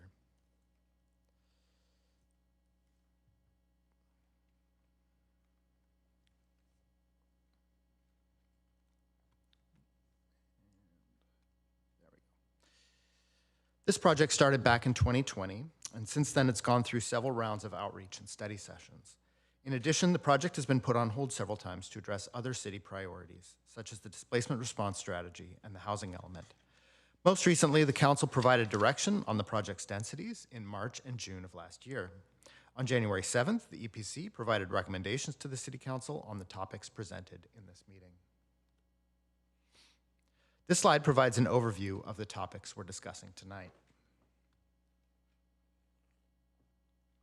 The first topic is regarding the general plan designations. The general plan must be updated to accommodate the new densities in the R3 zone. These changes include updating designation names, removing the previous ranges, and adding allowances for commercial uses where they would be allowed in the R3 zoning district. This slide shows staff's recommended general plan designations. The EPC agreed with these recommendations. The next topic is the draft R3 standards, which were generated based on outreach, council goals, housing element direction, and the need for more clarity and objectivity in standards and design outcomes. Attachment 4 to the report, the design handbook, was prepared to communicate and confirm the general approach to the development standards. This document provides clear visual of the outcomes and the standards are intended to achieve. It should be noted that the handbook illustrates the standards as written, not necessarily the outcome of any project that may use state density bonus law or other statute that supersedes the city's development standards. This slide shows the staff recommended major development standards, illustrating how they would change the existing standards. These standards are updated to improve the feasibility of development, especially by providing the ability to build more habitable floor area on a given area of land. For example, heights and FARs would be increased and setbacks in open area would be decreased. These standards would ensure that development is able to physically accommodate the number of units they are allowed. Note that R3A is an update to R2 zone sites, so may not be more permissive than R3 is today. On January 7th, the EPC recommended that the staff recommendation for these standards. Staff recommends adopting minimum density standards to help ensure that projects build close to the number of units they are allowed and do not simply build large, low-density units. These recommended standards are based on the intended character of the districts. The percent is higher for the R3D zone, since this percentage would still tend to generate stacked units while allowing for larger units within the construction type building envelope studied in the feasibility analysis. And on January 7th, the EPC recommended the staff recommendation. In addition, various new standards are recommended. These standards implement various council goals, outreach, and other issues that frequently arise in the development review process. The habitable ground floor space standard requires buildings to have units, lobbies, or other habitable space facing the street. Parking placement standards limit the location of parking to the rear of the lot. Building footprint standards set the maximum depth and width of buildings. New standards create on-site circulation and open area requirements. Other standards address various aesthetic and other impact issues. The standards also include an exception section, which allows developments to reduce standards based on existing conditions, such as the presence of heritage trees. And on January 7th, the EPC recommended the staff recommendation. In addition to typical development standards that control the building envelope, the project team has developed design standards that control the shape and variation of building facades. These standards regulate entry types, bay composition, which is the pattern of windows on a facade, base middle top design, and massing features like tower elements and recesses. And on January 7th, the EPC recommended the staff recommendation. The next major topic is regarding the approach to including ground floor commercial and live-work units in the R3 district. Live-work is a type of unit that fills a gap between home occupations and dedicated commercial tenant spaces. Typically, they are dwelling units that also contain a flexible area that can be used for various commercial activities, storefront, and the opportunity for signage. These factors make them more visible than home occupations. Staff recommends allowing live-work throughout the R3, but limiting dedicated commercial spaces to the R3D subdistrict only.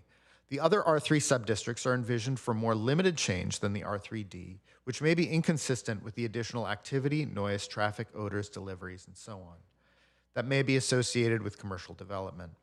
In addition, the R3 standards address various nuisance issues and consider best practices for the dimensions to accommodate successful commercial uses.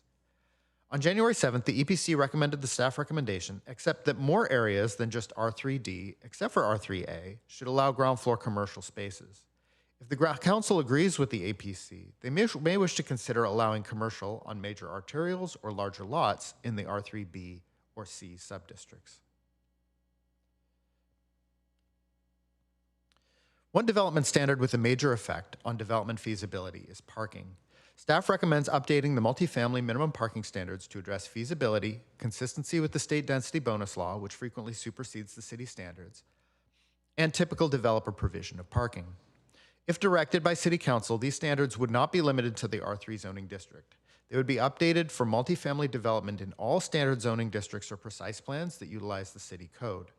The standards would only apply to multifamily, not to row houses, single family, or other uses, or precise plans with their own parking standards. On January 7th, the EPC recommended the staff recommendation.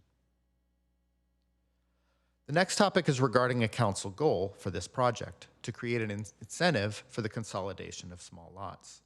The R3D subdistrict is where lot consolidation is most critical. The higher densities in R3D are most feasibly developed on larger sites. Staff recommends focusing on parcels less than 20,000 square feet in the R3D subdistrict, and only allowing them to reach their maximum density if they combine with an adjacent site. This incentive has not yet been drafted, and if council agrees with this approach, it'll be integrated into the R3 standards. On January 7th, the EPC did not support this. They were skeptical about how the incentive would function, with some commissioners seeing it as a punitive measure rather than an encouraging measure. The EPC recommended that other incentives be evaluated. As described in the staff report, staff has not identified other incentives that would withstand state density bonus and other state laws. As a result, if the council does not support this incentive, staff recommends moving forward without an explicit incentive at this time.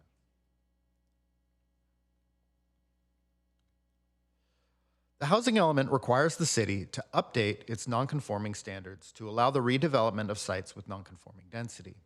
In addition, the city's nonconforming ordinance is poorly organized and difficult to understand and can be updated for consistency with several state laws.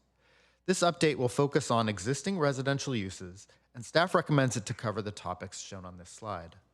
These recommendations increase the permissiveness of our nonconforming code in several ways beyond the housing element. And on January 7th, the EPC recommended the staff recommendation. The last topic is regarding the R4 zone.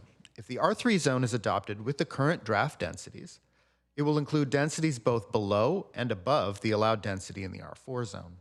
Therefore, staff recommends integrating the R4 zone into the R3 project. On January 7th, the EPC recommended the staff recommendation. After the City Council meeting, we will continue to develop other code sections for the R3 zone, state laws, and R2 amendments per the housing element. In addition, a draft EIR will be available for public review shortly.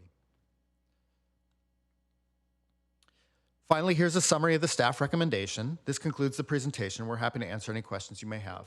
Also joining us are Amber Blazinski, the Assistant Community Development Director, Renee Gunn, Senior Civil Engineer, Cecilia Kim with Opticos, and David Bergman with Lisa Wise Consulting. Thank you. Thank you.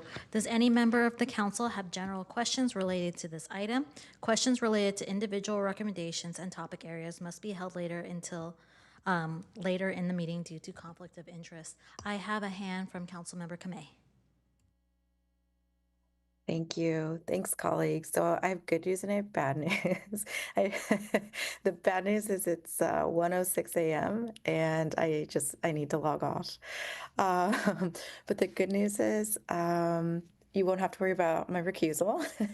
And I agree with the staff recommendation. So I leave it all in your capable hands. There is no one with me in the library here. So have a great night. Thank you. Thank you. All right. Moving on to other council questions.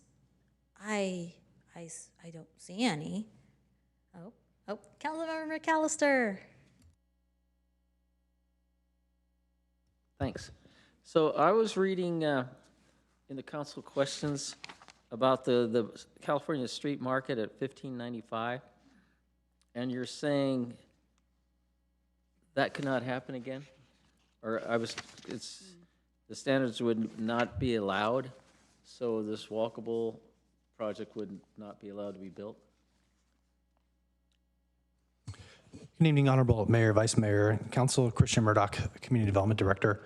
I think what we were trying to point out is that market is actually of a scale that differs from the types of commercial uses that would be described in the R3 zoning standards.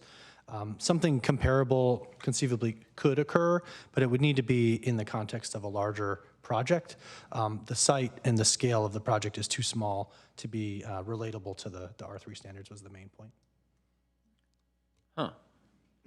So, since that is a perfect example of walkable and convenient, if somebody wanted to open something like that, not necessarily an existing neighborhood, they couldn't do it.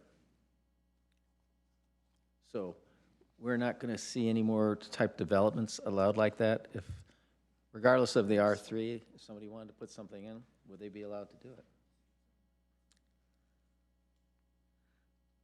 So I think the issue here is just that that's a site with a single family residence and I think one unit perhaps in the commercial building. The proportion of the commercial area of the site is disproportionately large to the residential proportion of the site. And so the R3 standards, as they are proposed and contemplating commercial use, require that proportion of commercial use to be much smaller or the residential use to be much larger. And so it's really that latter example where much more of the site would need to be residential use, but a commercial use of that size, it would be allowable under the proposed R3 commercial standards. As long as somebody built a larger residential complex there? Correct. Okay, interesting. On page 9, table 5, it says reduce the minimal open space from 55 to less. How does that align with how the city is trying to increase open space in park, yet here you're saying we want to make it smaller? The standard affects the provision of private open area and landscaping, and it doesn't affect the provision of public parks or open space. Also, I'll just say that this standard is one of the more critical standards for creating feasible development at the allowed densities that are already allowed at these sites under the general plan. Okay, so we're going to have policies that say we want open space, but we're going to also have policies say we're not going to provide that open space. That open space doesn't have to be provided. I think, Councilmember, what you're hitting on is a difficult policy trade-off to make housing development more feasible in the R3 zoning district by reducing those kinds of standards that take up buildable area and do not allow densities to be achieved as directed in the general plan and zoning versus the broader public policy interest of providing parkland.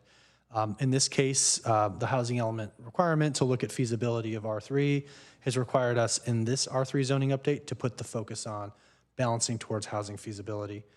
Other efforts underway by the city, including the Nexus study update and eventual park fee update, offer different policy options to resource the acquisition and development of parkland.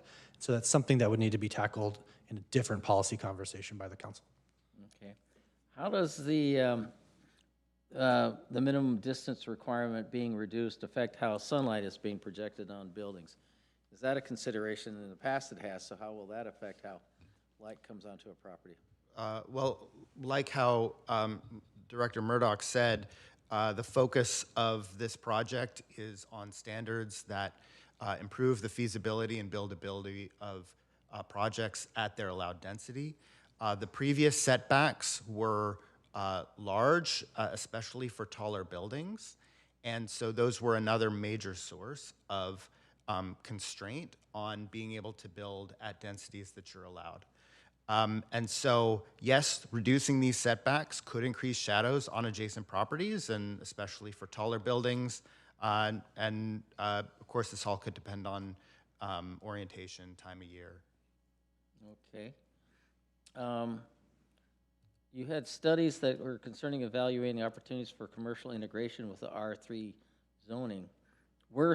So how are you're projecting high density as a major criteria for success of putting something in.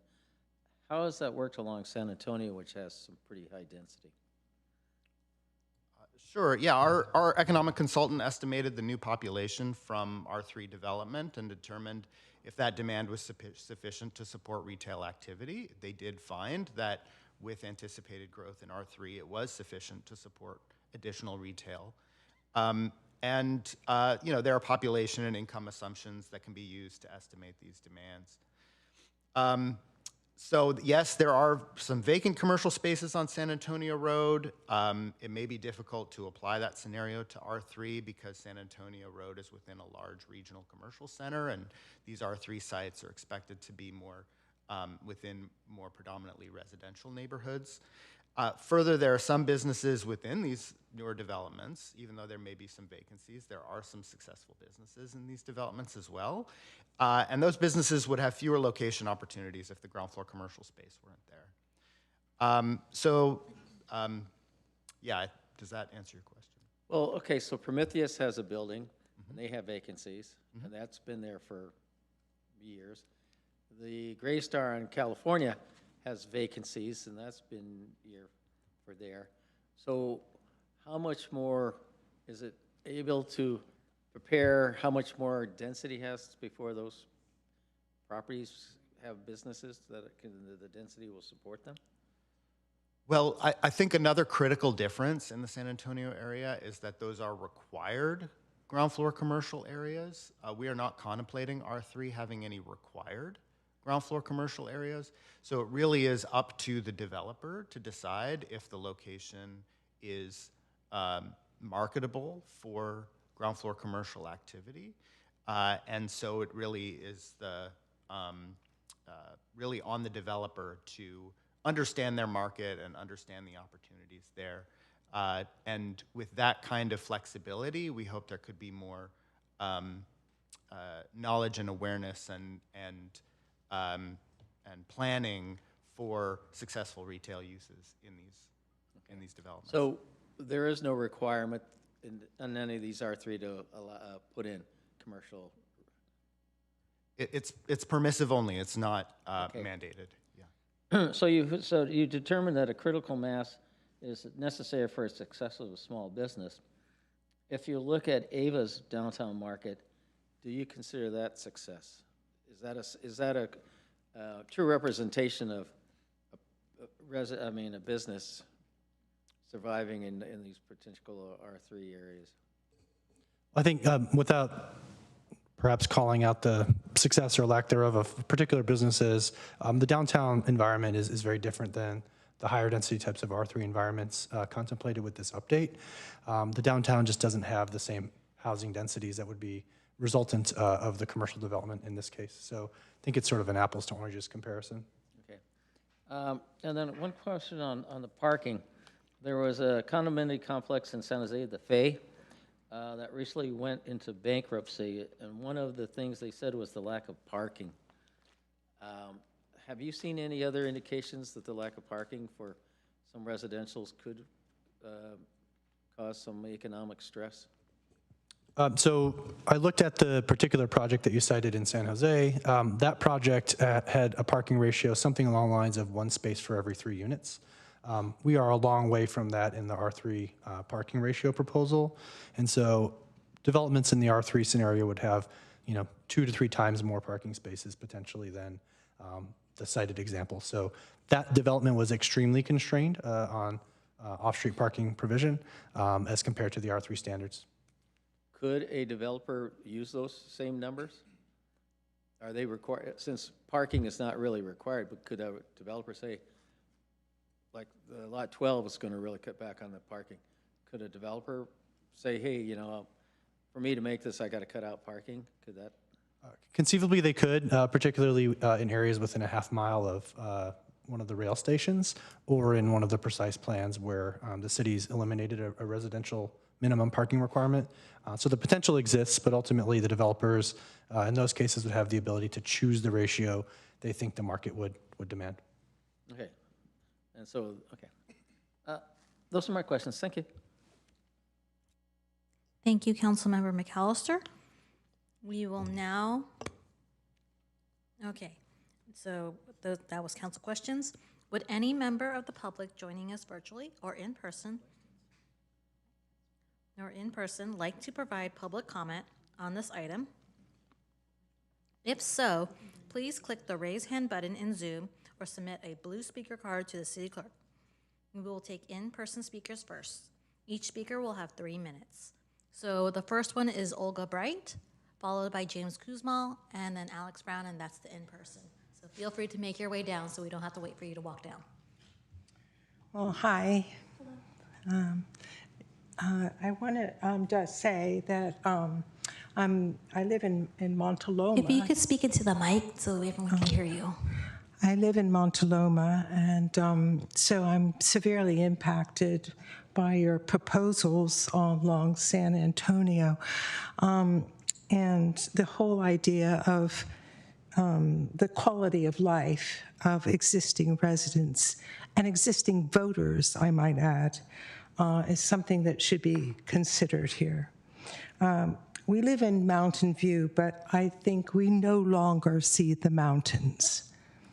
If I drive up Rengstorff, I now look at these 2 huge buildings. It was so nice when they weren't there.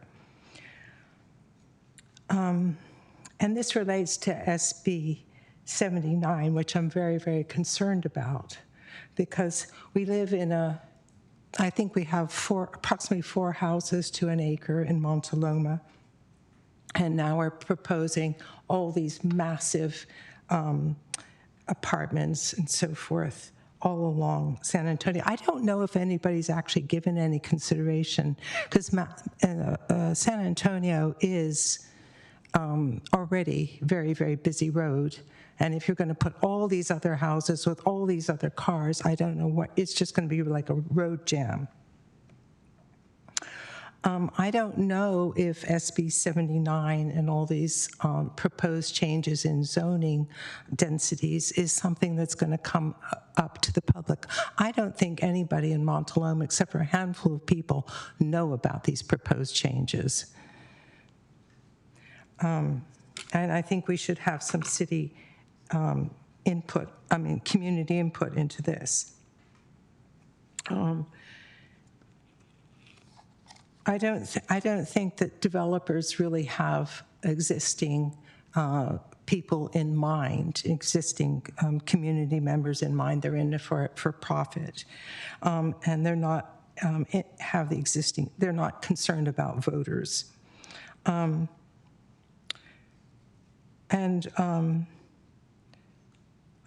basically think that they're destroying the quality of life of Mountain View, whether you're talking about changes in downtown Mountain View. And I don't think that anybody seems to have a sense of history, any sense of, everything's sort of disposable. And I take John McAllister's point, I had that on my list too, was this idea that the city has this ostensible belief that we need more parking. Thank you. Thank you, Miss Olga. Your time is up. All right, James? Thank you. I'm James Kuzmal. I'm a 27-year resident of Mountain View. I live in a ring-controlled R3 complex that was built before modern earthquake standards and would, in an ideal world, have already been rebuilt. I see the R3 zoning update as an important piece of making it so that these sorts of redevelopments can be feasible while still providing appropriate displacement protections for those who need it. In general, I'm supportive of the proposed standards. I want to call out a few opportunities for improvement as called out in the Mountain VMB letter that you all received. Firstly, I think it's important to reduce setbacks so that more developments can be feasible while providing a more pedestrian-friendly environment. A lot of setbacks go pretty much unused and largely unlandscaped, and our most lively and successful retail area in downtown has 0 setbacks and makes it nice and easy to get from the sidewalk to the businesses. So we should see more of that. We should remove some of the arbitrary standards around massing breaks. These sorts of breaks don't seem to actually result in aesthetic improvement to the buildings, and at least my opinion, and to the extent they might do so, it's not worth the significant cost that corresponds for the new buildings. We should allow ground floor retail everywhere. I don't expect it to be feasible in many of the lower density R3 areas, but there's no reason to not just allow it on all those areas, and if it's feasible, great, a developer will do it. And as always, I would like to see reduced parking minimums for both residential and retail areas. Developers can assess whether they think it's appropriate to provide less parking when they need it. I also wanted to comment that from an active transportation perspective, I do appreciate the inclusion of plans and provision for future paseos through areas that need it. I do think the setback requirements on those are a bit unnecessary since we're already saying we want 16-foot wide paths, and then the setbacks are 15 feet from the center line of the path. And so I'm not sure that we need quite that much space for the paseos, but I appreciate the accommodation of them. And I wanted to also say I appreciate the inclusion of standards around how many driveways there are on developments and encouraging those to be placed on side streets rather than thoroughfares where you'll have higher numbers of cyclists and pedestrians that may be in conflict with the use of those driveways. And in general, how driveways interface with our streets is an actually important thing to be having standards for. And thank you to council and to staff for your time and effort on this matter. And I look forward to seeing these standards take effect and welcoming more neighbors and businesses into our city. Thank you. Thank you. Alex Brown? Hi, friends. I also look forward to having more neighbors in our city as a result of this, maybe like 2050, 55. Yeah, this has been fun. I'm going to continue commenting on R3 because I enjoy it. I like coming to hang out with you guys.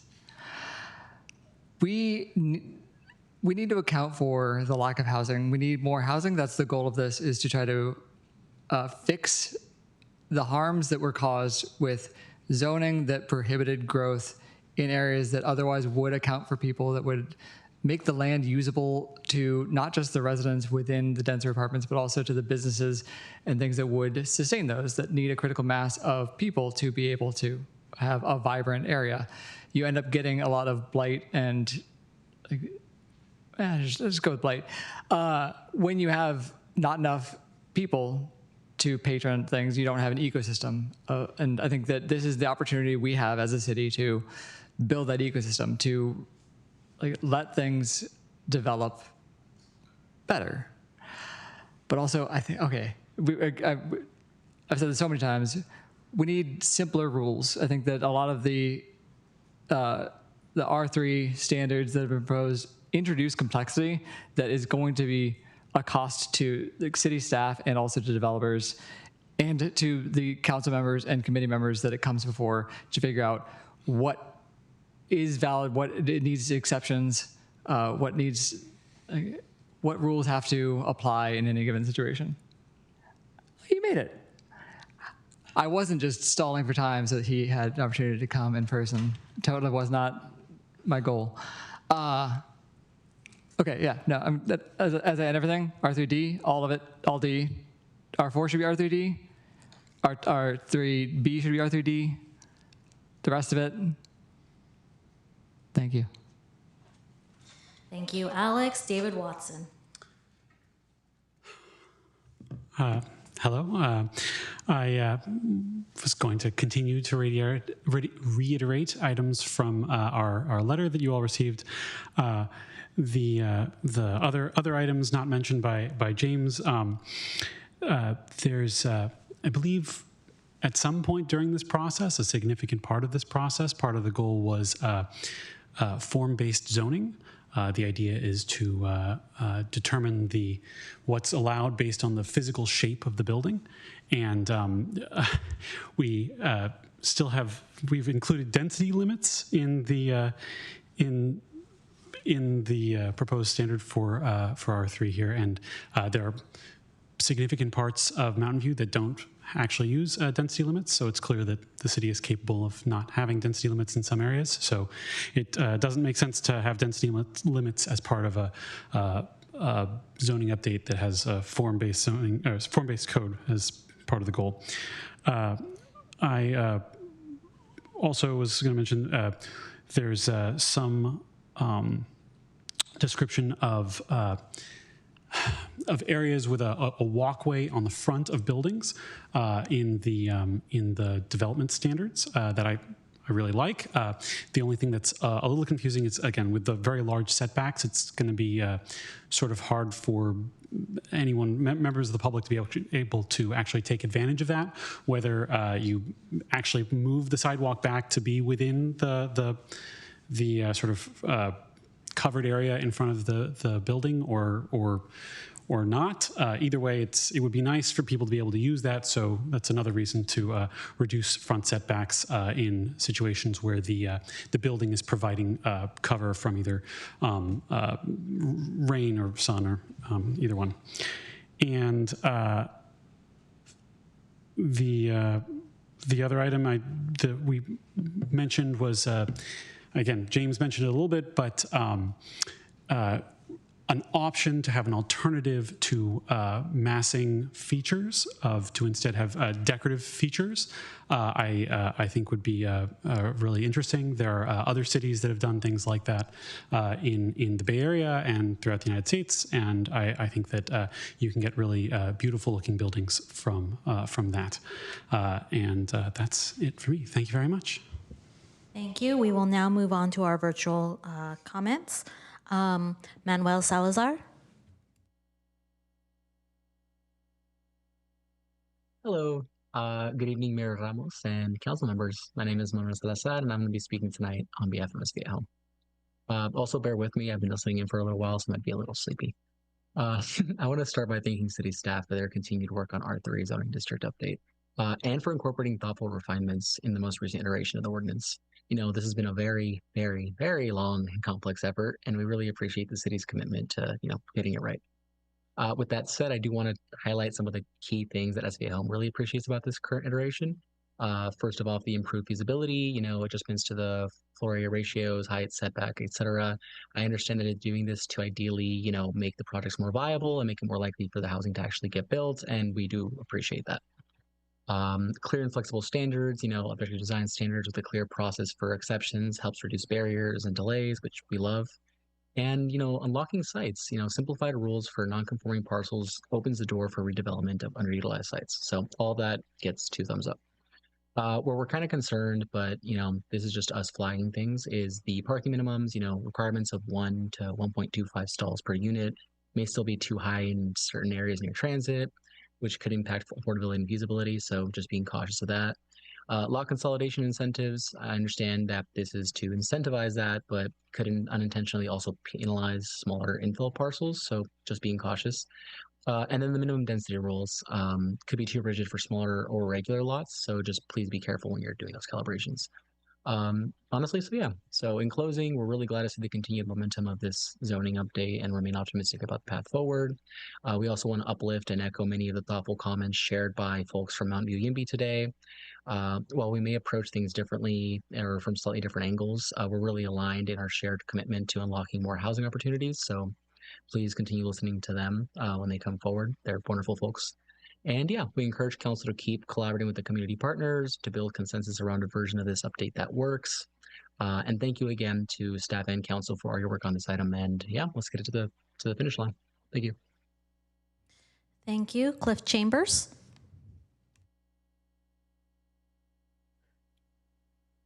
Hi, this is Cliff Chambers. I've been a resident of Mountain View for 20 years, and I live in an R3 zone.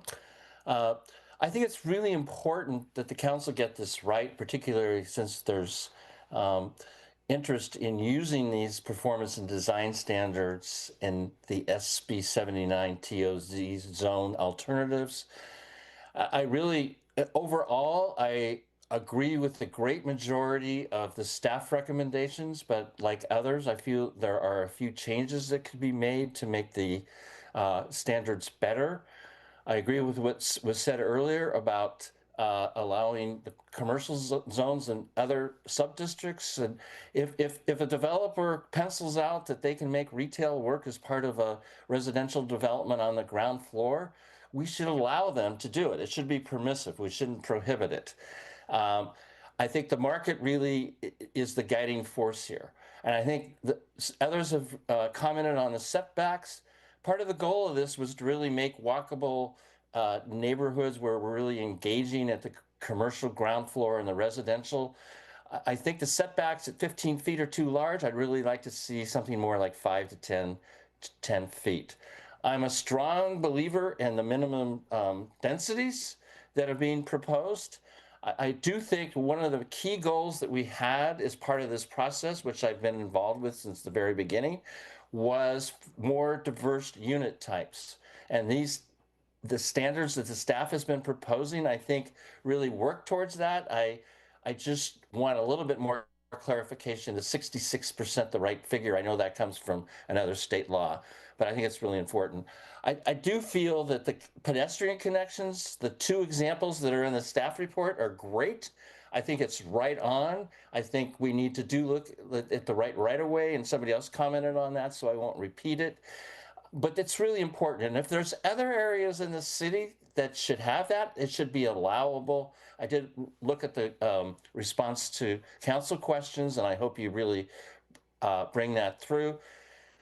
I do feel that lot consolidation is going to be very important, but I do agree with the EPC that I'm not sure that these are the right. So if you're not going to go revisit it, then I would suggest that you do jettison that for right now and let the. I do feel again that the market is really going to guide whether the lot consolidation is going to happen.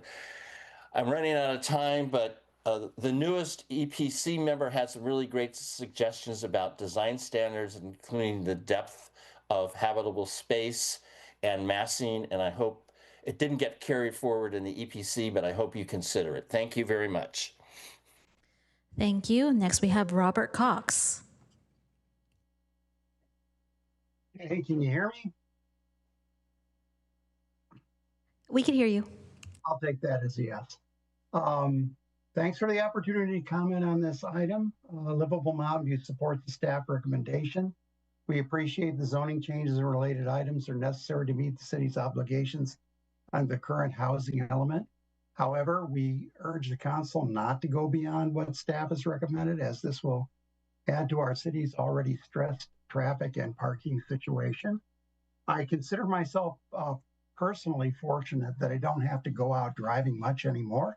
Since I'm in post-COVID retirement, I usually only get out to get groceries twice a week. But I mean, I'm distressed by the idea that every time I go out, I see double parking violations. To me, that's a sign of incorrect planning.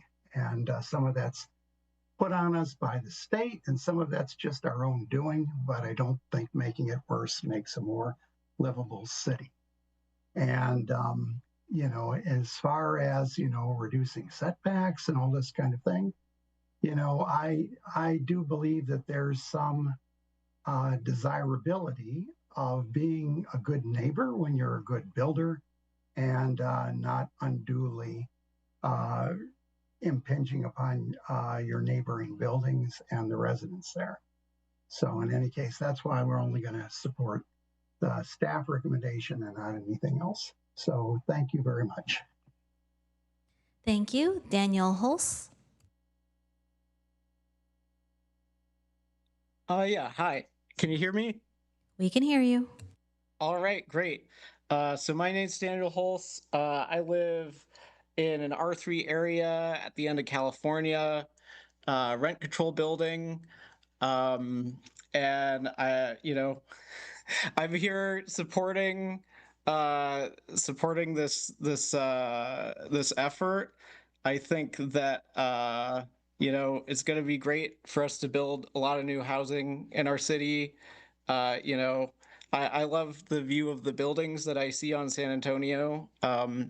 And I think we can have more of them in our city, and we can have more people in it, and more people are gonna go to retail, and we're gonna have a lot more vibrancy. One thing I wanted to kind of pull out of this is kind of this idea of a setback, which, as far as I could tell, is just like government mandated waste of like, here's space you can't build. And I think we should kind of do something about this, which is, we have allowable densities or whatever, but maybe we should let this setback area be buildable for pedestrian infrastructure. So maybe we want a bike path that is far separated from a road. If we could build on the setback area, that would be providing a actually useful thing to us as a city, while also, not creating a problem in terms of developability. So that's one thing I think is let's actually use the setback. Let's not just mandate you may not use this area for anything. Another thing that I kind of brought out in my comment to EPC was we should think a lot more about where we want these cut-through areas for pedestrians and actually try to master plan it. And that doesn't have to be done in the R3 process itself. I think we should spin it off to the active transportation plan. But simply having a process to do that and getting all of those cut-throughs specified up front is going to be a much better condition for a developer than saying, I want to build this, and then having city staff say, oh, but we want all of this stuff. If we provide it up front, that gives clarity to developers, and it also lets us master plan what we want our future pedestrian network to look like.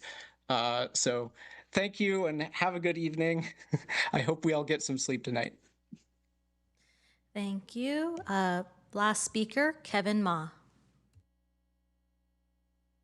Evening, Council. My name is Kevin Ma. I'm speaking my individual capacity tonight as a resident in the San Antonio Precise Plan, right across from the R3 around Latham and Ortega. I am concerned with the design standards as written in the draft. As was mentioned in the last council meeting, there has been concerns about staff workload. And I'm concerned that the prescriptive standards in it are bang for buck, not a benefit for the city. It is adding more complexity on all sides, on the developer and on staff, to make sure that we're fitting these rules that don't really show an indication that they address what the community wants from the aesthetics of any new building. The goal of this is to encourage, innovative designs, but in the past DRC style, the biggest criticism was they made giant glass boxes, which, just don't make anyone happy. It also would affect other innovative strategies such as modular housing, because inherently, as soon as you introduce any breaks, it is not exactly easily constructible offsite. I would also like to come back to the purpose of the R3 update is to encourage, more feasible building, because for a city that talks about community for all, that means we need to make sure we have places for people to live in. And rents are still high, and most people cannot afford a $2 to $3 million single family home in the area. As such, we still need to keep our focus on will this create the housing we desire? Will this create the stacked flats that many on council really like? Will this create, cheaper apartments or more affordable starter homes? Whether by state law or whether by our own initiatives, we need to keep that on the focus. Mountain View will continue to change, and at the end of the day, a community is its people, not the buildings. That we need to make sure we are able to keep our people rather than leading our way into an open air retirement community. As such, I thank the council and the city for continuing to work on R3 and hope that this truly unlocks more housing opportunities with the city. Thank you. That is it for public comment. I will now bring the item back for council questions, deliberation, and action. As a reminder, all votes will be taken by roll call this evening. I'm actually going to move the item where Councilmember Kamei was going to be recused to the end, and then we're going to now have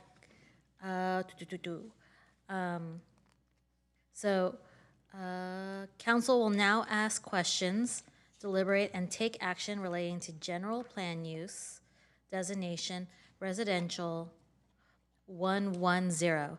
Discussion of this topic requires a council member recusal due to a conflict of interest. Could the council member with the conflict of interest please make your recusal statement now? Councilmember McAllister. Where the language is. I am recusing myself from the discussion about the general plan land use designation residential 110 due to the proximity of my personal residence to sites affected by this land use designation.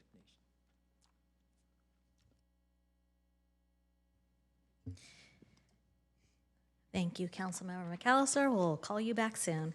The staff recommendation for the residential 110 designation is shown on the screen.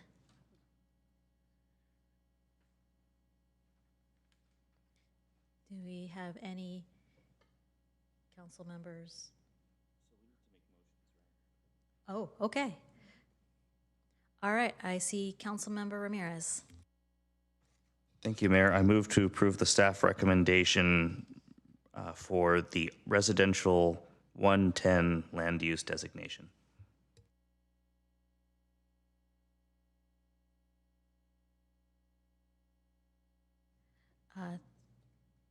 Thank you, Councilmember Ramirez. The motion has been made and seconded by Councilmember Showalter.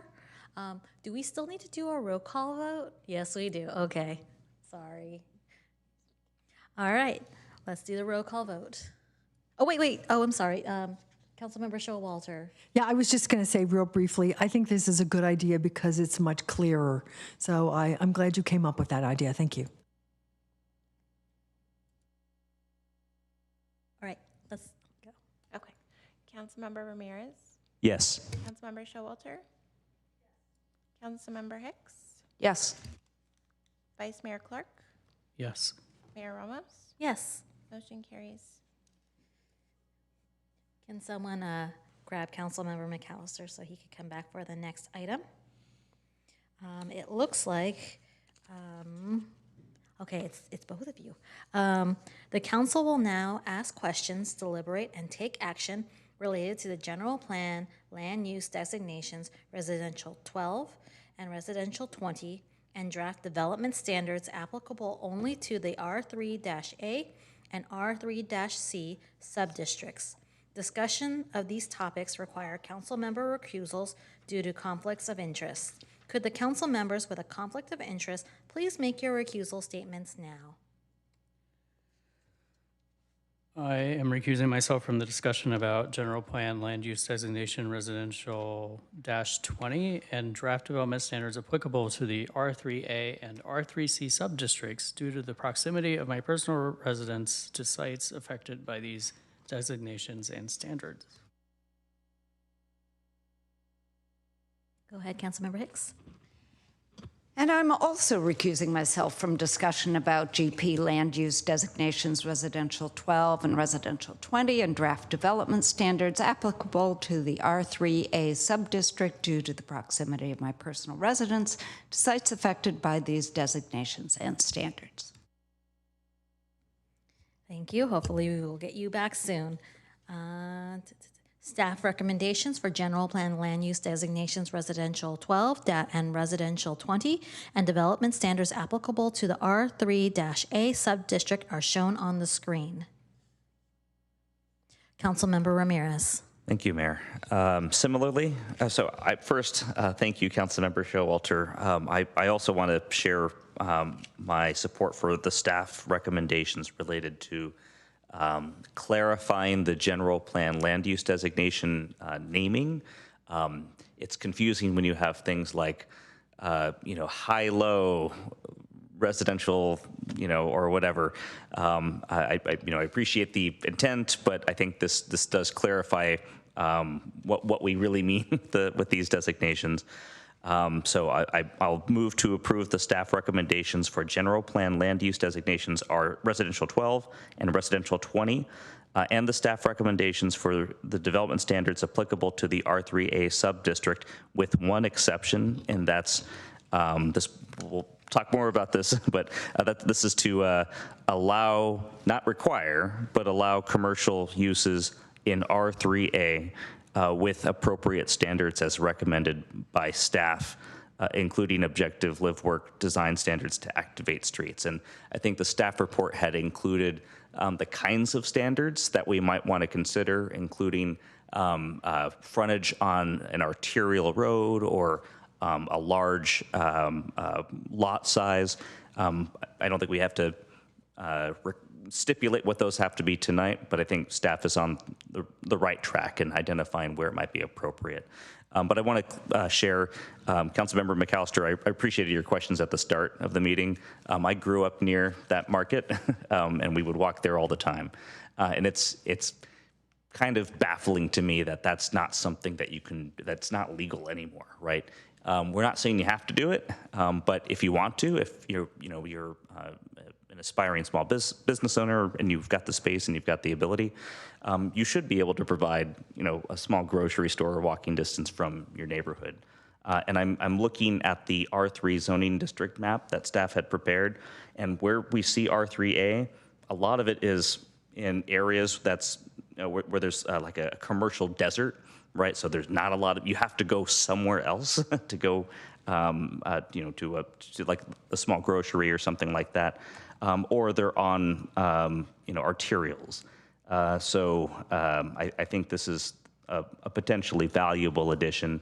And again, it may not happen for a little while, but why prohibit the ability for someone to provide neighborhood serving retail or a neighborhood serving amenity in an area where it's currently not legal? So that's the one change I would recommend in addition to the staff recommendations. Thank you. I don't see anyone else in the queue. Is the motion in the thing, is that current? That's current? Oh, okay. Councilmember McAllister. I want to have a question that I want to present. I don't know if it's appropriate at this time, but again, from the small business person's perspective, and we were talking about this at the last council meeting, we were talking about where we were upgrading potential developments, and the developer could come along and say, you're out. San Jose is developing a commercial anti-displacement strategy, and they've been working on it since the first of last year. And I think the city of Mountain View, council says they support small businesses, so is this appropriate time?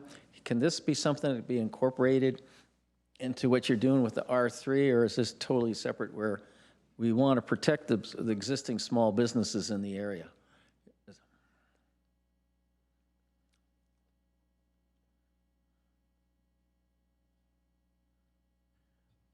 So the R3 zoning district is a primarily residential district.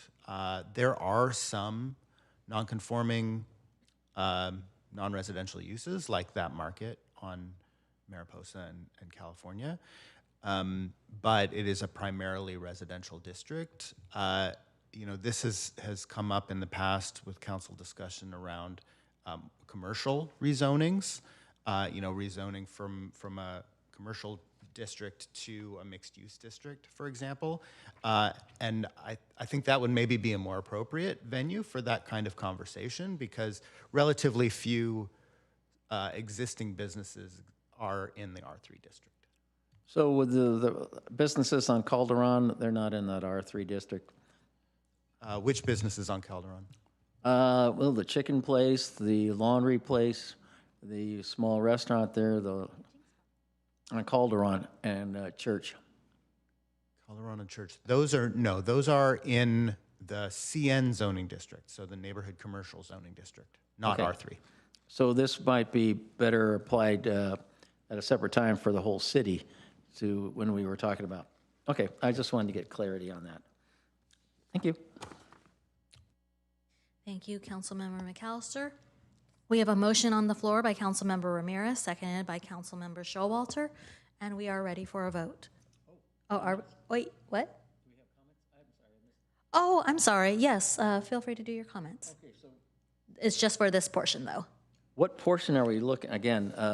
This is recusal, we have it on the screen, recusal topic number 3, which is the updated residential 12 and 20, and then R3A subdistrict.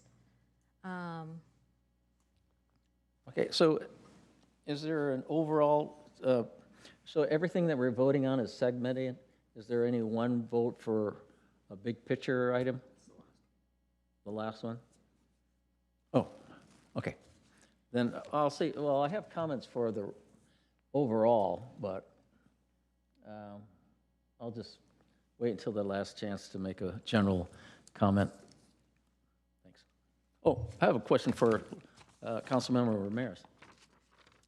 Was this list part of this from the YIMBY group that you came out with? Was this some of their letters that they sent to you? I'm just curious. No, I am capable of independent thought. So I'll get to this later in the. Oh, okay. Yeah, the meeting. Just clarifying. Okay, thanks. You're good? Yeah. All right. We are now ready for the roll call vote. Councilmember Ramirez? Yes. Councilmember Showalter? Yes. Councilmember McAllister? No. And Mayor Ramos? Yes. So what happens now? It's 3-1-2-1. So 3 yes, 1 no. Does that mean, oh, the motion passes, okay. I was worried that we might need, okay. All right, now we can get Councilmember Hicks.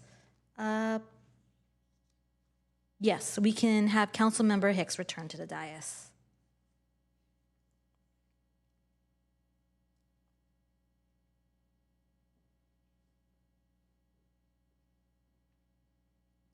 So now we will, not you yet. Yes. Staff recommendation for development standards applicable to R3-C subdistrict is shown on the screen. Councilmember Ramirez. Thank you, Mayor. And I'll speak more once we get to the last set of actions. But first, for this portion of the recusals, I will also move to approve the staff recommendations with 2 changes. The first is to support the EPC recommendation to allow commercial uses in R3C with appropriate standards as recommended by staff, including objective live-work design standards to activate streets, so just as we did with R3A. And then also to direct the staff to evaluate increasing the FAR in the R3C subdistrict to facilitate development of stacked flats. So I'll just share a little bit. The piece of paper, I think hopefully all of you have, I had the opportunity to speak with the community development director earlier today. It was a very helpful, productive conversation. And one of the things that we talked about was how we could signal through development standards our intent to create housing typologies that we don't typically see in R3. Most of the R3 redevelopments that we've seen have been row home or townhome developments. And that's not to say that they're bad, but one of the considerations early on when the council prioritized the R3 update was to see stacked flats and other entry-level ownership opportunities.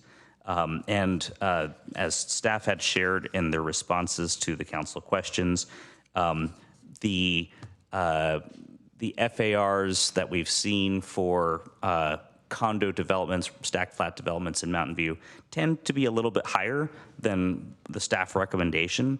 So we're not necessarily saying that you should increase the FAR, but rather evaluate whether it might send a stronger signal to the development community reviewing these standards once we approve them, that our intent really is to facilitate the development of stacked flats.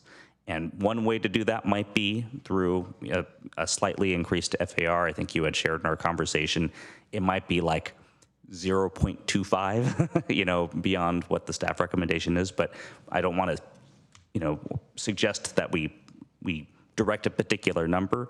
Just that I think, if a developer were to look at the standards, they would say, oh, really the intent is stacked flats. Really the intent is condos. And I think we would welcome your guidance in how to achieve that. So those are it's the staff recommendations with allowing, not requiring, but allowing commercial uses in R3C with appropriate standards as recommended by staff, including objective live-work design standards to activate streets, and evaluating increasing FAR in R3C to facilitate development of stacked flats. Thank you. Thank you, Councilmember Ramirez. Councilmember Hicks. I don't know whether the seconder wants to speak, but. No, I'm fine. So I will be supporting the motion, and I just wanted to call out, I think this is the primary place among the motions we'll be making that mention live work. So I just wanted to call that out as something that we haven't done, and that I'm, as you said, excited about it. I've seen it in other places as sort of a hybrid between complete commercial and complete residential, something that's a little of both, and is one way to activate the streets, although certainly not the only way. I think that, shade on sidewalks, wider sidewalks, ample green space, those things activate the kinds of places we're talking about, which will be largely residential. But yes, I think live work will be hopefully an important new element in the city. And I like the picture you had on that slide. Thank you, Councilmember Hicks. Councilmember Ramirez, is that? Yes, thank you, Mayor. I'm looking at it's, I guess, 2 and 4. I just wanted, deferring to the community development director, we talked about possible ways to segment this, and I'm seeing a reference to habitable ground floor space and maybe some other standards that we had talked about. They're not segmented out and according to your recommendation, but I just wanted to clarify. One of the things we talked about was eliminating the depth of habitable ground floor space from the front building facade standard. Is that something that we should include in this direction now, because it appears to be segmented out?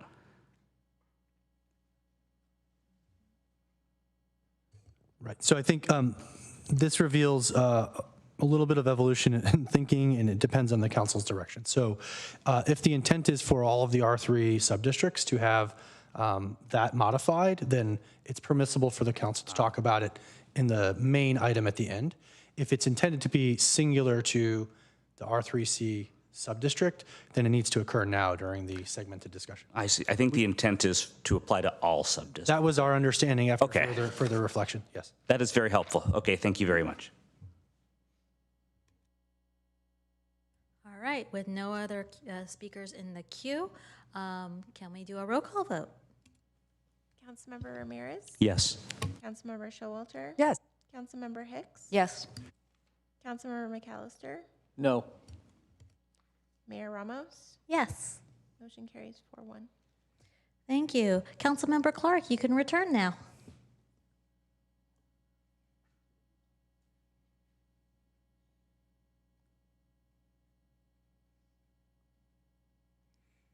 All right, as he's making his way, I'm going to go off. We will now continue with the discussion of the remaining 10 items relating to the R3 zoning district update. As the council considers each item, the corresponding staff recommendations will be displayed on the screen. So, do we go by one item at a time, or? So we actually have 2 slides that have all of the remaining discussion points. If we can just briefly preview that second slide. It depends in part on whether any council members have input on some of these. We don't have to go through them one by one, but if council members want to point out the ones of interest, we can go to that slide. All right, so I'm going to actually carry it on to City Attorney Jennifer Logue. I just wanted to remind you that you actually have 11 remaining items because you skipped the one for Councilmember Kamei. So when you read the script, it said 10, but because she didn't recuse, so you have 11. Just don't forget that item. Oh, because I thought I would just cross out, so I thought it was all part of item 1, and I would just cross out 35. Right, through the mayor. We actually added 35 back into number 1 where the general plan land use designation discussion was. Yay, I did right. Okay, with that, Councilmember Showalter? Yeah, I'd like to take this opportunity to make some general comments. You know, when you near the end of a process like this, I think it's always really valuable to kind of revisit why you're doing this and why you're doing it in the first place, and also, are those reasons still valid, and are there more reasons that have been added? And in this case, all of those things are true. We started with the goal of adopting form-based zoning in order to get more housing and to be able to make make the designs easier. We want to produce more housing, and not just because of our RHNA numbers, but because we understand that the lack of adequate housing is one of the major issues of our region, and we want to step up and do our part. That's why we're a pro-housing community, right? I mean, it's part and parcel to it. We also want to promote more ownership housing, as has been mentioned, particularly stacked flats. We haven't had luck with getting them built in the past, and we felt that this was a way with form-based housing to make that much more likely. Form-based flats, stacked flats, allow a much more dense type of entry-level ownership, so a better use of our land. Even though the entry-level ownership houses we have, row houses and townhouses, have been very popular. But then I think what's changed is over the last few years, restrictions from state laws that have passed to produce more housing throughout the state have provided another important goal for this project. And that's that many of these state laws that we've been talking about for the last 2 years, really, have the common feature that they want to apply objective standards. And so that's what we're doing with this process. We're developing objective standards for R3. And what that essentially means is these are written down in plain language so everybody can understand them. That's the idea. And we've got this wonderful design handbook that has beautiful pictures and sort of that show demonstrations of it. And I mean, you've put together a whole set of documents to make this work well. And that's great. I think, you really should be proud of that. And then the other thing that's changed with this state legislation is the time that we have to evaluate proposals. And that means that there isn't time for as much of the back and forth that there used to be with developers. And so it's really, really important that these objective standards are out front, available, so that everybody can use them before they design their building, not kind of in the process. So that's those reasons to me, they've made this whole thing much more important than we really thought it was at the beginning in 2019 when we got started. And then another thing I want to go back and say, and I say this a lot of times when I talk to people in the community, what is it that the city really controls when it comes to building? Because to me, there's two big things. We control whether the city is well designed. We do that with zoning, and this is making it a little more difficult to take on that neighborhood view. It's making things a little bit more of a building view. And I hope that maybe there'll be some changes in the future that'll help to that. But that's what we can do. We can make it well designed. And then the second thing we can do is we can make it safe. And we make it safe through our inspection process. And this isn't about that, but we have a very strong inspection process. So I just think that this is a really fundamental part of our design process going forward. And it's a big deal. And I just want to thank everybody that's been involved in it, and particularly the staff for your perseverance. I know you've probably had nightmares about this more than once, but I think that we've really come to a good place. And I want to thank you for that, and just make that context of where does this fit into the big picture. Thank you. Thank you, Councilmember Showalter. Councilmember Ramirez. Thank you, Mayor. And I'll start first by expressing my appreciation for Councilmember Showalter's remarks. Introducing the sort of the why behind much of the work that we're doing, and a lot of those points I think we can't emphasize enough, right? When we think about some members of the public brought up SB 79, there are no objective standards, or there are very few, right, within the law, but we do have the ability to impose objective standards, and we've already provided direction earlier to use the R3 development standards as the baseline for SB 79 development. So it's really important that we spend a lot of time thinking about how not only the R3 areas, but also the areas subject to SB 79, how we want the physical evolution of those neighborhoods to be guided by local standards and not just relying on height, FAR, and density, which are the bare minimum that exists in state law. So important to have objective standards. I'm grateful to staff for, I think perseverance is the right word. We prioritized this in June 2019 after a series of really challenging redevelopment proposals involving the demolition of existing housing, the displacement of hundreds of community members, many of whom were lower income, and the replacement with often fewer homes that were generally inaccessible to many in our community. So no parks, because parkland can only be required when you have a net increase in units. So we didn't get that benefit, and no park fees. And also, this was in a different time with our inclusionary housing ordinance. Most of those developers feed out, so there were 0 affordable units. And we ended up with like 1555 West Middlefield is probably my favorite boogeyman, 5.5 acres of row homes, 115 row homes, 0 park space, 0 affordability. That's one of the important reasons for me that we're doing this work. That happens, redevelopment occurs, and we want to make sure that when redevelopment occurs, it occurs in a way that is guided by community and council objectives and vision. It's a long-winded way of saying thank you.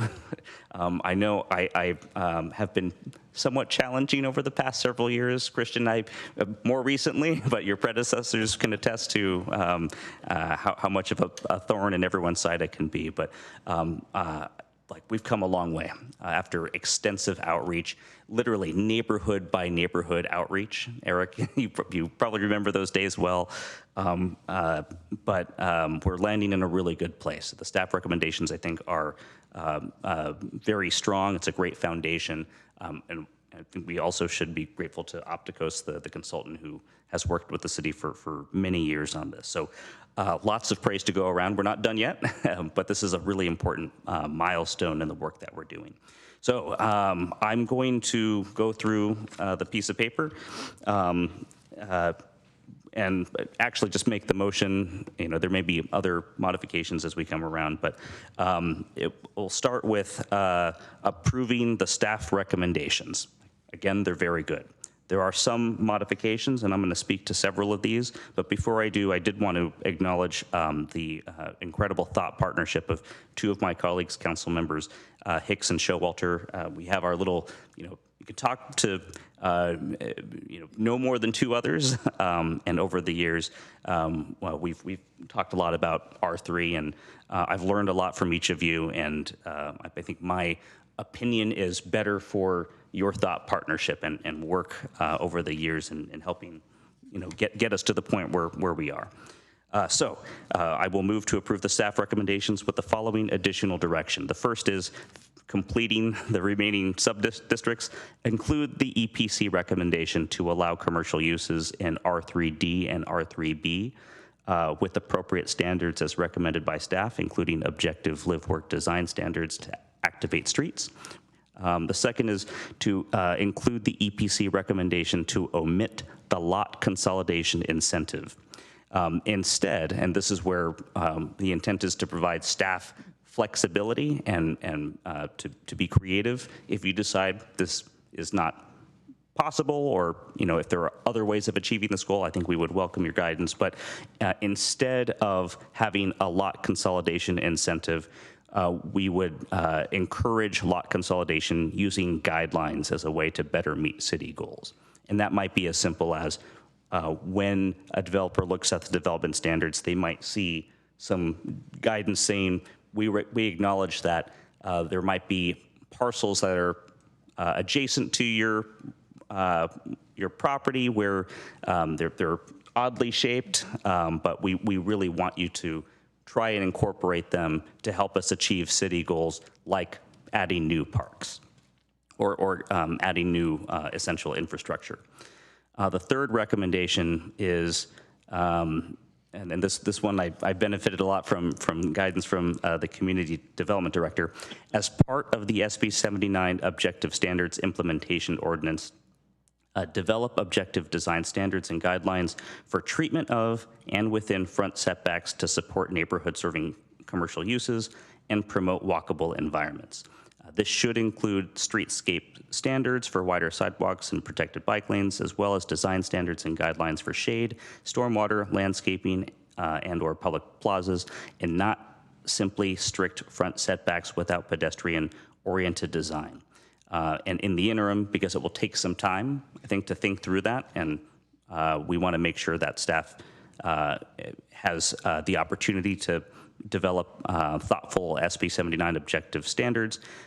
We should, at least in the interim, have some guidelines using should, not shall language to guide the treatment of front setbacks. And I'm going to let other colleagues speak to this a little bit more, but really the intent is the front setback has or should have some utility, right? It should be a place to help facilitate the pedestrian interface with the building. It should have functional uses like stormwater treatment. It should provide generous tree canopy. Those are the kinds of things we expect. But right now, all we have is a number, right? The building has to be setback 20 feet. And we don't actually want sterile vacant space. We want that front setback to be programmed in some way. So the intent here, and again, right, we were hoping for some creativity from staff, trying to give staff flexibility. The intent is not just to have the strict setback, but for the design guidelines, the development standards, to help convey to the development community how we expect those setbacks to be used. The fourth recommendation is to include ornamentation and alternative options in section 36.17.25, massing features, and specifically additional treatments such as change in materials, change in ornamentation, change in percentage of windows or percentage of transparency, and landscaping. This is one of the recommendations that Commissioner Subramanian had suggested in the EPC discussion that I think merits some consideration. And again, I think that's one where we should give staff some latitude to figure out how best to allow for ornamentation rather than some of the standards that may result in funky looking building sort of aesthetics. That I think of them as sort of like blocks that sort of protrude out, and it's not necessarily. I think there are different aesthetic preferences here. It's not necessarily beautiful, and also I've learned makes it harder to use technologies like modular construction. So number 5, eliminate the depth of habitable ground floor space from the front building facade standard noted in table 36.10.70A, 36.10.70G, 36.10.70M, and table 36.10.70S.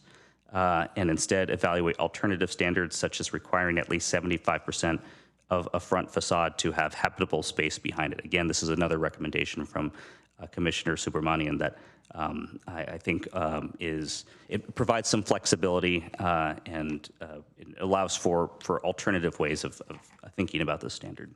6, allow a height exception if it facilitates the dedication of land for a new public park or preserves heritage trees. I know these are things that are often hard to achieve, getting dedicated land for a public park or preserving a valuable grove of heritage trees. This is an exception that we think could help facilitate those community goals. 7, eliminate stoops from the building entry types in section 36.17.02. I live in the San Antonio shopping center area. I've lived almost my entire life around the crossings. There are a lot of stoops there, and it's a dead zone. I don't think that's what we really intend to create. And I would also welcome colleague feedback on that. 8, this one I'm going to rely on you, Councilmember Hicks, but evaluate the role of arcades, loggias, and cantilevered second stories or ground floor clear stories to act as public spaces, specifically on private property. So we're not talking about encroaching on public right-of-way, and develop objective design standards. Almost done. 9, evaluate additional required pedestrian connections, figure 36.10.73.1, based on community input and staff analysis. So we're not saying go out to the community and get a lot of input, but we have received input already with some suggestions for potential required pedestrian connections. And so I think staff can take a quick look and say, these ones have merit, we can incorporate them, or if they don't have merit, and dispense with them. But really providing staff a lot of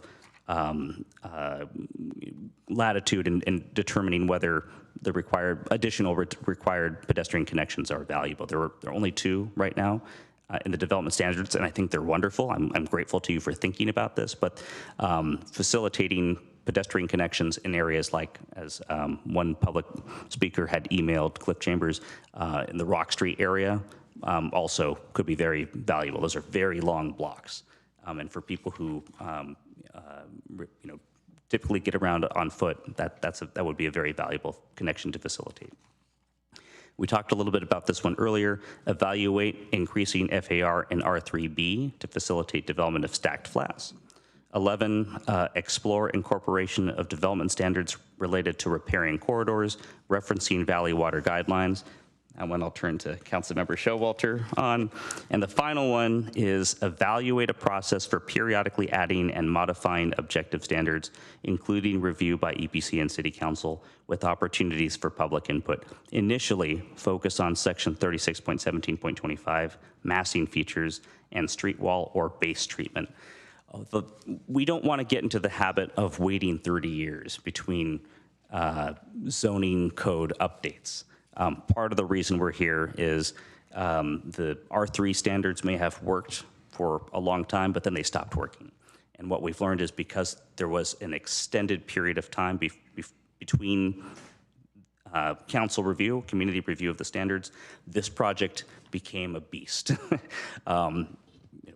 Both of my terms, right, have been sort of oriented around trying to get to make progress on this, and we're here, but we really shouldn't get into that habit. We should instead try and find a way to periodically evaluate our objective standards because, as Councilmember Showalter was alluding to, state law changes, and state law is changing rapidly, and also community needs and goals change. Again, not telling staff exactly how to do this. We do have, I think, in the zoning ordinance something along the lines of we should update precise plans every 5 years. Maybe that's a thing we could review and see if it still makes sense to, maintain that cadence, or if there's a different way that staff would recommend. But the point is, this shouldn't be preserved in amber. This should be somebody used the term living document. So those are the changes. The intent is not to be terribly prescriptive. There's a lot of evaluates, and relying on the professional recommendations of city staff, but it's more about getting those objective standards, as close to where we want them to be in time for the SB 79 implementation ordinance, and making sure that as R3 properties redevelop over the next 10, 20, 30 years, we get the outcomes that we're actually hoping for. So I think I've spoken for about 4 hours now. I should probably stop, but I see Community Development Director Murdoch. Go ahead, Community Development Director Murdoch. Thank you, Mayor. Thank you, Councilmember Ramirez. The one other item I would ask you to potentially consider in the motion is to direct staff to pursue these items to the maximum extent practicable, but without jeopardizing adoption of the R3 process in 2026 as currently intended. I am happy to accept that. Thank you. Councilmember Hicks. So I've seconded the motion. And I guess the comments I've added, first, it's a very dry agenda item while we were rotating in and out, recusing ourselves, with the exception of your questions and comments, Councilmember McAllister, of course, they were not dry. So I particularly appreciate Councilmember Showalter and Ramirez's adding some color to this. I was going to make additional remarks, but honestly, you guys have added a lot of color, and I'm not sure how much else I have to add. I'll just add a few things. I'm particularly support this going forward because we're beginning on the objective design standards that I put on our council work plan earlier. I think that those are things that we really need given the changing legislative situation and kind of the loss of the ability to design our city in any way. I also appreciate the design handbook, which I think that's from, how much of that is from Opticos? That's mostly their work, or please clarify for me. Yeah, no, that's Opticos' work. Yeah, you didn't draw it yourself, I don't think. Okay, yes, I've long valued their work. I knew of them before the city hired them, and I think they do a good job, and I hope we can continue to work on standards in the fashion that they do. I'll say, I think good design is what makes the difference between a city as a car-dominated concrete jungle where everyone prefers to stay indoors because outdoors is bad, and a welcoming city with hopefully, if we do it right, with wider sidewalks, if we go up, green space, shade trees, small businesses. Although I do want to say the areas we're talking about are mostly residential. You know, we may get some live work here and there and a corner business, maybe if you encourage people to do that, John. But we're mostly talking residential here. And so we do need green space. We don't need, I would not want residential buildings to come up next to our current 5-foot sidewalks. That is not going to be a vibrant place for anyone to live.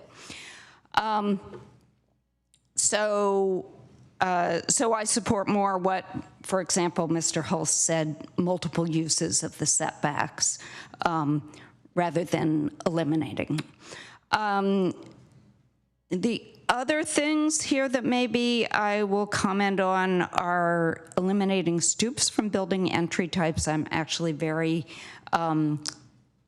enthusiastic about this because not only where you live, Lucas, but also where I live, stoops are everywhere. They seem to have become the only, or at least the predominant entry type to a lot of the apartments, and they're completely unused. And honestly, they look like they've been kind of forced on the developers, and they don't even want to do them. So the design handbook lays out a number of other entry types, and I think we should lean into those for a while. And then arcades, cantilevered second stories, clear stories. These give you the ability as a developer to widen the sidewalk, doing them only on private property, not over our current sidewalks. Give the developer the ability to widen the sidewalks while still having a larger buildable space. And I've seen them, probably the most common place I've seen them executed well is in Santana Row, where there's certainly a lot of people walking around. So and I wish we would use them actually more on El Camino to widen those sidewalks. And then I'm also enthusiastic about evaluating a process for periodically adding and modifying objective standards, focusing on the massing and so forth. I do think that's where we should start. Thank you, Councilmember Hicks. Councilmember Showalter. Yeah, just briefly, I want to talk a little bit about the riparian corridor guidelines. Riparian corridors are basically streams, and the streams and the sort of the area around streams. And a number of years ago, the cities were gotten together, representatives from the cities were gotten together with the Water District to put together riparian corridor guidelines. These had two primary purposes. And from our point of view, it's probably basically a setback requirement from the top of bank of the creek. One is stability. You know, creeks meander. And so over time, the location of the bank isn't the same. You know, I mean, in 25 years, it could move. So having a setback is protective. You don't want to build a house right on top of the bank. It might fall in the creek. That's a bad idea, right? So that's one of the major ideas. And then another major idea for these riparian setbacks is habitat. Riparian corridors are very, very important for the environment for all sorts of species. There's many species who live in riparian corridors and on a regular basis and then sort of visit us outside of them.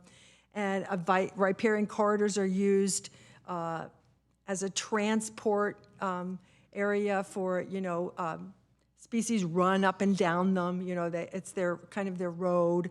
And so for those two reasons, the setback is really important to consider.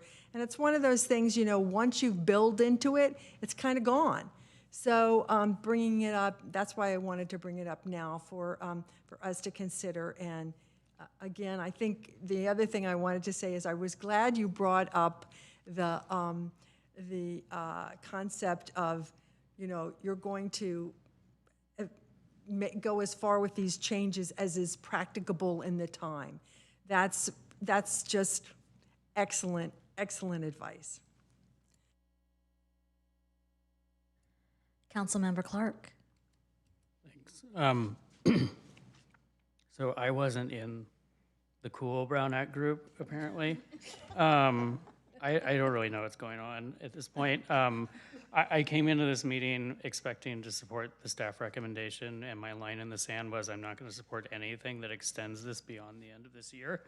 So I guess and some of these are wonderful things. I remember long ago, my first tour on EPC, when stoops were like the coolest thing on the planet, and we wanted to put them on El Camino and everywhere. And you're right, they're all unused, and that was probably not the best idea that we ever had. But my question is to staff, or maybe my colleague, can someone help me understand how there's a lot of evaluates and do these nebulous things that all sound lovely, but if I were staff, would take like 2 years. So I'm just, how do I square it was mentioned that we could probably, I think, Director Murdoch, you talked about getting some of this done by the end of the year, but I don't know what extends beyond that and what the implication is for the next council and their goals and usage of staff time. So just help me understand what I'm maybe voting on beyond the staff recommendation and how it works. Yes, thank you, Vice Mayor. I agree. These recommendations make a lot of policy sense. The challenge, as it often is time and resources. And so, receiving this type of input today, we need to look at, are there any sort of on-the-shelf examples we can pull from that would be sort of light effort, we can plug into this process, do a little bit of stress testing and make sure they can fit into the R3 construct, and then they can carry forward in this process. There's some of these that are probably going to be sort of medium level effort that will mostly get done or get several of them, but not all of them done, and probably can catch up in this process between now and the end of this year. And then some of these will take more time and they won't be able to be completed. And they'll then need to sort of waterfall into another ongoing effort. The next logical opportunity is the SB 79 implementation standards work, which is meant to build off of the R3 standards. So whatever we don't get done that has relevance for that work, we would be able to undertake at that time. So beginning in early 2027 and carrying forward until completion. Whatever's not done then potentially can waterfall into the objective design standards, depending on the nature of the item. The last thing I'll say is, I think as I contemplated it on January 27th, the R3 would inform the SB 79 implementation work, but having thought about it more, there's probably some things that will come out of that that also feed back into R3 zoning updates amendments as well at some point. So there's a little bit of an iterative planning process ahead of us for probably the next 1 to 2 years as we carry out R3 to conclusion in 2026, carry forward SB 79 in 2027, and objective design standards in 2027 and potentially into 2028 as currently envisioned in the work plan. Okay. Do you feel confident that you can prioritize some of there's some natural prioritization order to some of these without having to go through another however many hours this item was? I don't know. I'm not opposed to any of this. I just want to make sure we're all staying on track and we're not like, one, we're going to get a chunk of this done, but the most important chunk of this done by the end of the year, and two, that whatever's left over nicely dovetails with other things and isn't going to overly burden things. Right. I think the key thing in my mind, again, is the completion of the R3 update this year. So much work has been done and so much is to be gained by completing it. And so my job now with my team is to go through these various items and, as I mentioned, figure out what's low effort that we can pull other ready-made examples and sort of polish them off and make them work for our purposes, what's available within the very limited time we have for new work, and what's going to push into those other items. And so I don't have the answer for all of these yet. To be fair, some of these will not be able to be done with the R3 update and will push into one or more of those other processes. Okay, thanks. Councilmember McAllister. Thanks. You know, I got to tip my hat off to Councilmember Ramirez. He says 2019. I appreciate his persistence on this and the charter amendments. Kudos to you. We don't agree, but I appreciate the effort. I always like people that don't sit on, they get things done. Now, they took probably a lot longer than you anticipated, but your tombstone will be bare, except, you know, I did well. You'll get something done. So I'm sort of like Councilmember Clark. You guys spent a lot of time on this. Obviously, I've spent 3 or 4 meetings on it, so a lot of times you guys are talking, it was over my head. I just couldn't follow it, and I didn't, you know, see what was going on, but you guys did put a lot of effort into it, and hopefully when you come back to receive your awards in 27 and 28, people will stand up and say, all right, well done, that a boy. So I give you credit for it. I do appreciate that, and that's something you normally don't do, but so you got it done. So, but this what I've seen here is concerning to me from the perspective of the quality of life. You know, people were mentioning, oh, I've been here so many years, da, da, da. Well, I've been here 68 years. So I sort of trump a lot of these people on being here. And I've seen this town through many different phases of its growth. And the reason people came to Mountain View isn't because they didn't want to go to New York City. They didn't want to see all the buildings and so forth. You know, there was a comment about Mike Kasperzak. He said he never saw a building he didn't like, or they called him Mr. New York. And people were concerned back then, and people came to Mount again for the quality of life they saw. They saw the parks, the great public safety that was taken care of, the way we did things. And so what was in the past people said didn't work, well, actually it did work, because people came to Mountain View and they saw what they liked and they started enjoying it. And now I see this R3 come along, and maybe I'm just paranoid that it's changing what Mountain View is. It sounds, so when I saw the deal where they were putting in when we did the R3 zoning for like over by El Monte or Miramonte or over on Calderon, we're putting in, we're incentivizing developers to take out small business, and yet we're saying, well, we want to have walkable space to get to small businesses, and yet the actions are counterproductive to what you're trying to achieve by saying, well, take out those small businesses. Or you're going to do any of that stuff that will deter some of the goals that you think you're going to get by building these R3 zones. And I'm still grappling with what it actually is. And so that you're taking away things that made Mountain View great and are the quality of life, being able to see things. We've been talking a lot about open space, and yet multiple times I see, well, we're going to reduce setbacks. I mean, so you got to be up close. You're going to do buildings closer together. You're going to reduce the fees that we collect to build the parks. That we're going to reduce the open space in there. It's just counterproductive of what a lot of people consider the quality of life. So I was writing down a list of things that will be affected by all these buildings going in, and the intensification of these cities is when we go to quality of life.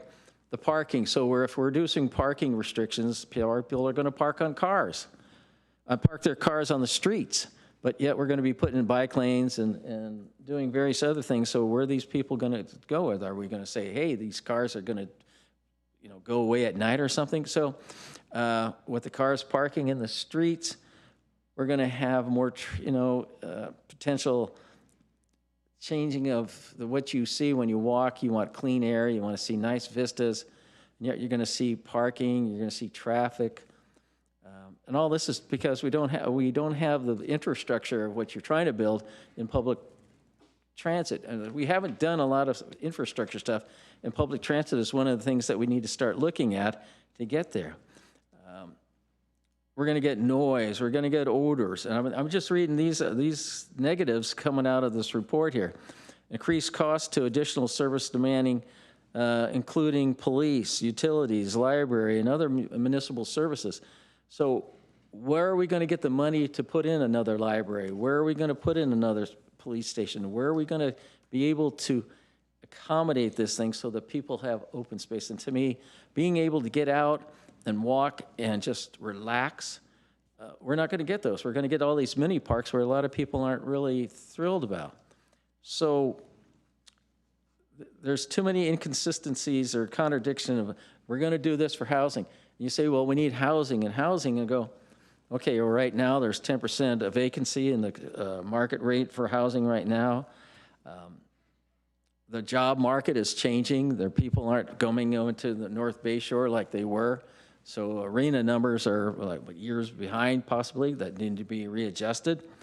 And so, well, we're going to welcome all these people, and at the same time, we're not expanding our infrastructure to accommodate these people. And so we're just turning into a big city, and you've heard the expression I've used before, we're just building buildings or silos. We're not building communities. And people expect that this is all going to happen, that once we get all these cars off the street, you're going to be walking around or riding your bike everywhere. Well, these people have to work somewhere, and the jobs aren't where they're right here in Mountain View like they used to be. So I can't support anything that takes away from the things that we want to make, which made Mountain View good. And these R3s, by their nature, takes away the things that make Mountain View great. And I don't understand why people move into Mountain View liking it and say, well, let's change it. Let's put all these buildings in. Let's welcome more people. They don't realize there's going to be an impact on you personally. We already see, Nob Hill's moving out, or businesses are moving out. So why are they? The cost of living, the cost of rentals, or so forth. So it's just it's a spiral that I hope doesn't continue. That somewhere along the line we start balancing again and looking at all these projects and weighing the quality of life. Well, what are we really trying to do is make a great place for this city to live. The downtown is struggling. People say it's great, but look at all the vacancies. Look at all the vacancies on El Camino businesses. We got that Ron's Farm Shack that's been there for 15 years or whatever the hell it is. And it's nothing. We don't do that. So we got to be conscious to try to balance it.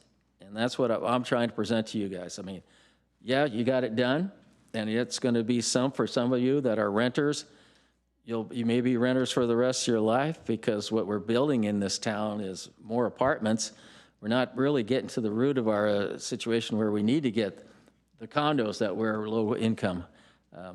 I'm proud to say my daughter just put up an offering and been accepted for a townhouse in San Jose at $1 million.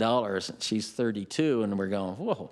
Well, mom and dad are helping her out, but not everybody has that luxury of having some parents help them put some dollars down. So when you say we want to build all these buildings, what are we building for? You want more people to come in, or are we trying to take care of the people that we have? And I always like to tend to take care of the people that we have here in the city and take the limited resources we have and to try to improve their lives as best as possible.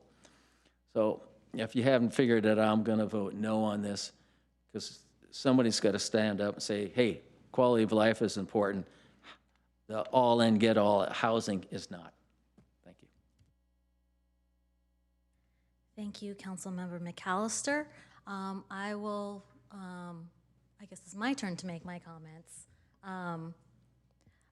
Thank you to staff. It's been a slog, a long, long, winding road. As Councilmember liked to mention, it was 2019, which some of you were here. I wasn't, well, not here on the dais. I was sitting in the back with the peanut gallery back there. And I think about how massive a project this is. And I appreciate the work that staff has done with the hiatus that we had of a little pandemic, and how we had to move forward. It had to go back into the community, back to council, back to the community again, back to council, with a lot of input throughout these I'm calculating in my head, 7 years. It was a significant undertaking.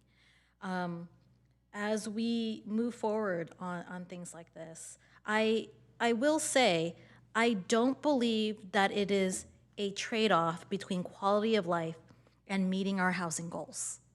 I think you can do both. I think they are interconnected, and I think building more housing does increase quality of life for many residents, especially residents who are suffering from this housing crisis.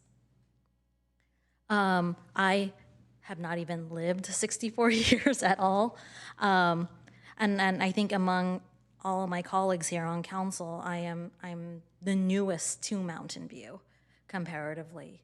I moved to Mountain View because it is a welcoming city, because when I said I wanted to get involved, people were like, yes, we have so much we want to do, and we would love to get you involved. It is something, probably what I view the most beautiful thing about Mountain View, is that it's a welcoming community. I view it on the national level. Not so great people have connected the housing crisis with immigration. And it's interesting because I have always connected that in my head. We cannot welcome new people here and say, there's no room, get out.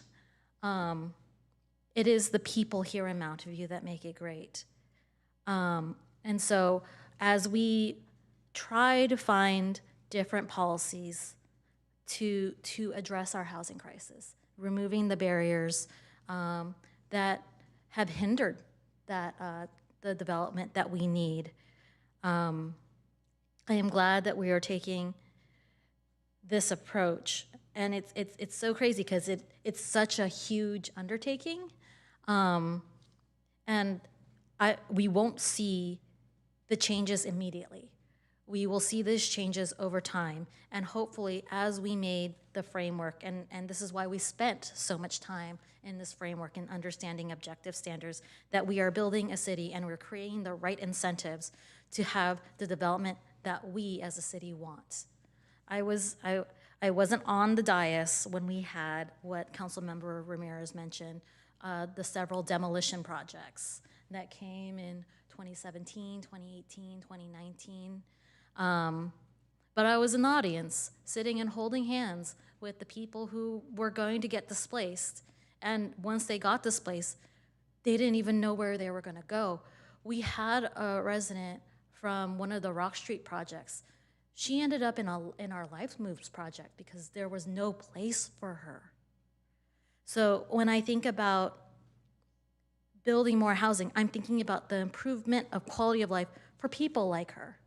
She was a resident here, probably not as long as Councilmember McAllister. That's quite a bit. But she was a beloved resident here, and I believe all our residents here are beloved. And should there come a time when somehow they lose their home for whatever reason, fire, earthquake, comet, I don't know, that we have the standards to redevelop so that they can stay here. So with that, I'm happy. We have a motion on the floor by Councilmember Ramirez. I will not have him repeat that because that took a long time. And seconded by Councilmember Hicks. And I believe we are ready for a roll call vote. Councilmember Ramirez? Yes. Councilmember Hicks? Yes. Councilmember McAllister? No. Councilmember Showalter? Yes. Vice Mayor Clark? Yes. Mayor Ramos? Yes. That motion carries 5-1. All right. Congratulations, staff. Also appreciate that it was a new business item instead of a study session. I think that makes things a little easier too. Clear direction. All right. So now we have moved on to item 8. Do we have any council, staff, or committee reports? Councilmember Ramirez. Thank you, Mayor. First, I want to express my gratitude to my colleagues. Whether you supported the motion or not, it represents we talked earlier, a a significant milestone in a really challenging policy initiative that we've been pursuing for years. So I appreciate your thoughtfulness and consideration, and now that we've given that direction, I think the rest of the process will be a lot easier. But thank you. I really do appreciate it. I have to disclose that I went to the Mayor's Innovation Project in Washington, D.C. I think it was January 28th through 31st. And I benefited from public funding because it was a business trip, and I learned a lot. I think, Mayor, you were the only other member of the council who was able to join, but a great focus on the care economy, child care, and also care for aging adults. There was a great session on finance and budgeting, and I couldn't help but think during that discussion how fortunate we are in Mountain View. We don't have to deal with some of the intense pressures that many communities across the nation are facing. There was one other presentation I thought was really good. Not one of the seminar or panel discussions, but there was also a great deal of attention to the decreasing civility in discourse, which has been a focus of the MIP for a few years now, largely from federal government and a lot of those challenges. But again, I couldn't help but think there were mayors and council members who spoke about intense vitriol and attacks through social media, and I was just thinking, I'm so glad we don't have to deal with that. I mean, a little bit, there are naysayers and detractors out there, but what we heard was actually very disheartening, and it explains why we have diminishing interest, I think, in service and local government. Also a huge thank you to Mountain View residents for participating very thoughtfully and courteously, even when you disagree with your council. Thank you. Do we have any other committee staff reports? Oh, Councilmember Showalter. Yeah, I not nearly as exciting as going to the Mayor's Innovation Council, but I just wanted to mention that on the Friday, January 29th, I think, or January 30th, I went to the event that was a joint event that was held by Cal Cities Peninsula Division and the Cities Association with our to meet our legislators. I think I was joined by Councilmember McAllister and Vice Mayor Clark, and we had a nice dinner. It was at El Camino Hospital in their basement meeting area, which was actually very nice. And first Sam Liccardo came and talked to us. Patrick Ahrens came and talked to us. Then we had a panel discussion with State Senator Aisha Wahib and Assembly Member Diane Pappen. So it was really a fascinating evening. And then last weekend, I went down to, as a Silicon Valley Clean Energy Director, I took a tour of Diablo Canyon Nuclear Power Plant. And that was a fascinating experience, and I'd be glad to talk to any of you about it. So thank you. We do get some of our power. Silicon Valley Clean Energy does buy PG&E clean power, and in our definition of what that is, we include nuclear. It turns out that Diablo Canyon, which is the only nuclear power plant operating in California, produces about 9% of the power that's used in the state, and it uses 17% of our clean power. Thank you, Councilmember Showalter. Councilmember McAllister. What Pat said about El Camino and the Peninsula League, I was there. So. Thank you, Councilmember McAllister. I'll finish up. I also attended the Mayor's Innovation Project for the first time. It was great.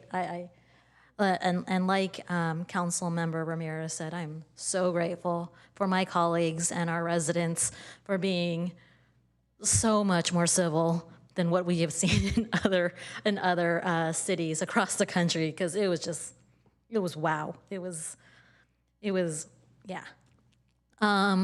I also, before I went to the Mayor's Innovation Project, I was already there in DC for the U.S. Conference of Mayors for the first time. So that was really exciting. I kind of joked compared to the other mayors that I was kind of like a minute mayor, considering that most other mayors were there for like 4 years. And I'm just like, hi, this is my first conference and probably my last conference. But it was fun regardless. And I got to connect with a lot of mayors. It mostly seems like a California thing to have like this rotational mayor basis. It kind of blew everyone else's mind. But I did enjoy those conferences and learned a lot. One of the interesting things in the Mayor's Innovation Project, they had a bunch of mayors do presentations about their projects. What I also found kind of interesting is that a lot of those projects, they were initially funded because of ARPA funds. And we don't have those funds anymore, so I think it was good to see that they were able to make use of that kind of resource, and it kind of shows that if cities got more resources like that, we would do wonderful things. So then I mosey on my way back to Mountain View. I got to cut a ribbon, my first mayoral ribbon cutting. It was exciting. It was the new Moment pop-up shop right here on Castro for Don't Eat Me. The artist collaborative, it was really quite exciting, and it happened also in the midst as we were getting ready for Fan Fest, as we had the Bad Bunny concert located here in Santa Clara, and there happened to be a football game at the same time. And we had a great Fan Fest activities in our downtown. Hopefully, our downtown businesses took advantage of the increased population of tourists coming from New England and Seattle to enjoy the Super Bowl. So with that, Councilmember Clark. Just in case, as was mentioned, I attended the League of California Cities event at El Camino Hospital. I can't remember if there was a registration fee or not, but just in case, I have checked my box, the requirement box there. Thank you, Councilmember Clark. And with that, I call this meeting to be adjourned at 23:57, also known as 11:57.